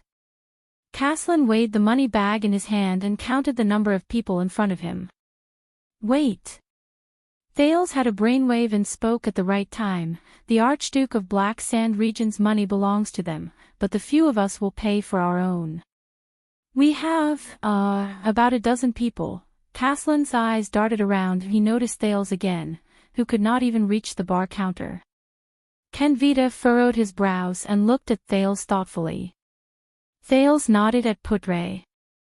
The latter raised his eyebrows, then walked forward and took out a few silver coins. Ah, I recognize this portrait. King of the Oath Keepers, Midir, right? Caslin took the silver coins and scrutinized the picture on them. He then raised his head and chuckled, revealing his yellow teeth. You're from the Empire? No. Thales smiled and shook his head. We're from Constellation. Beside him, Waya's expression changed, while Putre seemed to be deep in thought. I know, brat. You're the Prince of Constellation, and you're here to apologize. Caslin stared straight at him. What a long and arduous journey. Thales shrugged. All right. Caslin snorted. There's no reason to say no to money. Hey! Kenvita protested. Aren't Archduke Lampard's gold coins money as well? Hey, Brian. The owner of Hero Tavern ignored the Viscount. He raised his voice and knocked on the wooden window behind him. 20 glasses of ale, normal ones will do. A tall, black-haired man in his 30s walked out from behind the bar counter. There was a burn scar on the left side of his face. He snorted coldly. The tavern assistant raised a thin wooden stick with a displeased expression and turned towards the cupboard behind him. With a shake of his arm, he skillfully skewered the ears of a dozen or so wooden wine glasses and pulled them up like skewers. With another shake of his arm, the dozen or so glasses hit the bar counter at the same time. Brian deftly pulled out a wooden stick and lifted a large wooden wine barrel. He began to pour wine into the wine glasses that were lined up in a row. As he poured, he stared at the crowd with an unfriendly expression. He even glared at Thales fiercely. This is not something that can be done with arm strength. Waya watched the assistant's movements and his expression changed. He said in a low voice, I bet he's an expert swordsman. Don't be offended. Caslin laughed. My buddies here are all uncouth men who served in the army. Of course, Hero Tavern, Tolja said flatly, the gathering and distribution center for retired soldiers in Northland. Thales sadly realized that he could not even reach the chair at the bar counter. It would be too awkward for him to speak directly under the watchful eyes of the crowd. At this moment, it was especially important to have a guard who knew sign language. Ralph carried Thales to the high chair at the bar counter.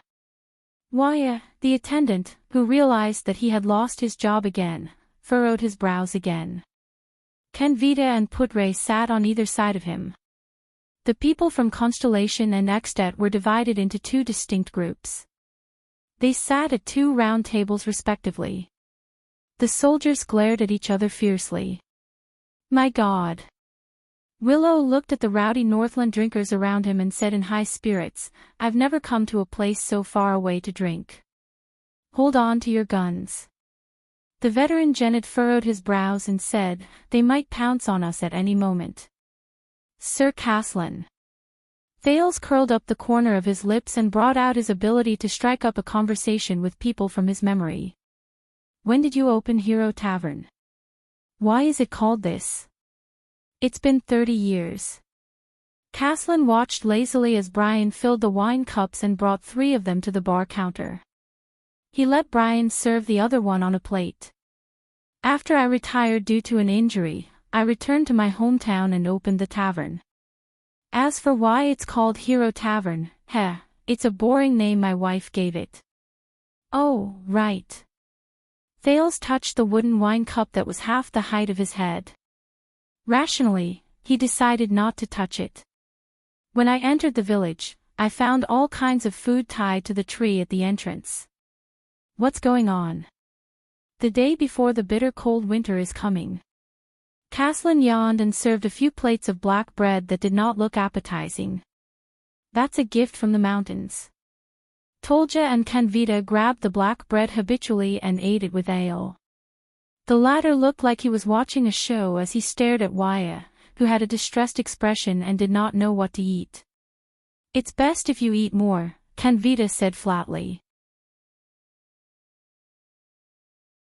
We still have to continue our journey in the afternoon. We'll only set up camp at night. A pampered constellatiate. Canvita chuckled in his heart. This is Hero Tavern's signature dish, the common coarse grain of the Northland villagers. Waya frowned as he stared at the black bread in front of him. Putre sighed and grabbed the bread. It seems like this will be our lunch today. It was probably Canvita's deliberate action to test the prince's attitude or to take revenge for the prince's indifference. But immediately after, everyone watched in astonishment as the Honorable Second Prince of Constellation, His Highness Thales Jadestar, grabbed a thick and hard piece of black bread with both hands. Then, he took a bite without a care. His expression made it seem like he was not eating the black bread that was difficult to swallow, but a gift from the mountains. Thales chewed on the hard bread in his mouth and curiously asked in a muffled voice, the day before the bitter cold. The taste is actually not bad. I only need to chew and chew it. It's not like the black bread in the Brotherhood, which needs to be roasted with fire when it's bad. Caslin's expression changed. He looked at Thales with an increasingly amused gaze. The day before the bitter cold is a weather unique to Northland.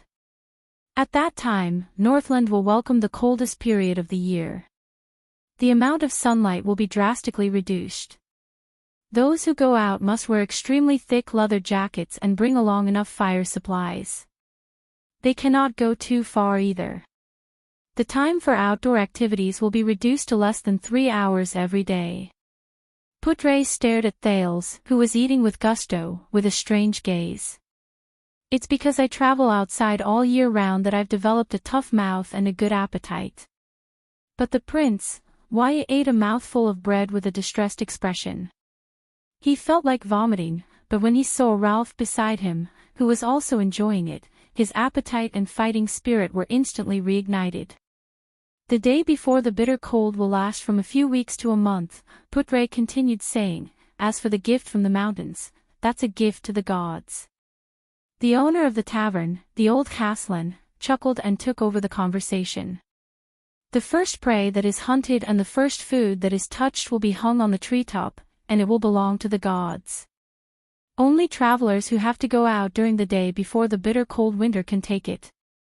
It's a gift from the gods. Gods. Thales swallowed. Which gods are they? Sunset, bright moon, and dark night.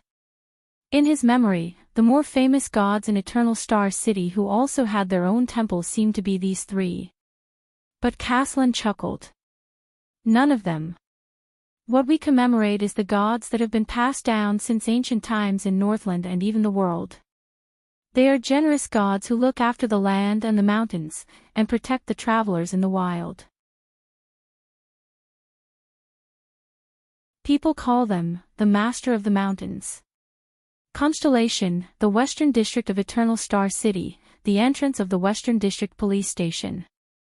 Sorry, Captain Cohen Caribbean has taken a month's leave. The secretary of the Western District Police Station, Miss Yora, looked at the young girl with short brown hair before her with a cold expression. I mean, at least a month. Taller than me. Longer legs than me. Perkier but than me. Miss Yora thought indignantly. Fortunately, my breasts are bigger than hers. Immediately, Miss Yora straightened her proud posture, stroked her long red hair, and said proudly, "If you want to look for him, you can leave a message. I see him often, I can help you pass the message to him. Also, not as feminine as me. Looks like a boy." Miss Yora sized up the brown-haired woman before her. The other party slowly furrowed her brows and said, "Is that so? He's not here." She also speaks in a gruff voice. Not like a woman at all. As Miss Yora thought of this, she immediately felt a lot better. That's a croaky voice. She would never admit that it was heroic. The brown-haired woman was silent for a while, quietly watching Miss Yora. Miss Yora felt a little embarrassed. The brown-haired girl immediately lowered her head and looked at the emblem of the Twin Tower longsword on her right hand. Her lips curled up into a smile. "All right then, please leave a message for him." The brown-haired girl looked at Miss Yora's expression and said with a playful smile, "Just say." Under the secretary's impatient gaze, the brown-haired girl licked her lips. That day at Red Street Market, the woman lying in his arms misses him. Miss Yora's expression changed as if she had been struck by lightning. Red Street Market, lying in his arms, woman, miss him. Miss Yora widened her eyes in disbelief. She furrowed her brows and looked at the woman before her with an uncertain expression. How could this be? This woman. With the handsome Captain Cohen, she actually, Jayla Charlton snickered. "Ha ha ha, all right, I'm joking." Under the secretary's murderous gaze, the descendant of the assassin's flower stroked her abdomen and waved her hand with a smile. "I've only met that blonde, green, police officer once. I just happened to save his life." "You like him, have a crush on him, love him to death, and want to give birth to a child for him." Jayla shook her head under the secretary's strange gaze. "I don't care about any of that. I'm not your competitor or rival in love either. I'm just asking him for a favor. Don't worry, he's not my type yet." The former bartender flashed a bright smile. The secretary blushed, which was rare for her. She looked at Jayla's sincere gaze and was momentarily at a loss of what to do. She was speechless. The silence lasted for more than 10 seconds. Miss Yora finally exhaled. "All right." Miss Yora turned her head away in embarrassment. The blush on her face had yet to disappear. She said helplessly, "Actually, Captain Cohen has returned to the Tower of Eradication, and we can use messenger crows to contact him. You can write him a letter, and then." Jayla smiled. "All right, I'll write him a letter." The young former bartender nodded and thought about something. "Thank you, Miss Yora." "Actually, if it's not too troublesome," the secretary said a little embarrassedly, "maybe I can help you. After all, you're Cohen's friend. Although I am just the secretary of the director, I know a lot of people. For example, my brother is serving the royal family. He can come into contact with a lot of important people. This way, you don't have to look for Captain Cohen." Miss Yora clenched her fists in her heart. "Do you think it's over just because you don't like him? What a joke. Don't look down on a woman's persistence, whether it's for yourself or for your rival in love." Jayla looked at Yora in astonishment, then broke into a smile. "You can't help me with this." Jayla shook her head in resignation. "You're still too." Jayla suddenly stopped talking. She seemed to have remembered something. Miss Yora revealed an expectant gaze. "Maybe you can really help me," she said slowly. "Yora, you're the secretary of the police station. You can see all cases, wanted posters, and intelligence. Can you help me pay attention to some information?" Miss Yora smiled and nodded. "Of course, if it's not a secret. What do you want to know?" Jayla exhaled and said in a low voice, "I want to investigate the locations of large arms smuggling cases from Constellation to other countries over the past few years, especially those related to Black Street Brotherhood. There's a guy called Rhoda, Miss Yora took out a pen and paper. Jayla hesitated, but in the end, she still said, "Also, I want to find 3 children. Their characteristics are very obvious. They might have been abducted by the Brotherhood, but they are not in Eternal Star City." Miss Yora raised her head in puzzlement. "A 10-year-old boy called Cindy. He's a little bigger than the average child. A little girl with a circular burn scar on her face called Coria. She's about 4 or 5 years old. A 7 or 8-year-old boy called Ryan. He doesn't have a right hand." "That's it." Miss Yora nodded. "I'll go back and look at the recent case reports regarding the crackdown on human trafficking." "Wait." Jayla raised her head and said with a serious expression, "I'm looking for another little boy. He went missing near Red Street Market. He might have fallen into the hands of Blood Bottle Gang. Black hair, gray eyes, about 7 or 8 years old. He's a..." Jayla's gaze darkened. "A child who doesn't look like a normal child." Miss Yora raised her head in astonishment. "He's a little too smart and mature." Jayla lowered her eyes and continued to explain. "Is that so? A precocious child." The secretary shrugged and lowered her head to continue taking notes. "My brother said that he's seen 2 similar children, a boy and a girl."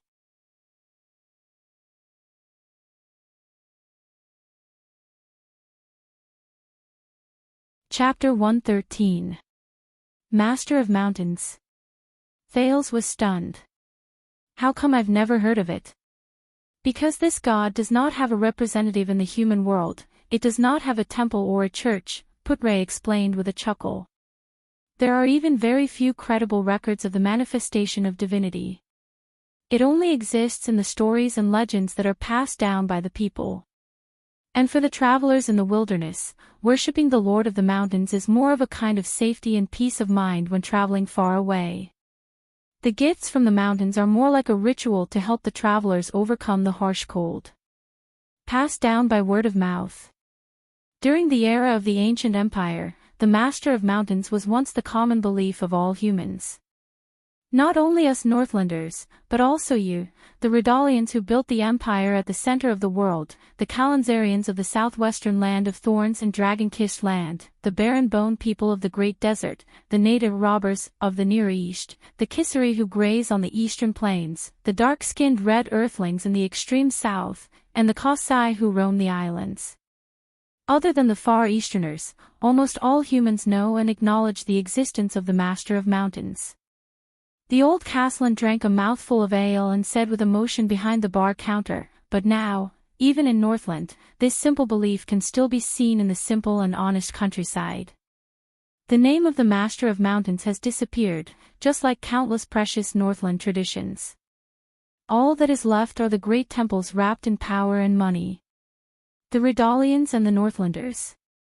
Thales curiously lowered his head and nibbled on the next piece of bread. "I remember the title of the Supreme King of Constellation, yes, we all know," Archduke Lampard's strategist, Viscount Canvita said with a mocking laugh, "the common ruler of the Redalians and the Northlanders of the Western Peninsula. But I sincerely suggest that you omit the latter part in extet. The Northlanders have never acknowledged your rule over us."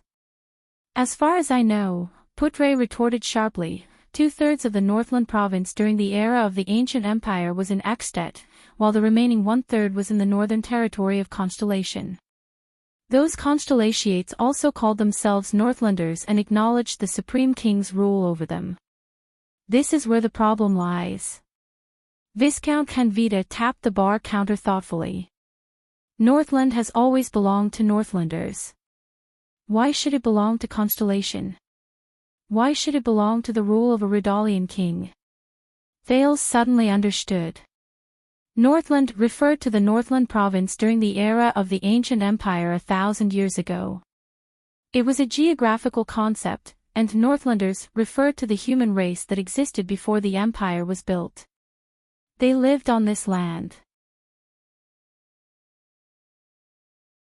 As for Extet, it was a country that was built after the Battle of Eradication. The weight it carried was far less than Northland, let alone Northlanders. Just like how Constellation was a country that only existed after the Battle of Eradication, the humans who lived in Constellation were known as the Rudalians thousands of years ago. By the looks of it, they seemed to be the main race of the ancient empire. Today, Northlanders and Rudalians had long since mixed together in Extet's Black Sand region and Constellation's northern territory. Thales lowered his head and inadvertently saw the wheat residue that had settled in the wine cup. He suddenly remembered the Sunset Pub in the underground street of Lower City district of Eternal Star City, the careless female bartender Jayla, the fierce-looking fat chef Edmund, and the owner of the pub who only showed up once or twice. Why? Because of history, Putre said flatly. Today, whether it's Black Sand region or the Northern Territory, the Rudalians and Northlanders have lived together for many years. There is no longer any distinction between them. That's the land and people you snatched from Northland, Kenvita retorted.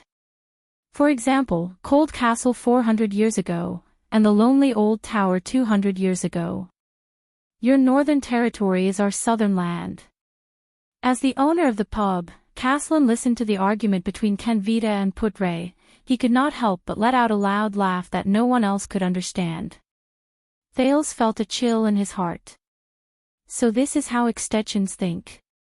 He thought of the soldiers' attitude and behavior towards them when they first entered Lampard's camp. He immediately understood. Constellation wants to protect its northern territory, while Extet wants to recover the Northlanders' territory. Both sides are fighting for justice. How ironic. These are all voices I can't hear in Constellation, right? When Putre said this, he chuckled softly. If you really want to say that Northland only belongs to Northlanders, the Arun family of Constellation's northern territory used to manage the entire Northland province for the Emperor, and they were a dukedom family for as long as 1,000 years. Constellatiates are pointless proud. Viscount Kenvita snorted coldly and said, in the end, all of you still want to go back to the ancient empire that perished a long time ago, don't you? Are you still reminiscing about the supreme authority and glory of the Pegasus throne, the emperors who could make the entire world tremble with just a wave of their sleeves, and the era where the map of the country could be spread from one end of the room to the other? The empire is undoubtedly the most precious legacy in human history, the most glorious page, and the most powerful existence. Putre answered coldly, even though it no longer exists, its glory has been passed down to this day and has never faded. Ha! I almost forgot. Kenvita raised his hands and laughed mockingly at Thales. As long as Constellation exists, the Empire will last forever, right? Your Highness. Thales shrugged and responded to him with a smile. Don't make fun of the royal family, Putre said coldly. His bloodline once stood at the top of the world and witnessed the rise and fall of mankind. Bloodline. Kenvita snorted with a nasal voice. Northlanders do not believe in bloodlines. A hero who can shoulder the burden of the country and its people will naturally become a king. The next moment, the Viscount of Extet narrowed his eyes and said sternly, and listen carefully, Your Highness. The empire ruled by the so-called imperial family that you were born in has only left the world a nightmare of chaos. Thank you for your reminder. Thales scratched his head awkwardly and laughed dryly. What a novel point of view. Novel. Kenvita stared at him and said flatly, Have you heard of Quisso Lampard's story? Your Highness. Quisso Lampard. The ancestor of the Lampard family. The King of Rebellion. Thales answered excitedly. You don't need to hear it from the subordinate of an archduke. Putre was about to speak, but he noticed that Thales had raised his hand with great interest and stopped him from speaking.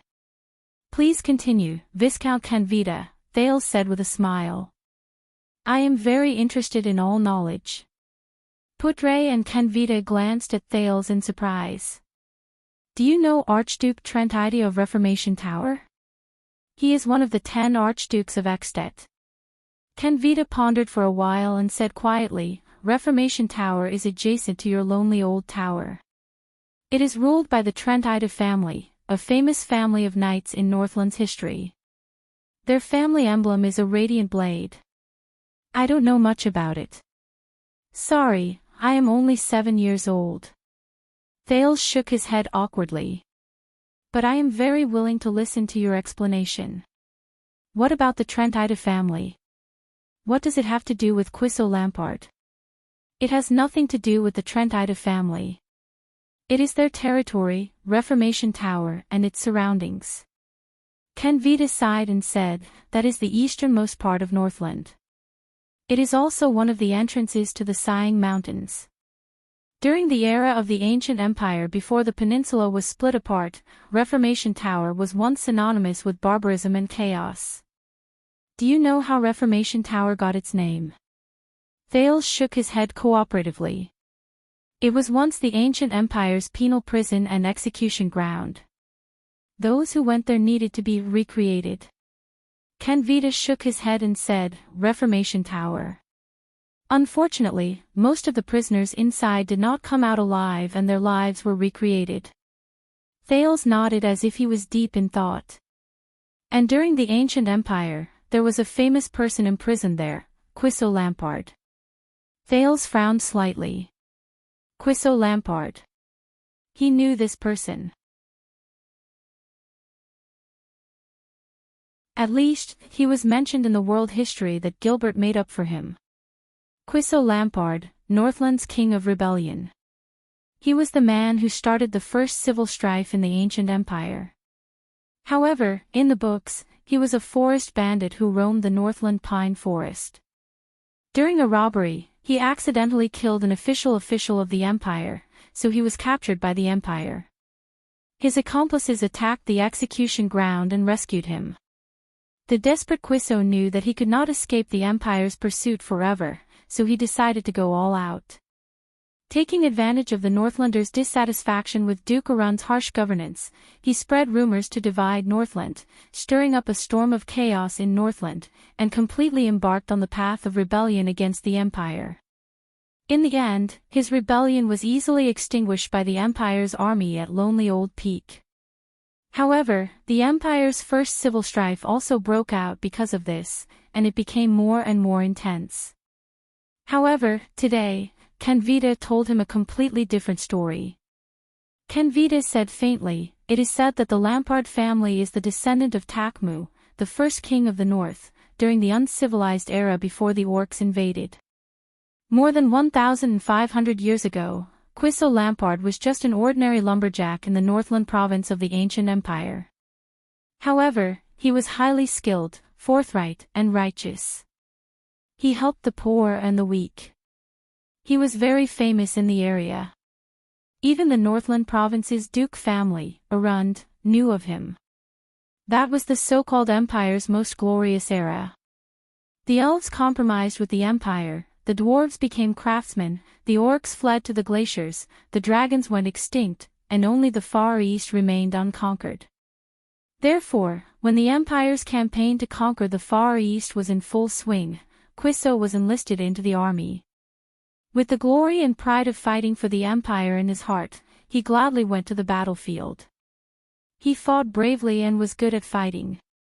Due to his prestige in the hearts of the Northlanders, he was promoted all the way until the empire conferred him the title of Count and appointed him as the general of the Northland army. Thales' heart trembled. This story was completely different from the one he had in mind. With the hard work of Quissow and the other armies, the Far Easterners retreated in defeat and were trapped in their isolated city.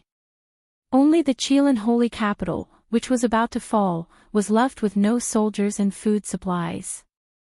The empire's magnificent feat of unifying the world was about to be realized. The emperor's desires became more and more excessive. His demands were endless. He never stopped conscripting laborers, and the amount of taxes increased.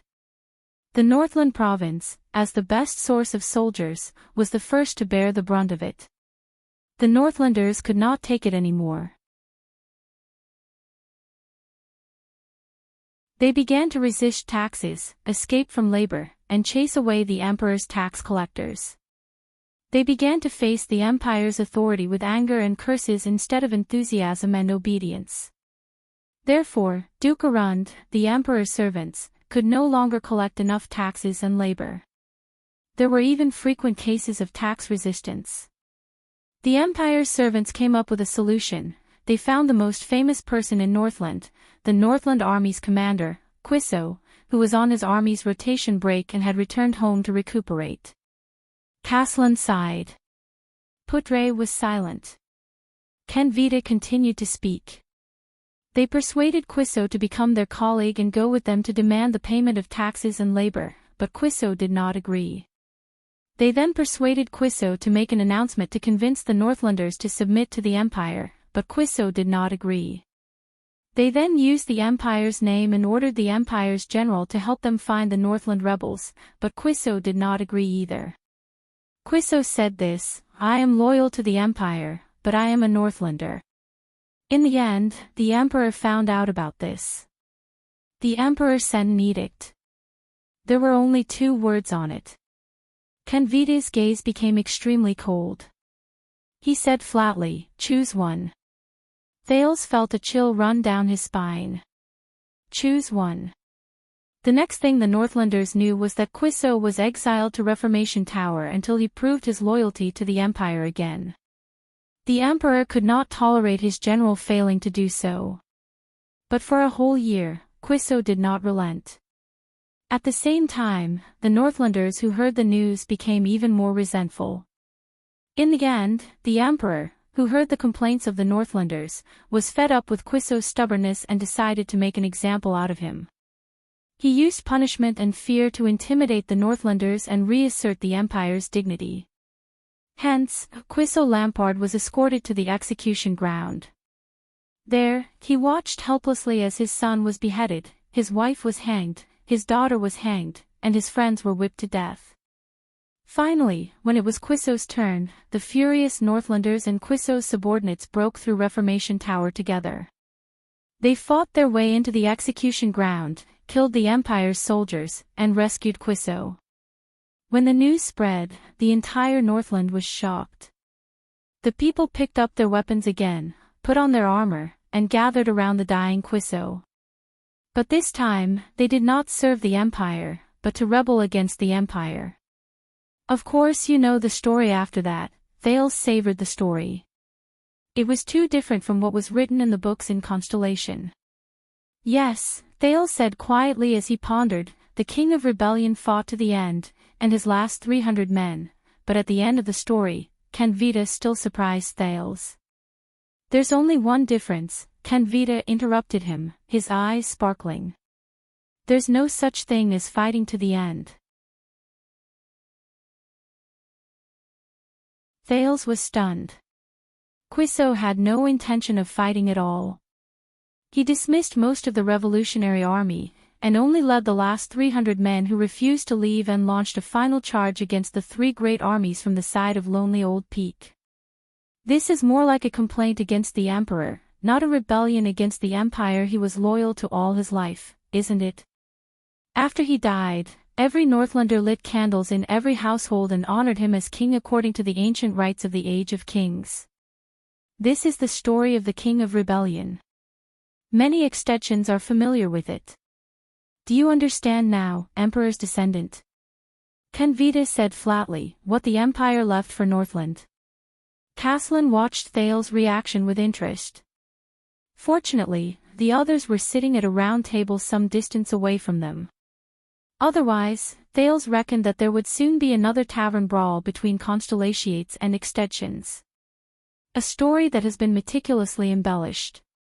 Putre snorted and laughed. I'm curious, though. How did you know the Emperor's edict so clearly? Are you sure that you didn't miss a single word? Go ahead and be sarcastic, citizen of the Empire. Anyway, your mind is only filled with the glory of the Empire. Kenvita's gaze was filled with disgust. He continued, what did the Empire give the world? Endless military conquests, unreasonable and harsh taxes, greedy and corrupt high-ranking officials of the empire, cruel and oppressive rule by the ignorant people, ugly and dark religious oppression.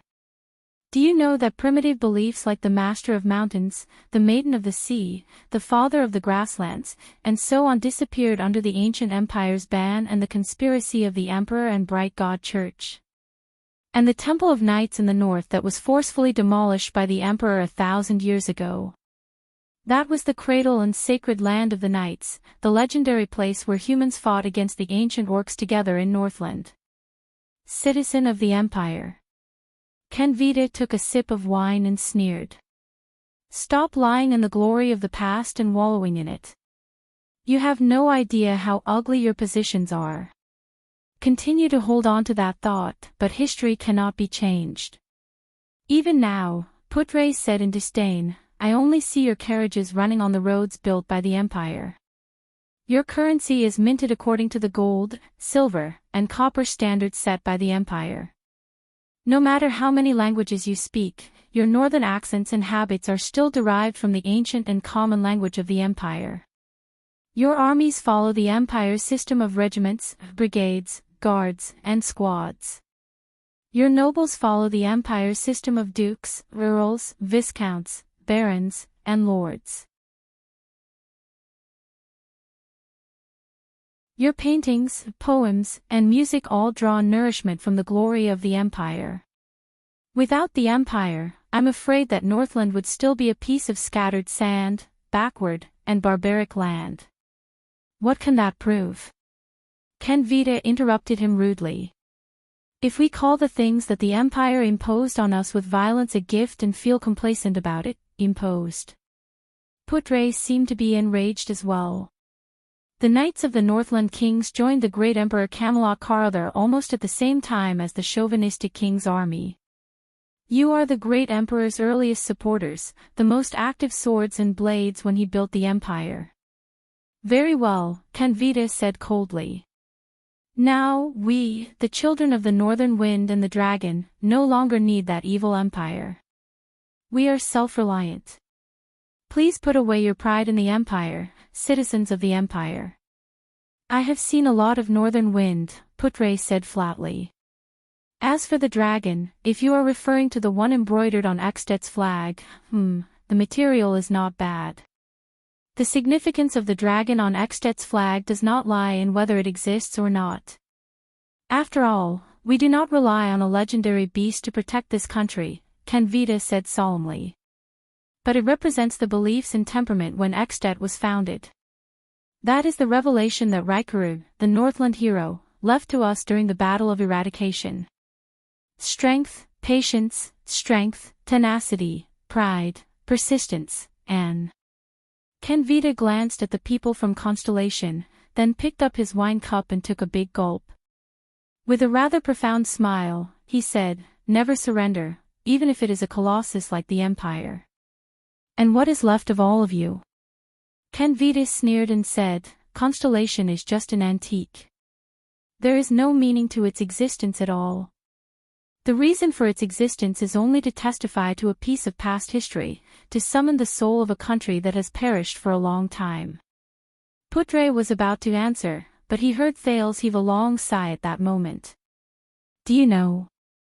Kenvita and Putre turned to the second prince of Constellation at the same time. Be it Putre or Viscount Kenvita, Thales sighed deeply and said, even though one of you is a Constellatiate, and the other is an Extension, in your unpleasant encounter, I found the two biggest similarities between the two of you. Putre and Kenvita were stunned at the same time. So, what are they? The one who spoke was the owner of the tavern, Caslin, who had been watching the show from the side. He tapped his chin with great interest and asked Thales, similarities? Thales raised his eyebrows and shrugged. When the two of you meet each other, even if you speak from your own standpoint, your minds will only be filled with the same thing. The most unoriginal thing. Putre revealed a puzzled expression, while Kenvita frowned slightly. The Empire. Thales said softly. He took the last bite of the bread. Putre and Kenvita were stunned at the same time. Ha ha ha ha. Caslin clapped and laughed loudly. What an interesting conclusion. What about the second similarity? The second, Thales bit into the black bread and mumbled, even though the two of them talked so much about the Empire, but in truth, none of them have actually seen the Empire with their own eyes, whether it was the final Empire 600 years ago or the ancient Empire more than 1,000 years ago. Caslin's laughter grew louder. Putre and Canvita's faces darkened at the same time. Well said. The second Prince of Constellation. Caslin slammed the table in extreme joy and laughed loudly as he looked at Thales. They have never seen the Empire. Thank you for your support. Thales shrugged. On one hand, it shows that the Empire's influence is indeed far-reaching. On the other hand, he stared at the two quarreling men in resignation. Both of you are arguing with each other's imaginations. Really? Putre and Canvita turned their heads at the same time and no longer looked at each other. Get over it, boys. The old Caslin shook his head. Who else remembers ancient legends, glorious past, lost history, and sacred traditions, other than the nobles who boast about their families and the stinky scholars? But this thing. He pointed outside the door. The gifts from the mountains can prevent the young lads from freezing and starving to death when they go out in the cold winter. That's enough.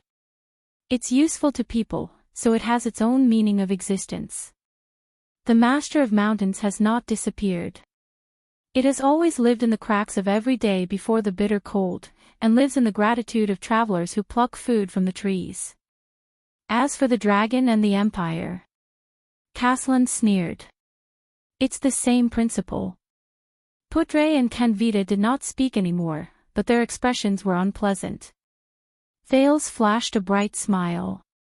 Bang. Caslin slammed a wine glass with a different color on the bar counter and pushed it in front of Thales. High-quality rye wine, specially provided by Hero Tavern. Under Thales' astonished gaze, the old man said casually, my old comrade in Prestige Orchid region provided it with rye. There's a daily limit. It's not for the crude stuff they drink. This is for what you just said. Thales widened his eyes. He looked at the white-haired old man, then lowered his head to look at the wine in the glass. Don't hesitate, boy. Drink it up. Caslin showed off his powerful and vigorous right arm muscles, which did not show any signs of aging. The standard to judge a good warrior is, firstly, whether he can swing his axe with enough strength, and secondly, whether he can drink to his heart's content. I'm only 7 years old.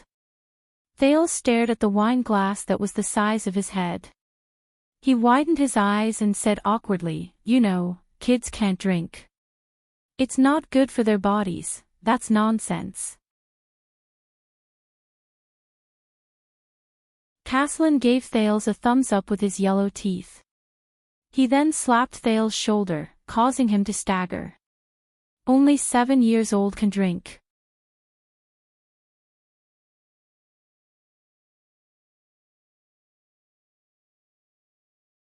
Chapter 114. After Thales tried his best to reject the cup of rye wine, he breathed a sigh of relief under old Caslin's regretful gaze. They rested for a quarter of an hour. Viscount Canvita turned his head and nodded at the fire knight, Tolja. Get ready. Tolja ordered his soldiers. We're ready to depart. We must reach Prestige Orchid region before tomorrow night. Upon hearing their commanding officer's words, Extet's officers and soldiers stood up in unison. They left behind their wine money and walked out of the tavern. The Constellatiates looked at Thales. Thales glanced at Putre, shrugged, and jumped off the bar counter. But just as he waved at old Caslin and was about to leave, Brat, wait. Caslin left the bar counter and walked towards Thales. Thales only then realized that this old man was extremely tall. Caslin was almost 7 feet tall. He had to raise his neck to an angle that he could barely look up at him. Fortunately, Caslin squatted down in front of him. You want to apologize to King Nuvan, don't you? Old Caslin said slowly, and I also heard that it is to repay Prince Mariah for his misfortune in Constellation. Yes. Thales exhaled. Let's see if King Nuvan will be interested in my head. Caslin's gaze on him changed slightly. The old man sighed. When I was your age, I only knew how to chase sparrows behind my brothers but... Thales smiled faintly. But before Thales could speak, Caslin continued, damn those messy political schemes of the nobles. They never show mercy, don't they? I don't care if you are 7 or 17. God knows how Prince Mariah died. It's a pity, he was a good lad. This. Thales looked surprised. Thank you for your understanding. Sir Caslin, listen, Caslin said flatly. I once served under Nuvan. To a certain extent, I am quite familiar with him. This tavern owner knows King Nuvan. Thales was slightly stunned. He turned to look at Kenvita, who was not far away. Why did they bring me here? Is it really to rest in the middle of the journey? Caslin sighed softly. He was a good king when he was young, a typical burly Walton man. I still remember Nuvan Walton standing at the 38th century ground, swinging his flail at the attacking orcs. At that time, he was generous, tolerant, and just. He could stand in front of an orc's axe for a nobody. Every warrior thought it was an honor to die for him. Oh. Thales' eyes brightened. That's good. It looks like at least he won't be a king who will simply order me to be beheaded. But people change. The old Caslin exhaled. His gaze became misty and unfocused. Nuvan is also human. He will grow old. There will come a day when he will be bewitched by slander and women, and be controlled by desires and impulses. Although he has the blood of Rikaru Ekstet, he is not a perfect dragon or hero. Especially, he's a father who lost his son. Thales could not help but be stunned. Caslin lowered his head and stared at Thales. Be careful, Constellation's second prince. Ekstet uses the great dragon as its flag, but for the past 600 years, we have only worshipped the great dragon's strength, learned the great dragon's pride, and cast the great dragon's wisdom to the back of our minds. Although we claim to be the children of the northern wind and the dragon, the shackles of the empire on our shoulders are no less than constellations. What do you mean? Thales widened his eyes. Do you mean that Ekstet's domestic situation may be worse than we think? Child, take care. Caslin only shook his head and gently placed his hand on Thales' shoulder. Since you paid but did not drink, consider this a bit of advice from me. Thales could only spread his hands. Thank you for your advice, unfortunately, it's useless. What will come will come. No matter what, he had to face Nuvan VII. Right. Caslin hesitated for a while and suddenly exhaled. He smiled and said, if you run into any irreversible crisis in Ekstet, when even King Nuvan can't save you, King Nuvan can't save me. Thales was puzzled. What does that mean? There is a butcher shop on Dragon Cloud City's westbound road. Its signboard is a dagger. Caslin snorted.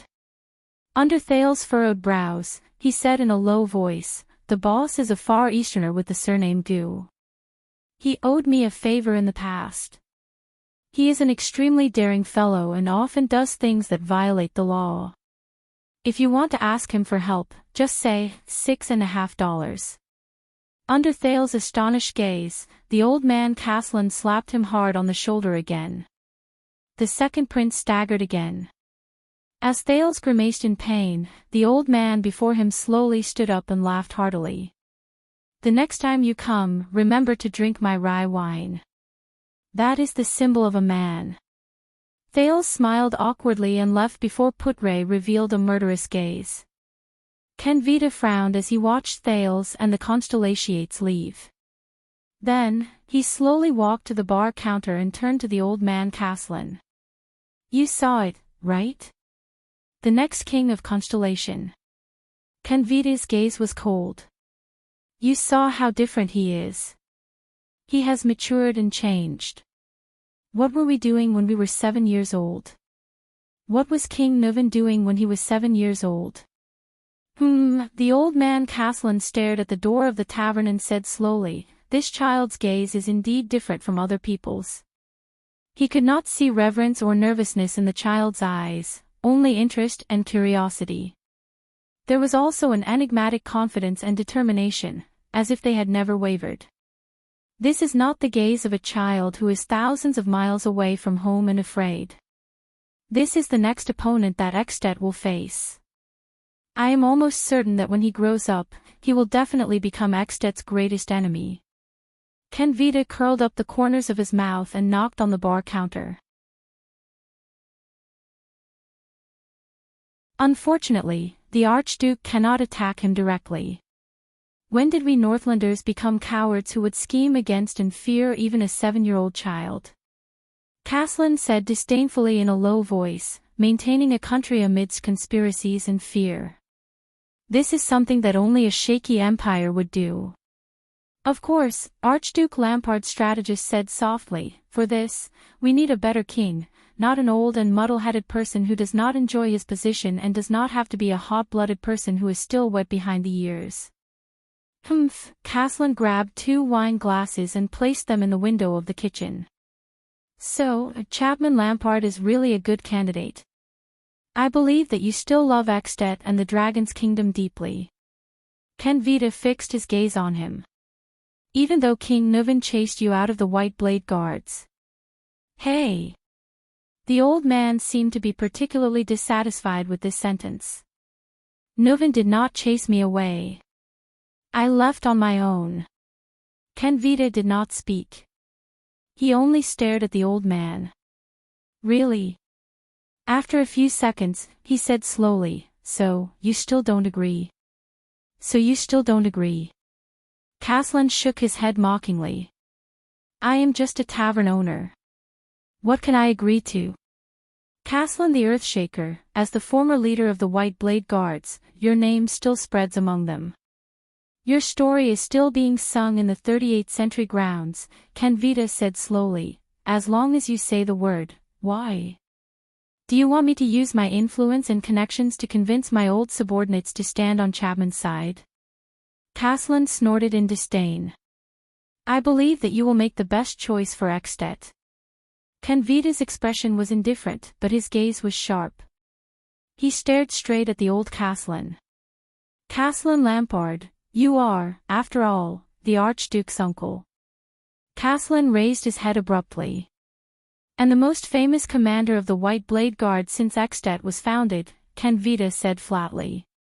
In the upcoming storm, you are destined to be unable to remain unscathed. Of course, it might not be just convincing my old subordinates. After all, the White Blade Guards are the king's personal guards. They are responsible for the safety of the common elected king of Extet. Canvita thought silently. Do you know what this reminds me of? Caslin interrupted his thoughts. Canvita curled the corners of his lips politely into a smile. The old man stared at him coldly. Quiso Lampard was asked by the Empire to convince his fellow countrymen to cooperate with the Empire, pay taxes obediently, and stop resisting. If I say no, will that brat Chapman exile me to Reformation Tower as well? Canvita frowned. Go back and tell my nephew, Caslin said slowly but firmly, go to hell with Lampard. Go to hell with Rumba. Canvita sighed and shook his head as expected. Then, you should at least be able to help me with the second favor. Caslin snorted coldly. All of you are always concerned about benefits, aren't you? Canvita narrowed his eyes. This time, it has something to do with that prince. Caslin put away a few cups again and ignored the Viscount. There are people in Extet who want to assassinate that prince. Whether it's to frame the Archduke or to mess up the situation, Canvita said with a dark expression. They even used the officer spy lurking in our mystic gun unit. You know that I hate these dirty politics the most. Caslin raised his head and said bluntly, I don't want to know anything. What happened next is related to you, Canvita interrupted him in a deep voice. The Archduke sent a letter yesterday saying that we found a clue about the officer spy in the black market, but it was intercepted halfway. What does it have to do with me? Caslin said rudely. Those who intercepted the clue halfway used the sword style of the Tower of Eradication, an unusual power of eradication, and they were definitely not from the Tower of Eradication. Caslin was stunned. Go on. The old man became solemn. What is the power of eradication? I know you will care about it. Canvita said sharply, it's the one you mentioned a long time ago, the frenzied and out-of-control power of eradication. I remember that you are still working for the Tower of Eradication. It's just to return a favor to Shao. A nostalgic look appeared in Caslin's eyes. After all, it's been so many years since I graduated, but he immediately looked at Canvita seriously. What else? The super-class swordsman of eradication under us, Croche. Do you remember her? She's the daughter of your comrade, that strong little girl. She was heavily injured in their hands and almost lost her life. She's the only one who escaped. Caslin clenched his fists. The clues we've been pursuing have been cut off. The only clue we have left is that strange power of eradication. Canvita said sincerely, we need your help, even if it's for the Tower of Eradication, not for Lampard. The person who is as famous as Grey Sword Guard, Shao, the pride of the Tower of Eradication, the pride of the White Blade Guards, ground shaker Caslin Lampard. A few days later, in the lounge of the House of Legacy in the Tower of Eradication. We can be sure that the disaster swords do not have the complete inheritance of the Northland military sword style. One of the supreme class inheritors, Zadie Tafner, sat on the table and said to his student, even if it's outdated, it's still a set of sword style meticulously researched by countless swordsmen and wizards. And the House of Legacy has the most complete security system. We can start from here. All right. Continue looking for books here, Zadie. The exhausted Cohen Caribbean leaned against the table and knocked on the table leg. He rubbed his reddened eyes. I can't take it anymore. But I'll remember these good times, the days when I sneaked into the truth library with my teacher every night. Zadie's face instantly darkened. Are you giving up? His teacher said in displeasure. Are you giving up on the investigation of the disaster swords? I'm not giving up, the blonde police officer, Cohen said angrily. But do you know how many books are in the truth library? Then, I just received a letter from a beautiful lady yesterday. Cohen ignored Zadie's unpleasant expression and yawned. I'm going to return a favor. Jayla. Is that her name? Cohen touched the letter in his arms and the corners of his mouth curled up into a smile. That cool girl with dual blades. However, at this moment, a stern and cold old voice came from behind the teacher and disciple. Zadie Tafner. Cohen Caribbean. Both Zadie and Cohen trembled at the same time. Thud. Zadie jumped off the table in a fluster and fell to the ground due to a moment of carelessness. Thud. Cohen nervously bounced up from the ground and ended up hitting his head on the table. The two of them were in a flurry. One rubbed his knees and his face was contorted, while the other touched his scalp and grimaced in pain. They stood up with difficulty and tried their best to stand straight. They put on their most obedient and friendly smiles and looked at the cold, gray-haired old man from the Far East who had appeared out of nowhere with a sword hanging from his waist. Ah! Shao! When did you come back? They all said that you went to Sharp Blade Valley for an inspection. This was the heir of the Tower of Eradication, Zadie Tafner, who raised his hands and bowed with a face full of smiles. Master Shao. This time when I came back, I planned to visit you first. I even specially brought you Constellation's specialty. This was Cohen Caribbean, Constellation's police officer cum captain of the city defense, rubbing his hands together with a flattering expression. But the gray-haired old man, Shao, ignored their smiles. The table in the lounge is not for dancing. Shao stared at Zadie, who had a flattering expression on his face. His cold voice made Zadie's smile even more awkward. The heir must set a good example. Of course, of course. Zadie Tafner nodded sincerely and humbly. Then, he turned to Cohen. His steel-like stern face scared the latter. Since there are chairs, don't sit on the ground. Yes, yes. Cohen listened to Shao's teaching seriously. The two of them smiled and nodded repeatedly. They were as respectful as they could be. What a joke! This was the master of the Tower of Eradication, the Grey Sword Guard. The lightest punishment he could give his students was to stand upside down with one hand for 10 hours. And the crimes that were worthy of the lightest punishment, for example, taking 2 long steps while walking, was not in a good posture. The Grey Sword Guard stared at them coldly. Zadie and Cohen stood straighter than the other. Fortunately, Shao only snorted in the end and did not say anything else. The two of them secretly breathed a sigh of relief. Until Shao said his next sentence. I heard, Shao said slowly, that you have sneaked into the Truth Library many times these few days. Zadie and Cohen were petrified on the spot at the same time.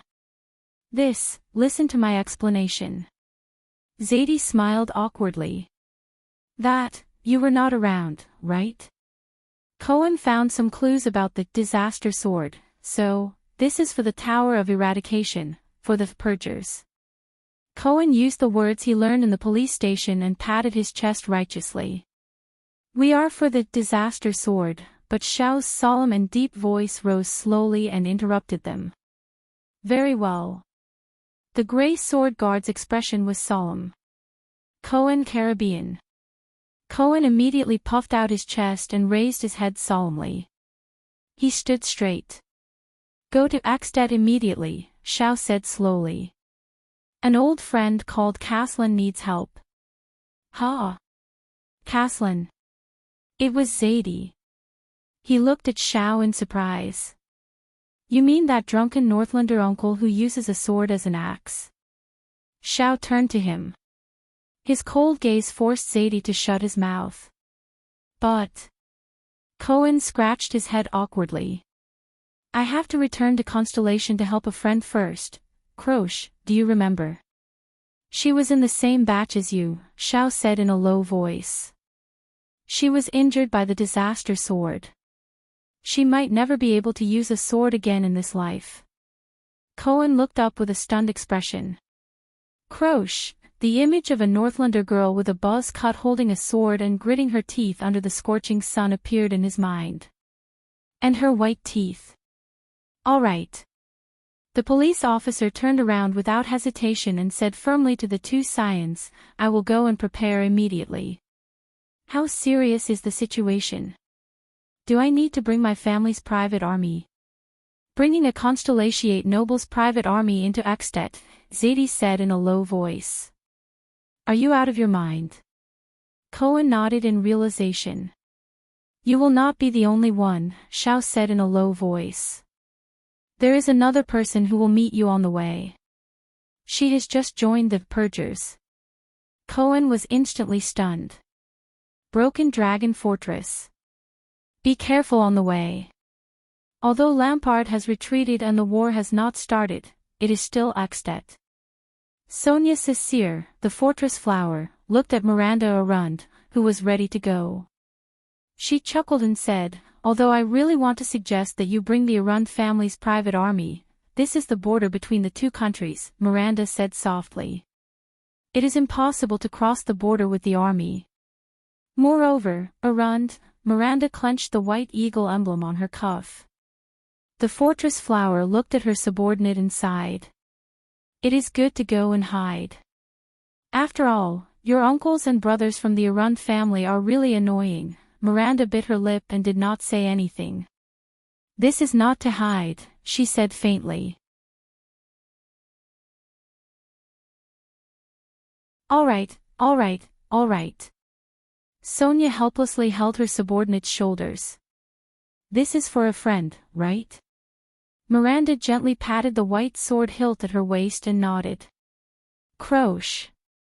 A girl who never gives up. We are learning under the same teacher, Duke Arund's daughter said coldly. When she is in trouble, I must be by her side. I do not have much left in this world. I must cherish it. Miranda recalled the light and bright figure in white in her memory, and his always cheerful and optimistic tone. She could not help but smile. She turned around and stepped into the stirrup. Don't worry, commanding officer. I am not some helpless little tabby cat. Besides, I won't be fighting alone. Miranda Arund nodded at Sonia from her horse. An old friend will be coming with me.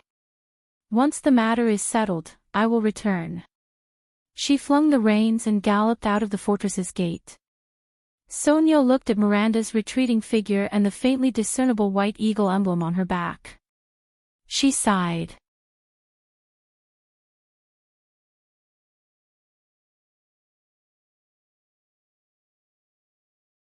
Chapter 115. Somewhere in Eternal Star City. It was in pain. The air here was cold and moist. Its skin was wrinkled, its 6 limbs were weak, its abdomen was shriveled, its lips were trembling, and its teeth were blunt. Only the darkness around it made it feel at ease. It raised its right hand, trying to change its position, but inadvertently hit the metal cage. A sharp pain came from the surface of its skin that had just touched the metal. It opened its mouth and let out a meaningless howl of pain. This damned cage. The magic seal on it was rigorous, meticulous, comprehensive, perfect, and flawless. It was the standard product of the Alchemy Tower. It did not know whether it was the work of the Confinement Research Institute or the Spell Laboratory. It was probably the former.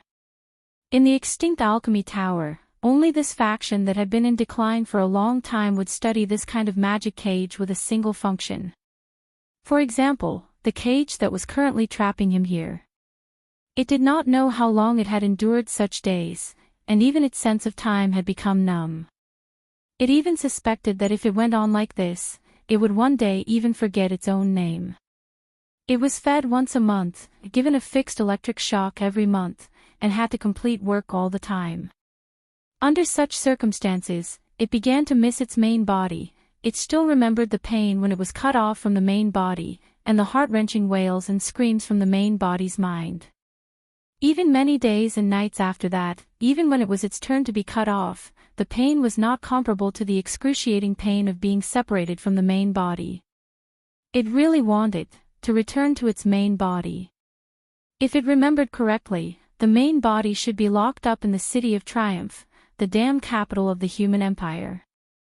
The country had already been torn apart, leaving only a small piece of territory. It was so weak, but that group of humans still shamelessly called themselves an empire. Did the weak not deserve to die? Thinking of this, its mind, which was a little muddled because it did not know how long it had been locked up, suddenly moved. That's right, hasn't it been a while since the main body sent anything over from Victoria's City? Whether it was letters or items, there was nothing. The mental connection between the main body and the main body seemed to have been broken for some time. Humans no longer used it. Impossible. It did not believe that those evil humans would let it or the main body take a break. They would only endlessly, without knowing the bottom line, squeeze its value dry. Did something happen to the main body? This thought flashed through its mind. No.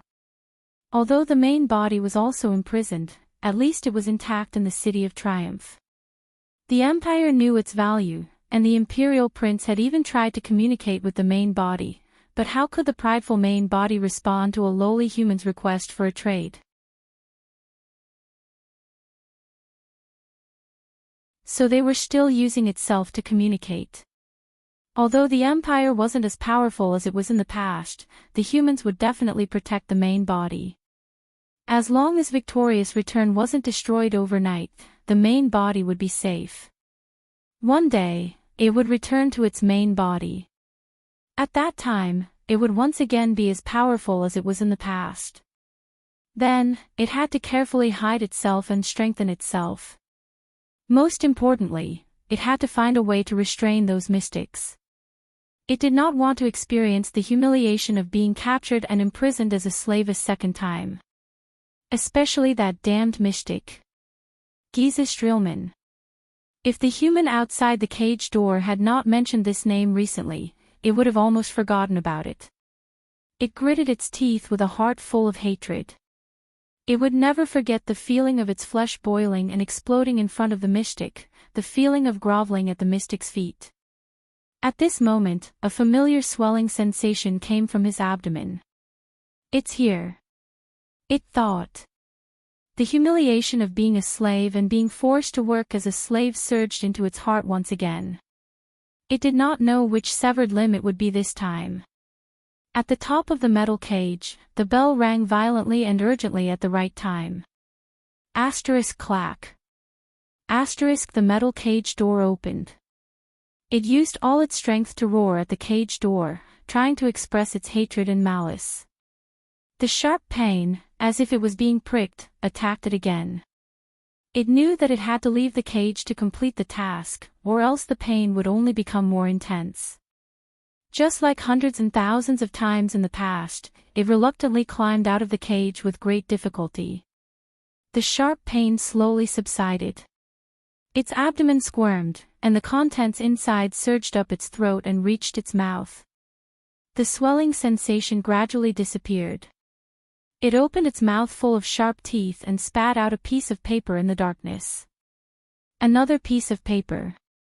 It thought in annoyance, these stupid humans, can't they send something interesting over next time? A young man in a white robe grabbed the piece of paper and pulled it out of its mouth roughly. Rude humans.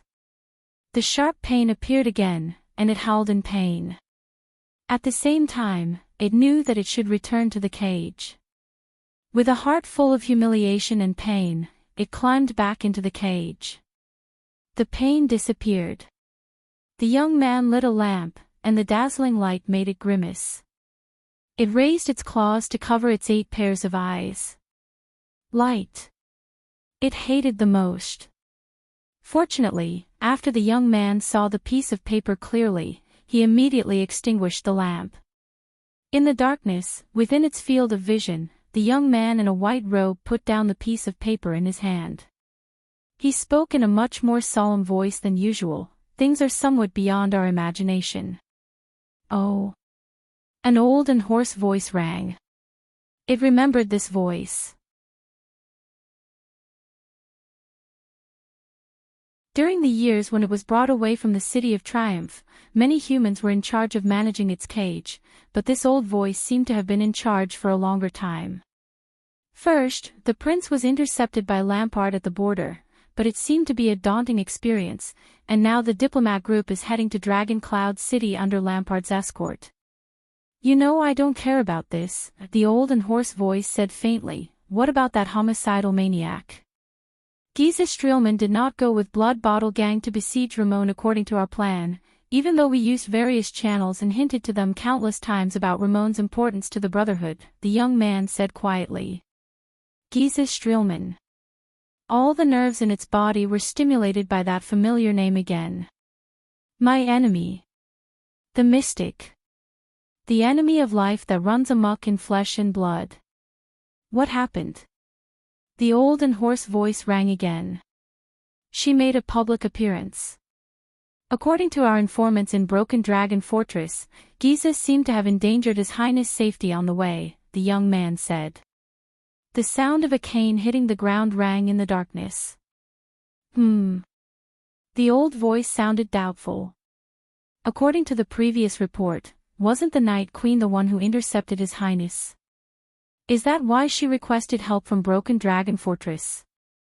Yes, but the information has been updated. It seems that things have become a little more complicated. The young man raised his head and revealed a smile that no one could see clearly in the darkness. The blood mystic appeared for the Dark Knight black coffin in the hands of the blood clansman. It opened its eyes abruptly. Even though it had experienced too much numbness and chaos during the years when it was separated from its main body, its memories with its main body still remained in its mind. Dark Knight, what a familiar term, where did I hear it before? There was silence. The old and hoarse voice did not reply. I remember that thing was on the list of legendary anti-mystic equipment, but judging from your reaction, it is indeed an extraordinary item, right? The young man in white raised his eyebrows. You know, if we send a message and arrange for manpower now, we might be able to intercept the Night Queen. The air and the darkness seemed to have frozen in an instant. Don't ask. That coffin is not something we can touch. After a while, the hoarse voice slowly rang. Be it the coffin itself or the item in it. The young man frowned and revealed a puzzled expression. But he still nodded in the end. After Giza was forced back by the fortress, she did not appear again, and Ramon was lured to Ekstedt by us according to the original plan. The old figure slowly stood up. Very well. If Blood Bottle Gang still can't find Ramon, we will remind them again. No matter what, we must lure the blood mystic over. In fact, this is the next thing I wanted to say, the young voice interrupted him. Your last test seems to have worked. The owner of the old voice, the Black Prophet Murat Hansen, slowly raised his head in the darkness. Even though the Brotherhood's headquarters did not make any moves under our surveillance. But Black Sword appeared at the border between the two countries. The young man curled his lips. I think he went to save Ramon. It seems that there is indeed something wrong with that Ramon, and his value to the Brotherhood is probably far beyond our imagination. There was another strange silence. Then, Murat's sinister laughter slowly rang out. He. The Black Prophet laughed softly. Ha, I was almost fooled by my own student and that old woman.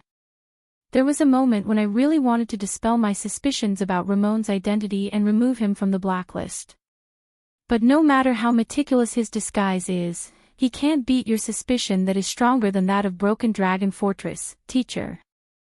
The young man in the white robe, Raphael Lindbergh, raised his head in the darkness and chuckled sarcastically. Let the news out. Murat did not care about Raphael's mockery. He stopped smiling and said in a low voice, the prince should have already entered Ekstedt, right? Raphael nodded. They are on the last stretch of the road in Black Sand region. Let Cora come back. The Black Prophet nodded and took a deep breath.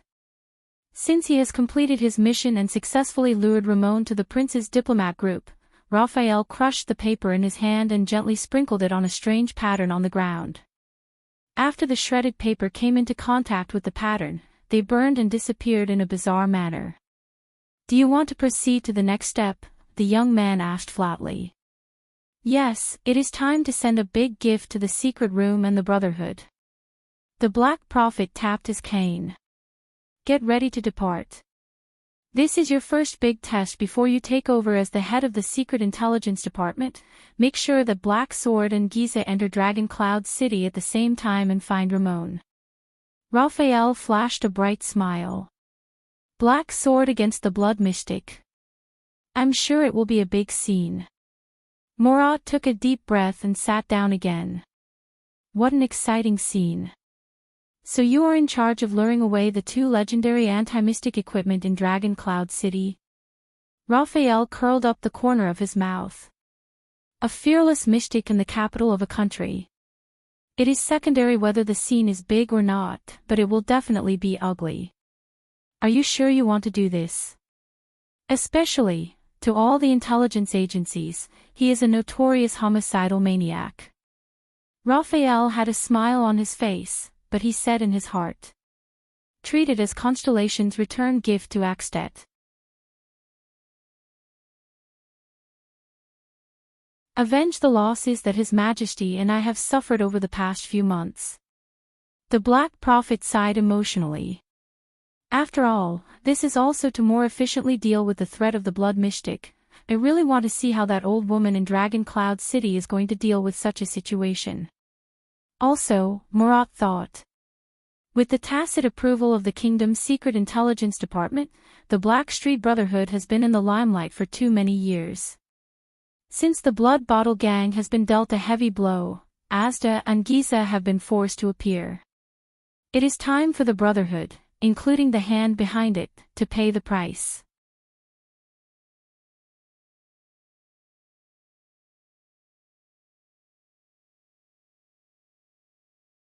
Chapter 116. Eternal Star City, Blackstreet.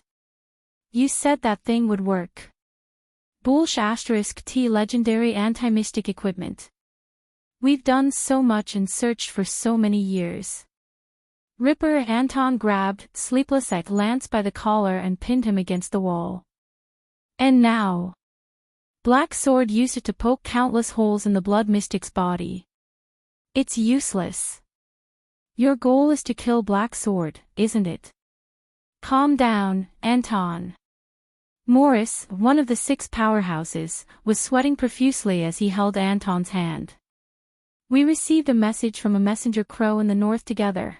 Although he was severely injured and we don't know if he's dead or alive, Black Sword escaped, didn't he? Even if that equipment is useless, but, at least Black Sword might still be alive. Might still be alive. Anton was still holding Lance tightly. He turned his head angrily and pointed at Morris. So, you can forgive this guy. Even if he used a fake equipment to frame Black Sword. Even if under his guidance, our efforts over the years were in vain. Morris was momentarily speechless. Lance suddenly grabbed Anton's bandaged arms. Although Ramon is not here and I can't be sure. But it might not be the equipment's problem. After all, we don't even know the equipment's name and function. Lance gritted his teeth and looked straight into Anton's angry eyes. In the Secret Intelligence Department, I read the relevant files. The Blood Mystic is rather special. It can't be sealed by ordinary legendary anti-mystic equipment. But this doesn't mean, F***ck your files.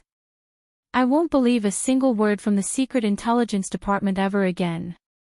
Didn't you see the message?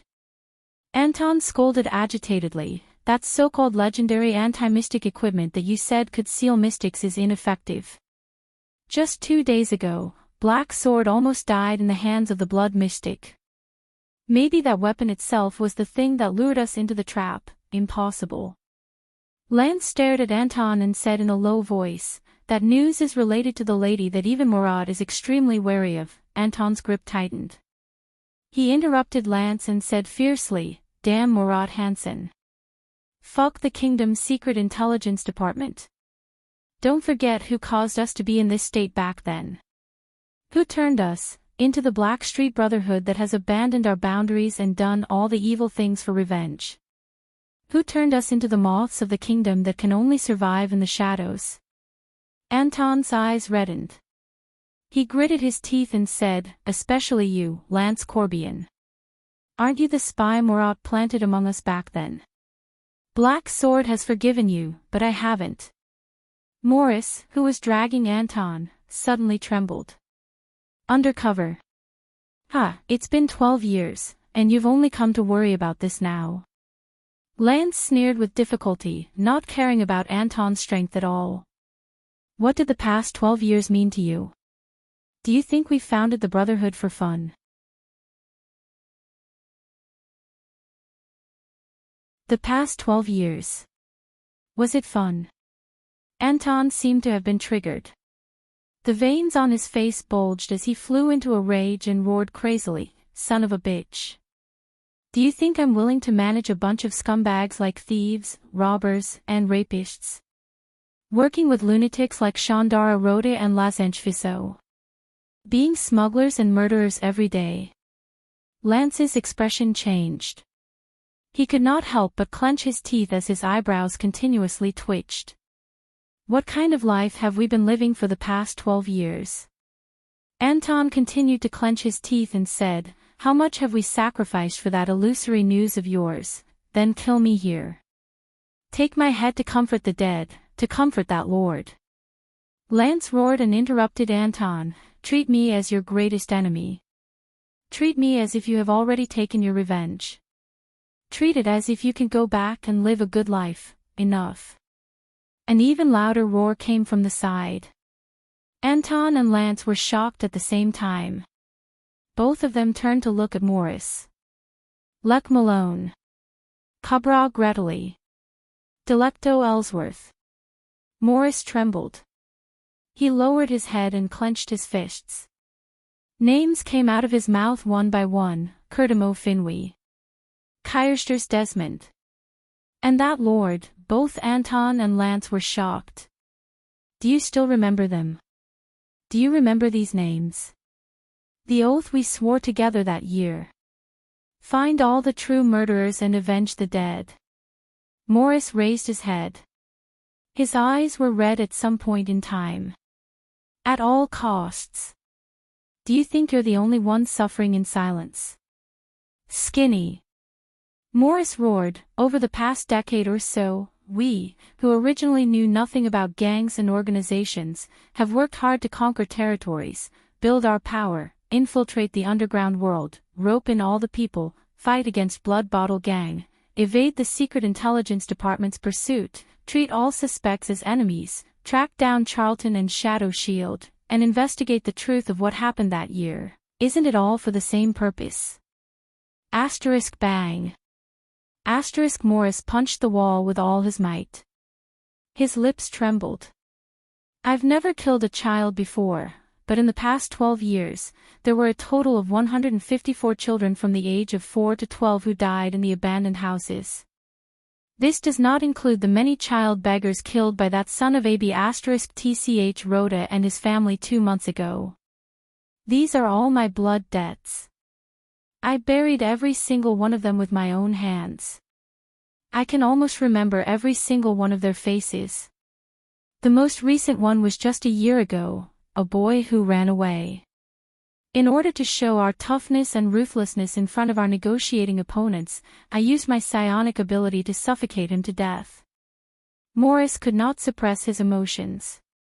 His psionic ability was slightly out of control, and even the air around him became unstable.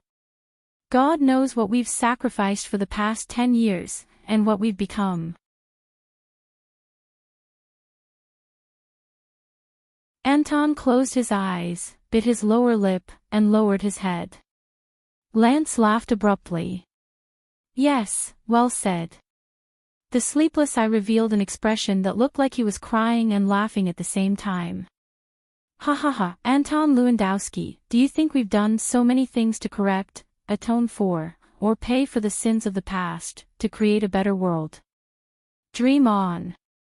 Lance, who had a terrifying gaze, cursed loudly. "Go and take a look at what we've done all these years. The Western Desert's prison of bones, that's where we should be. But why are we here? Why aren't we accepting the punishment that should have been meted out to us?" Lance pushed Anton away abruptly and shouted angrily. "That's because on that day 12 years ago, from the moment we arrived at Renaissance Palace, we had already become a group of specters, a group of ghosts, a group of corpses that are still breathing. The only supreme purpose of our existence is to drag out all of our enemies and masterminds, and then perish together with them. Only Black Sword knows best. We've long been in hell." The airtight, soundproof room suddenly became quiet. Asterisk thawed. Asterisk Anton kicked the wall forcefully, then walked to the side of the table, pulled out a chair, and sat down heavily. Morris covered his face. His fist, which was pressed against the wall, was already bleeding. Lance stared fixedly at the ground, his gaze unwavering. In the silence, only the suppressed, trembling, and hurried breathing of the three men could be heard. Until Morris was the first to break the silence. "We have to believe in Black Sword." The plump man tried his best to compose himself and slowly said, "Even without the legendary anti-mystic equipment, he still has the ability to escape from the mystics, just like how he faced Asda in the past." Lance pulled his scarlet cloak up again. "Let's wait for news from him." The head of intelligence from the Brotherhood, who came from the Secret Intelligence Department, said in a low voice, "When he recovers, I want Black Sword to try that equipment again." "How?" Anton still had not adjusted himself. He frowned and said bluntly, "Gamble with his life. If he runs into the Blood Mystic again, it might be Black Sword's time to die." "No, I will remind him to stay as far away from the Blood Mystic as possible before we confirm the equipment's usability," Lance answered without any emotional fluctuations. "Usability? How do we confirm it?" Morris wiped away the tears that had appeared in his eyes. "Do you still remember Goo?" Lance said quietly, "That Far Easterner." "Goo?" Anton frowned. "Before our mercenary group was disbanded, that brat who came in last. The one who was chased out by the Mane of Night Dark Guards?" "That's him," Lance said slowly. "He is in Ekstedt and brought me some news." "You still have contact with him?"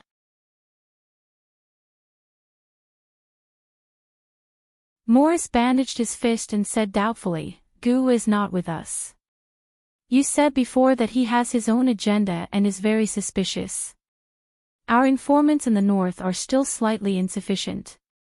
We have no choice but to rely on our local contacts." Lance shook his head. "And Goo, whether he is suspicious or not, seems to be doing well there." "Wait, you said that we need to confirm the equipment's performance first, so..." Morris stared at Lance in a daze. "That's right. Goo found an old friend in Ekstedt these few days." Lance raised his head and his gaze was sharp. "It really is an old friend."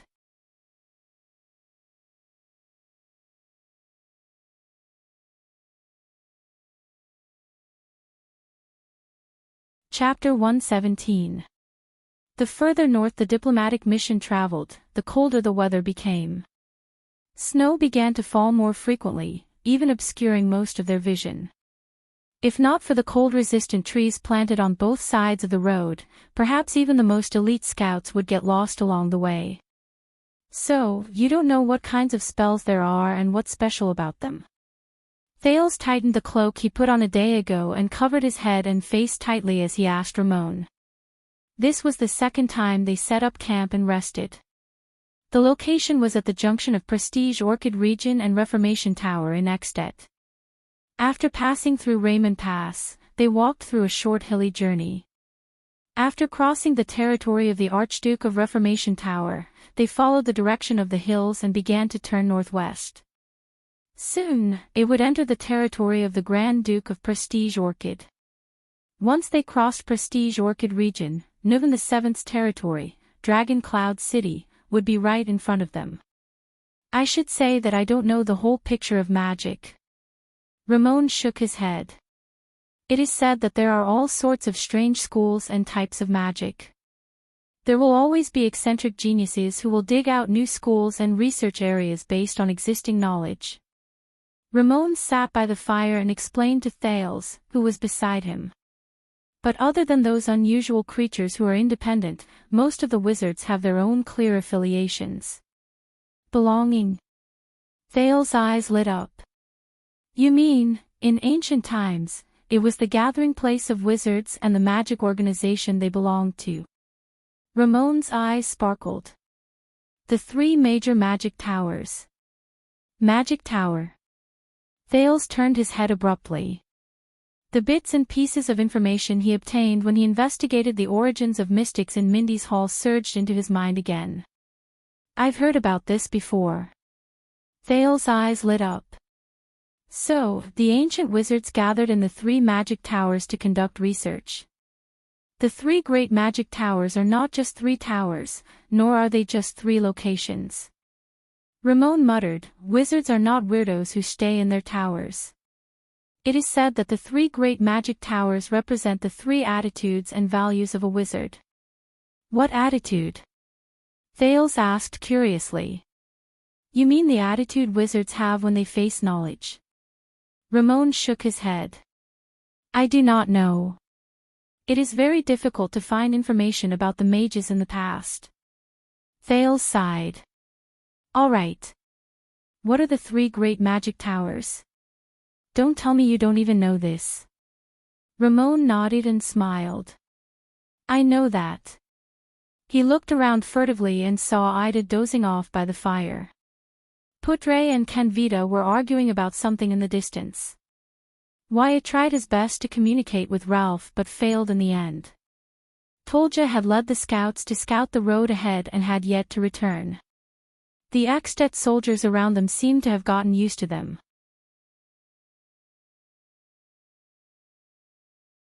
When he saw that the distance between them and their attention was still far away, Ramon cautiously approached Thales.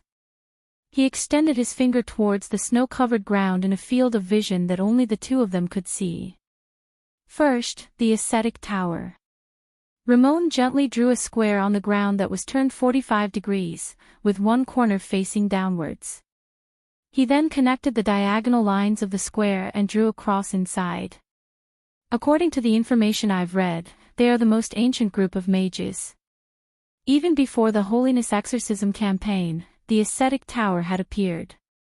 But they are also the most mysterious. I don't know what they are doing. I didn't manage to find out much about them. Thales frowned. Next, the alchemy tower. Ramon drew a circle. Then, he drew two triangles on the left and right sides of the circle. Each of them had a corner pointing outwards. The side of the circle where the triangles were near was an arc, matching the arc of the circle. Ramon then drew a small circle at the center of the circle. Thales recognized that the pattern looked like an eye. Ramon continued, as the name suggests, it is said that the alchemy tower is an important aid for humans to defeat the orcs. Their creations are all prepared for war or practical use. Some of their products have been passed down to this day and are still usable. They are rare items that only a few people possess. Finally, the soul tower. Ramon then drew two shapes. The upper and lower semicircles of the twos overlapped. The pattern was especially strange and its meaning was unknown. There are all kinds of strange information about them. One moment, they are said to be the protectors of the secular world. The next moment, they are said to have an agreement with the Empire. Or, they are said to be on bad terms with the other two magic towers. There are even some who say that their existence has brought a lot of chaos to the world, and that they are practically the source of all evil. I am also unable to understand the things that they are researching. Obviously, they are different from the other two magic towers. Ramon looked at Thales. The latter nodded to show that he remembered it. The doctor quickly extended his hand and nervously wiped off the three patterns, leaving nothing behind. That's all I know. As for the rest, I know nothing about the three great magic towers' inheritance, characteristics, history, and origins. Knowledge regarding magic has been completely banned. Ramon sighed. Also, you must never draw these three patterns in front of anyone, such as Morat. There will be trouble. Thales raised his eyebrows. Then, you drew them in front of me without any worries. Am I that trustworthy? Ramon turned his head and revealed that strange expression again. Trust? Ha! Ramon chuckled softly. His big nose twitched. I think you are not interested in magic for no reason.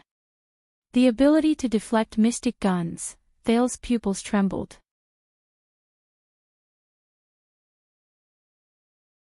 Damn it, he still cares a lot about it.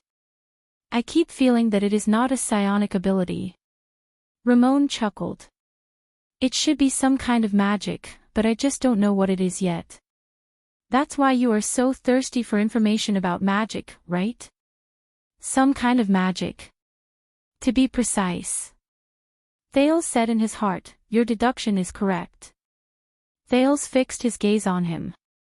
Constellation's new prince come the next king. Not only is he interested in magic, he even possesses some sort of magical power. Ramon beamed with joy. His haggard, dignified face made Thales feel nauseous. Just thinking about it makes me excited. Thales let out a long sigh and carefully pondered over the knowledge he heard from Ramon over the past few days. So, the three great magic towers no longer exist, the prince said quietly. Ramon's smile froze. He clasped his hands together, lowered his head, and hunched his back. The strange doctor wiped off a snowflake on his nose and sighed. It is said that this is the case. Do you know about mystics? They are not the slightly stronger warriors that ordinary people think they are. In fact, Thales did 3 somersaults in his heart. Found it. On the surface, the second prince said without batting an eyelid, as a member of the royal family, I know some things about mystics. They are the undying calamities. Ramon looked at Thales with a solemn gaze. Exactly. It is said that from the governments of various countries, to the churches of the gods in heaven, and even the demons in hell, all of them fear them. They are afraid that one day, they will make a comeback and launch a second battle of eradication. If that is the case, the calamities are the main cause of the destruction of the magic towers? Thales asked in a daze. Ramon straightened his collar and his expression became extremely solemn. I do not know whether the calamities were the ones who destroyed the magic towers, Ramon said in a low voice, but I believe that the so-called calamities, the so-called mystics, and the magic towers are all products of the wizard's research. Thales said in disbelief, so, everything related to magic in the world, including inheritance, knowledge, and history, were all intentionally banned? Ramon exhaled deeply. Yes. I guess that someone did not want to see the emergence of a new calamity.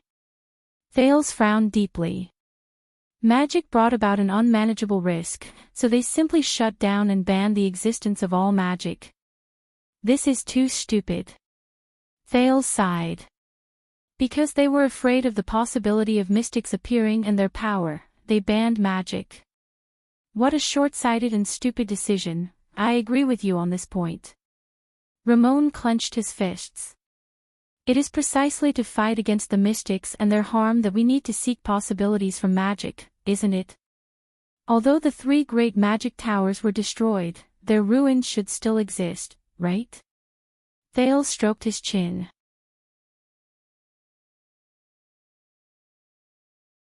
You didn't go there to try your luck. Ruins. Ramon curled up the corner of his lips and said with an unpleasant expression, this is the worst part. Those damned countries, they looted and destroyed almost every single bit of information related to magic, wizards, and magic towers. I can't even find out where the ruins of the magic towers are. Ramon curled up one side of his mouth and said with an unpleasant expression on his face. Thales frowned deeply. Maybe I can wait until I return to the country and check the records of the royal family, Ramon snorted coldly. Don't mention it, especially Constellation.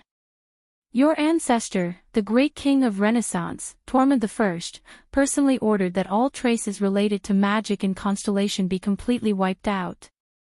Thales was stunned.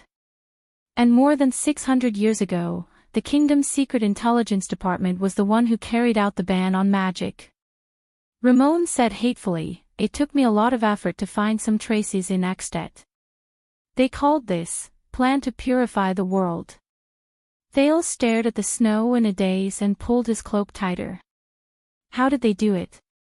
The prince raised his head. If magic is really as important as you said. Thales was stunned. They did it. Ramon raised his head. His eyes were filled with hatred. In the decades after the Battle of Eradication ended, the various countries imprisoned all the remaining wizards and plundered all the books, scrolls, records, and artifacts related to magic. They even investigated all the people who had close contact with the wizards. The most important thing was that they wiped out all traces of magic from history. Of course, all those who intended to study magic and revive it would immediately become a thorn in the side of the various countries' agencies and the temples and churches once they were discovered. They would be eliminated without hesitation. Just to ensure that magic would never appear again. All of them fell silent. For a moment, only the crackling of the flames and the mournful whistling of the cold wind could be heard. If the kingdom's secret intelligence department was in charge of the plan to purify the world 600 years ago, then there might still be a lot of information left in the secret intelligence department. Thales muttered to himself. Hey, to dig things out from the kingdom's secret intelligence department without anyone knowing. Thales sighed. It's even harder than breaching Broken Dragon Fortress. Ramon stared coldly at the fire and finished Thales' sentence. Wait. Thales thought of a question, and a strange expression appeared on his face. Doctor, he said slowly, Murat was not the first chief of the kingdom's secret intelligence department, was he? Nonsense. The kingdom's secret intelligence department was established more than 600 years ago when Constellation was founded. Ramon snorted coldly and exhaled a long breath.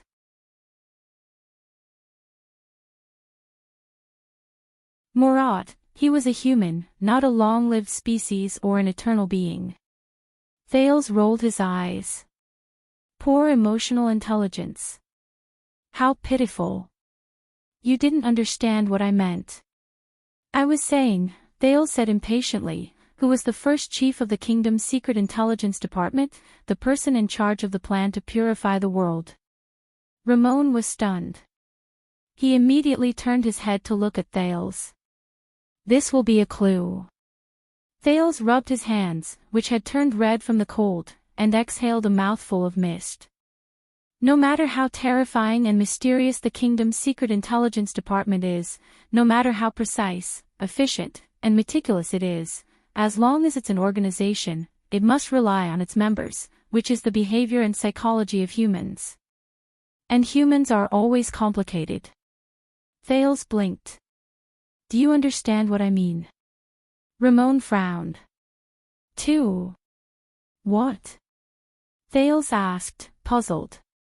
Ramon looked around vigilantly again. He turned his head around and said, 2 people, 600 years ago. The strange doctor lowered his voice.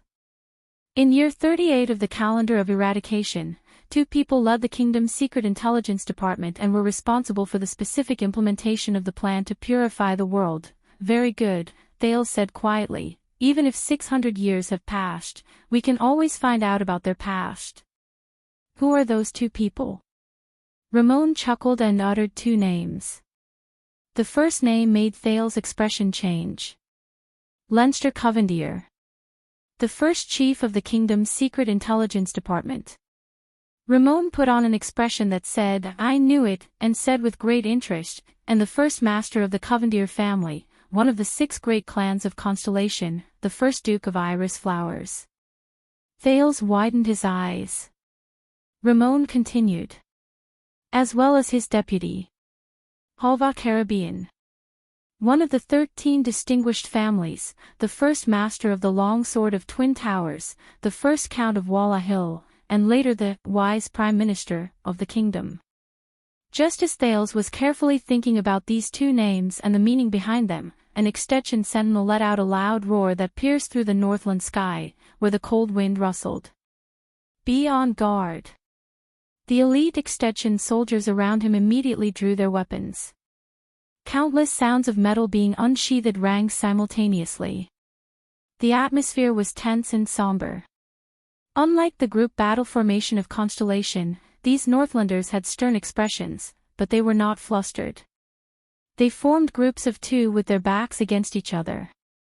They stood scattered around the perimeter of the camp, facing the cold wind and fluttering snow around them. The light cavaliers mounted their horses together under their commanding officer's command and rushed to the perimeter. The heavy cavaliers and heavy infantrymen immediately began to put on their armor. Ida instantly dashed to Thales' side.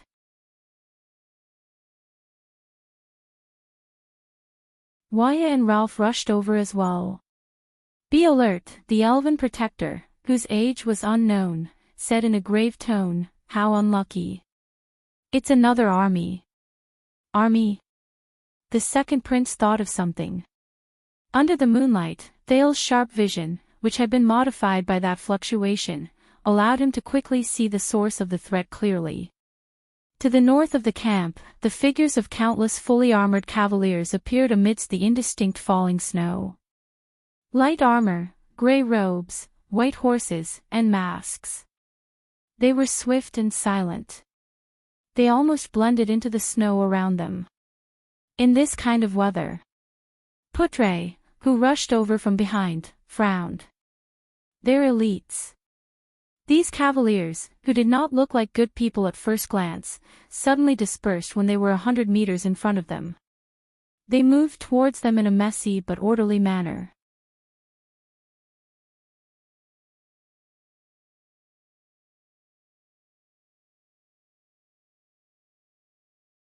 Chapter 118. Beside his ears. Endless noise and uproar filled the air. Unknown roars and shouts erupted from the crowd. Before his eyes. The man flashed a warm smile, grabbed his shoulders, and leaned against his body while trembling. He moved his head to his ear and whispered gently, "Good job, don't worry. Good job, don't worry." In the deep darkness, he suddenly woke up from a nightmare. The wounds on his body seemed to have come alive in an instant, and at the same time, an unbearable pain erupted. His face contorted, and he suppressed the cries of pain in his throat.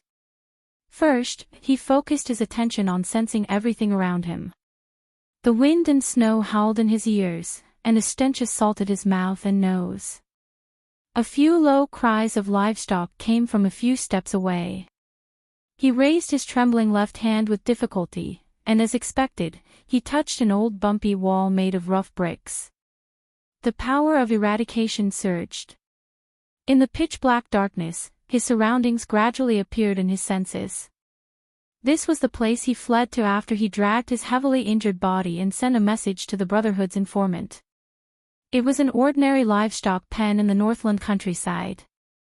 It had a simple but thick thatched roof, a rough handmade fence on one side of the wall, and a muddy ground mixed with water, snow, urine, mud, and his own blood. Safe. The blood mystic is not nearby. Only then did he let out a low, painful groan.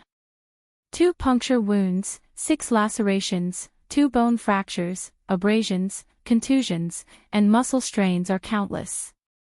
She's clearly a girl with a beautiful smile. He thought of the blood mystic and smiled bitterly. Why is she so hot-tempered? I just wanted to use the legendary anti-mystic equipment to poke a hole in your real body. When he thought of this, he touched the 2 weapons beside his hand. Lance. He sighed in pain. I've been tricked by you again. Not far away, a herd of thick-furred pigs, 2 big and 6 small, gathered together uneasily. They kept each other warm while trying their best to stay away from the new uninvited guest. A black dog stood outside the fence, bravely guarding the border of its territory, and let out a low, warning growl at him. The falling snow outside the house gradually subsided. His perception was able to extend out of the circle and touch another wooden house with a thatched roof. There were 4 people sleeping soundly inside. 2 were relatively calm, while the other 2 were young and restless. Next door was a stable, and inside it were 2 slightly different breaths. They should be 2 strong horses unique to the Northland. He smiled in the dark, thinking of the days when he was busy and had to live in different countries. Obviously, this was an ordinary northern family of 4. One of the horses was a plowing horse, and the other was a horse used for military service and hunting. They were probably rented from the feudal lord.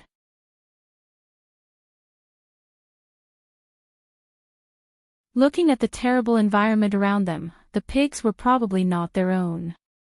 Instead, they were reared for the feudal lord's dining table. God knows how the pigs, which looked carelessly reared, could survive in this kind of weather.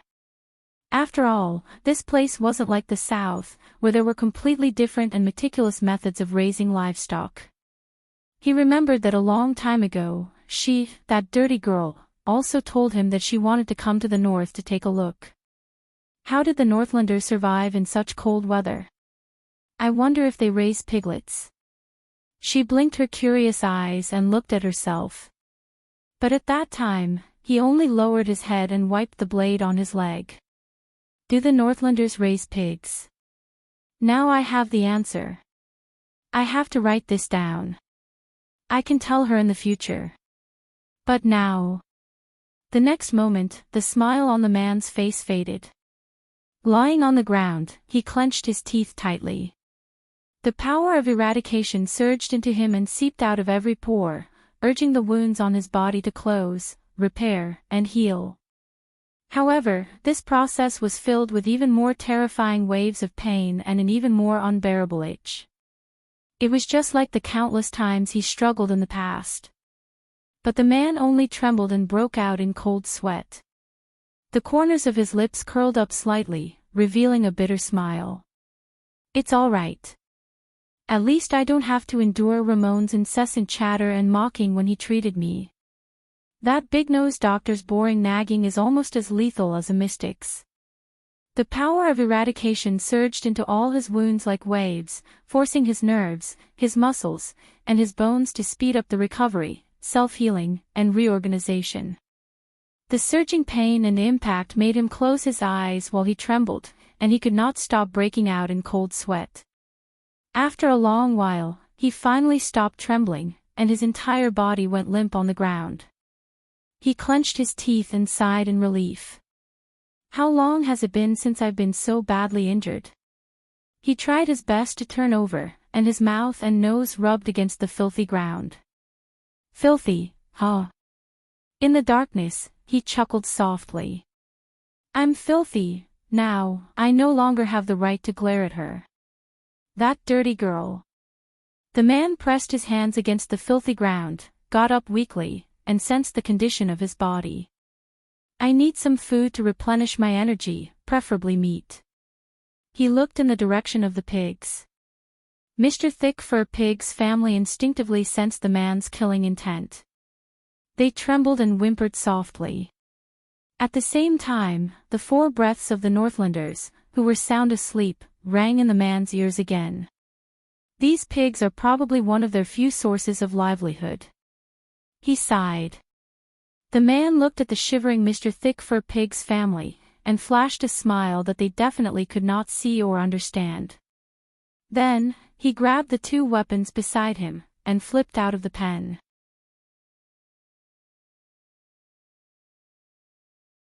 He remembered that the day before the bitter cold winter was almost here. Fortunately, this is Northland. Thank you, Master of Mountains. Thank you for your gift. And I will always remember your generosity. Spear and shield bearers. Form the first line of defense on the gentle slope in front of us. Make them slow down no matter what. Ken Vita looked at the attacking cavaliers with a solemn expression and ordered resolutely. Under his command, the Extet infantrymen of Black Sand region picked up the big iron shields unique to Northland without hesitation and jogged to the front of the camp to form a line of defense. Heavy infantry, 1 minute. You must be ready and follow the line of defense. 2-handed heavy swords in front, aim at the horse's legs. Heavy armored axemen at the back. As long as it falls from the horse, whether it can move or not, smash it with your axes. Phil. Ken Vita turned his head and shouted at the archers at the side of the camp, have your men get ready. The enemy appeared too suddenly, there's no time to shoot. As his voice faded away, a short Extet soldier suddenly shouted at the archers who stood in 2 rows at the side of the camp, knock the arrows, draw the bows, and prepare to shoot in unison. Cavaliers, get on your horses and look for an opportunity to attack from the side. Shoot the signal arrow, and at the same time, send light cavalier messengers to the campsite at the back. Have the rearguard quickly reinforce them. In comparison, the Constellations, who were heavily protected by the Black Sand Region army, were much quieter. Bad weather, strong wind, difficult to control. This was Ralph's sign language. As expected, it caused Wyatt to frown again. I knew it, there's going to be a war again. Ramon gritted his teeth and chattered in Thales's ears, nothing good will come out of following you. You're a prince and a piece of cheese that attracts flies, and I'm really just a normal doctor. He tried his best to retreat to the back and stay away from Thales, but he did not leave the protection range of the main group. The cunning doctor, Wyatt, who was watching him coldly, pressed his hand tightly on the hilt of his sword and snorted in dissatisfaction. Thales ignored the doctor. With a stiff expression, he looked at the cavaliers who were flanking them with complicated emotions. It was not that he was too apathetic in the face of threats, but ever since he left Eternal Star City and headed north, he had experienced too many inexplicable threats. So much so that when he encountered a similar situation again, his first reaction was no longer shock and nervousness, but a long sigh. What is it this time? Can't they just let me reach Dragon Cloud City safely? But Thales forced himself to think of something logical. Black Sand Region's army of more than 2,000 soldiers had been vigilant along the way, and they had been careful in their journey.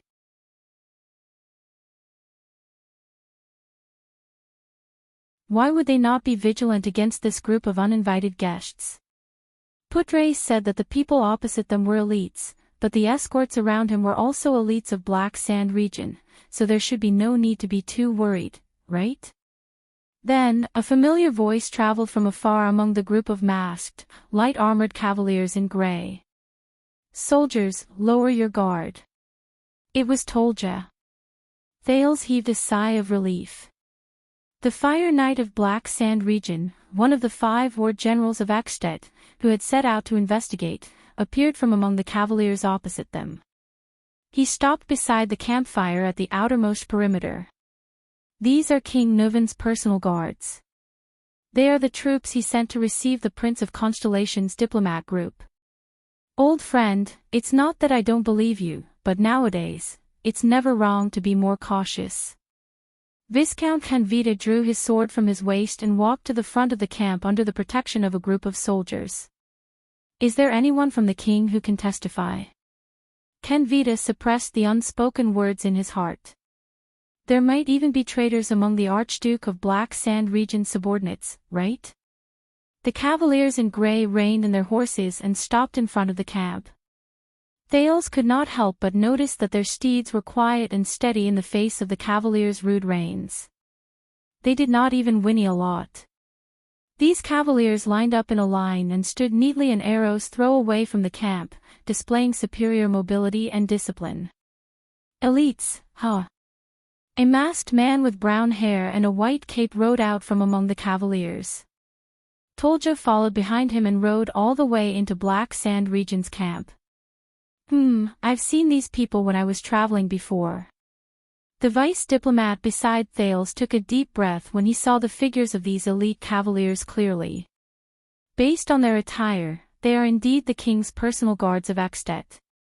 Thales rolled his eyes and breathed a sigh of relief. Fortunately, they should not be enemies, for now. Beside him, the attendant from the Tower of Eradication, Waya, was obviously stunned.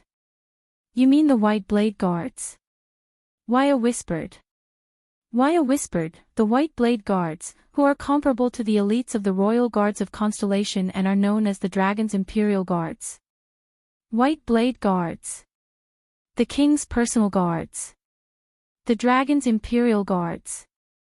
Thales stored this information in his heart and observed the development of the situation cautiously. The masked man rode in front of Canvita.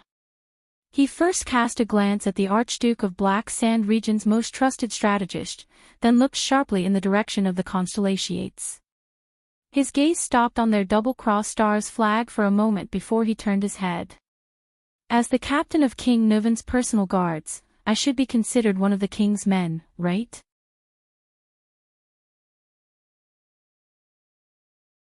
The masked man pulled down his scarf, revealing a pale and well-defined face. There was a weapon of unknown shape on his back. The white handle protruded from the snow-white cape. "Nicholas, it's you." Kenvita saw the other person's face clearly and his expression turned unpleasant. The pale-faced man in the cape snorted coldly. He nimbly dismounted from his horse in front of Kenvita and threw a scroll with wax seal into Kenvita's bosom. "I brought the White Blade Guards to welcome the Prince of Constellation. If you have any questions, go and see the King's warrant." With a frown, Kenvita tore open the seal. "I met them during my scouting, the White Blade Guards." The Fire Knight behind the cloaked man, Lord Tolja, immediately dismounted from his horse. With a tense expression, he said, "It seems like King Nuven really values this Constellation diplomat group." After Kenvita finished reading the warrant, he sighed and sheathed the sword in his hand. At the same time, he gave an order to the army of Black Sand region. "Stand down. Let them in." The masked cavaliers in grey capes, the White Blade Guards, rode into their campsite as if there was no one else around. Even though their faces were hidden under their veils, their gazes were sharp and fierce.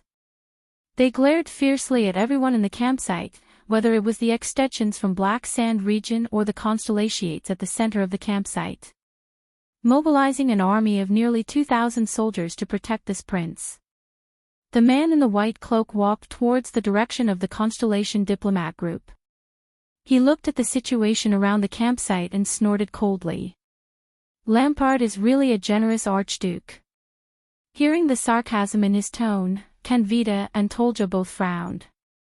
"This is for the prince's safety, at least until he safely meets King Nuven," Kenvita replied calmly. "We believe that there are people in Ekstedt who want the prince's life. According to the information we received, Black Sand region surrounded and intercepted the prince in front of the fortress and shot him with mystic guns." The man tightened his cape. "That's right. It seems that they really want his life." Kenvita was speechless for a moment. "We will take over here," the man in the white cape said bluntly. "As for your mission in Black Sand region, it has ended. Go back to where you should be.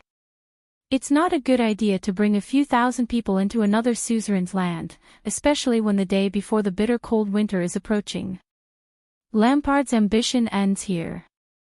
His Majesty will settle the score with him."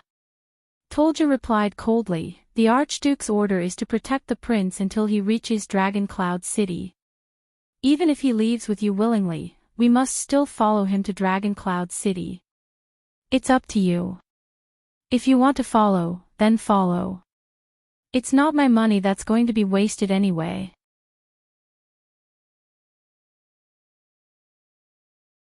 The man knocked on the white handle behind him and said nonchalantly, "Next time, Tolja, let's spar again."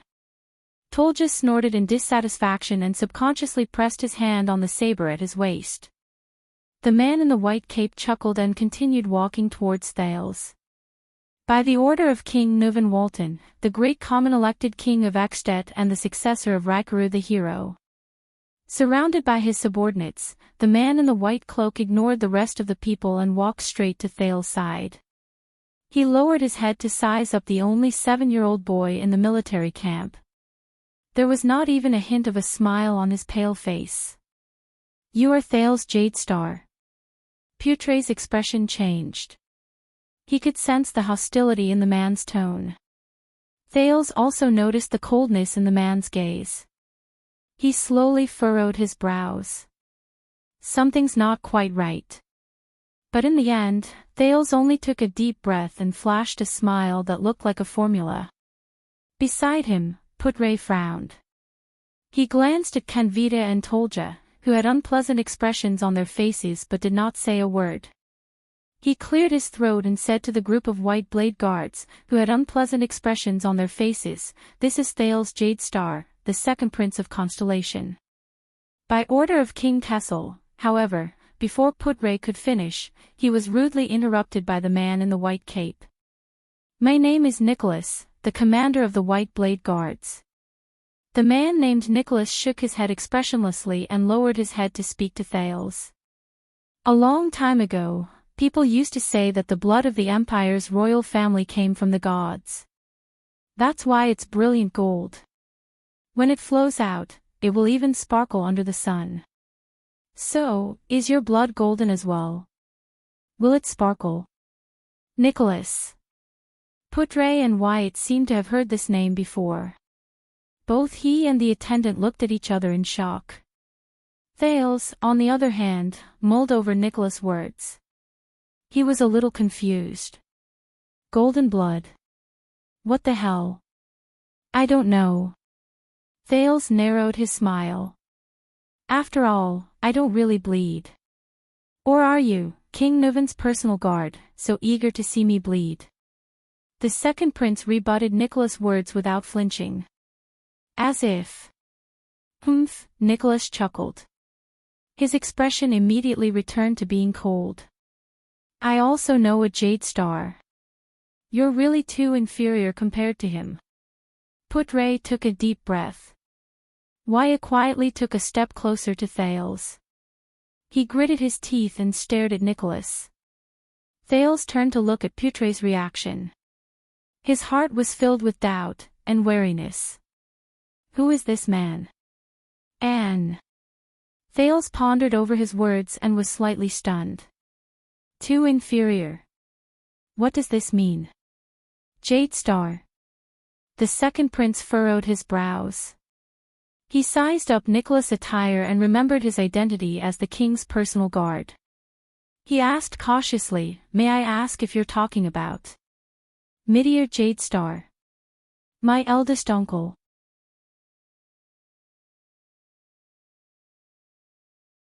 No, I'm talking about the Sword of Reversing Light. Nicholas narrowed his eyes and extended his left hand to point at his right shoulder. His face was even paler. 12 years ago, he stabbed me in the shoulder, and almost cut off my scapula.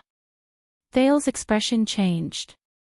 Another person who personally experienced the war between Constellation and Extet during the Bloody Year.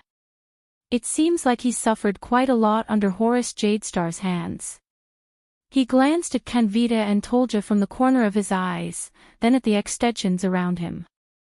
From attacking the supply line, attacking the 3 archdukes of Extet's battle line, injuring Tolja, snatching the motionless bow, and in the end, his soldiers even killed the former Archduke of Black Sand region. The grudges between Horus and the Extetians seemed a little too colorful. The Sword of Reversing Light, Horus Jadestar. Just how many similar legacies did his second uncle leave for me in Extet? Thales could only cough softly. He maintained his unchanging smile and nodded.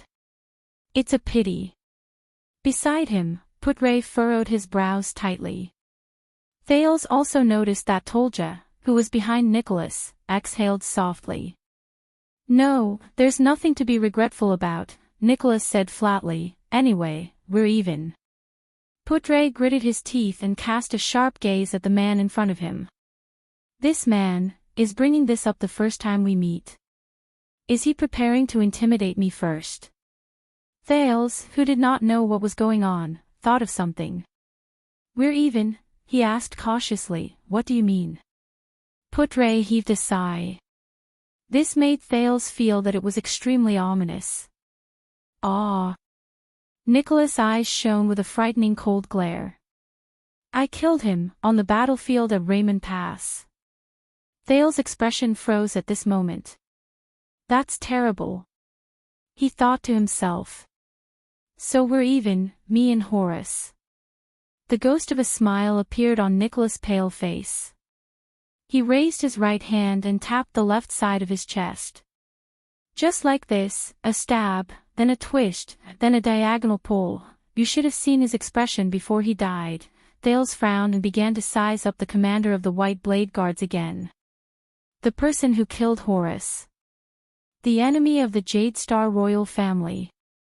The final proof. Nicholas narrowed his eyes and exhaled softly.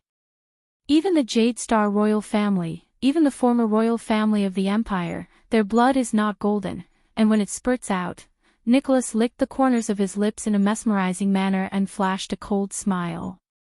He looked down at Thales and said slowly, "It's all bright red."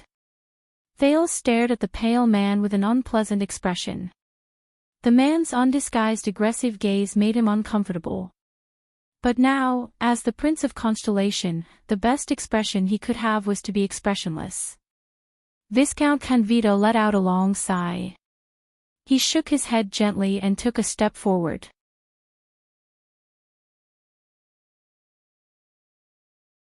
"This is Lord Sorry Nicholas, one of Axtet's famous 5 war generals."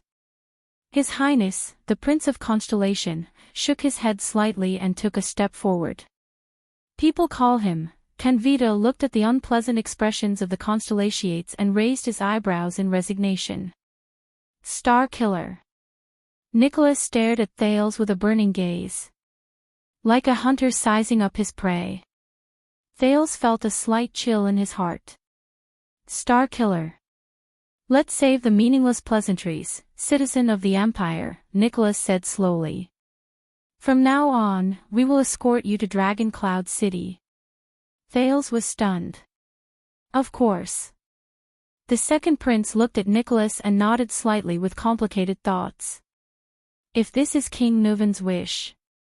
However, his heart was extremely perturbed. King Nuvan actually sent such a person to welcome me. Thales suddenly had an ominous feeling about his future in Dragon Cloud City. Putre took a step forward sternly. "Wait, according to the rules and etiquette, the envoys from our side must meet with the extension welcoming party in a formal manner that is befitting of their status."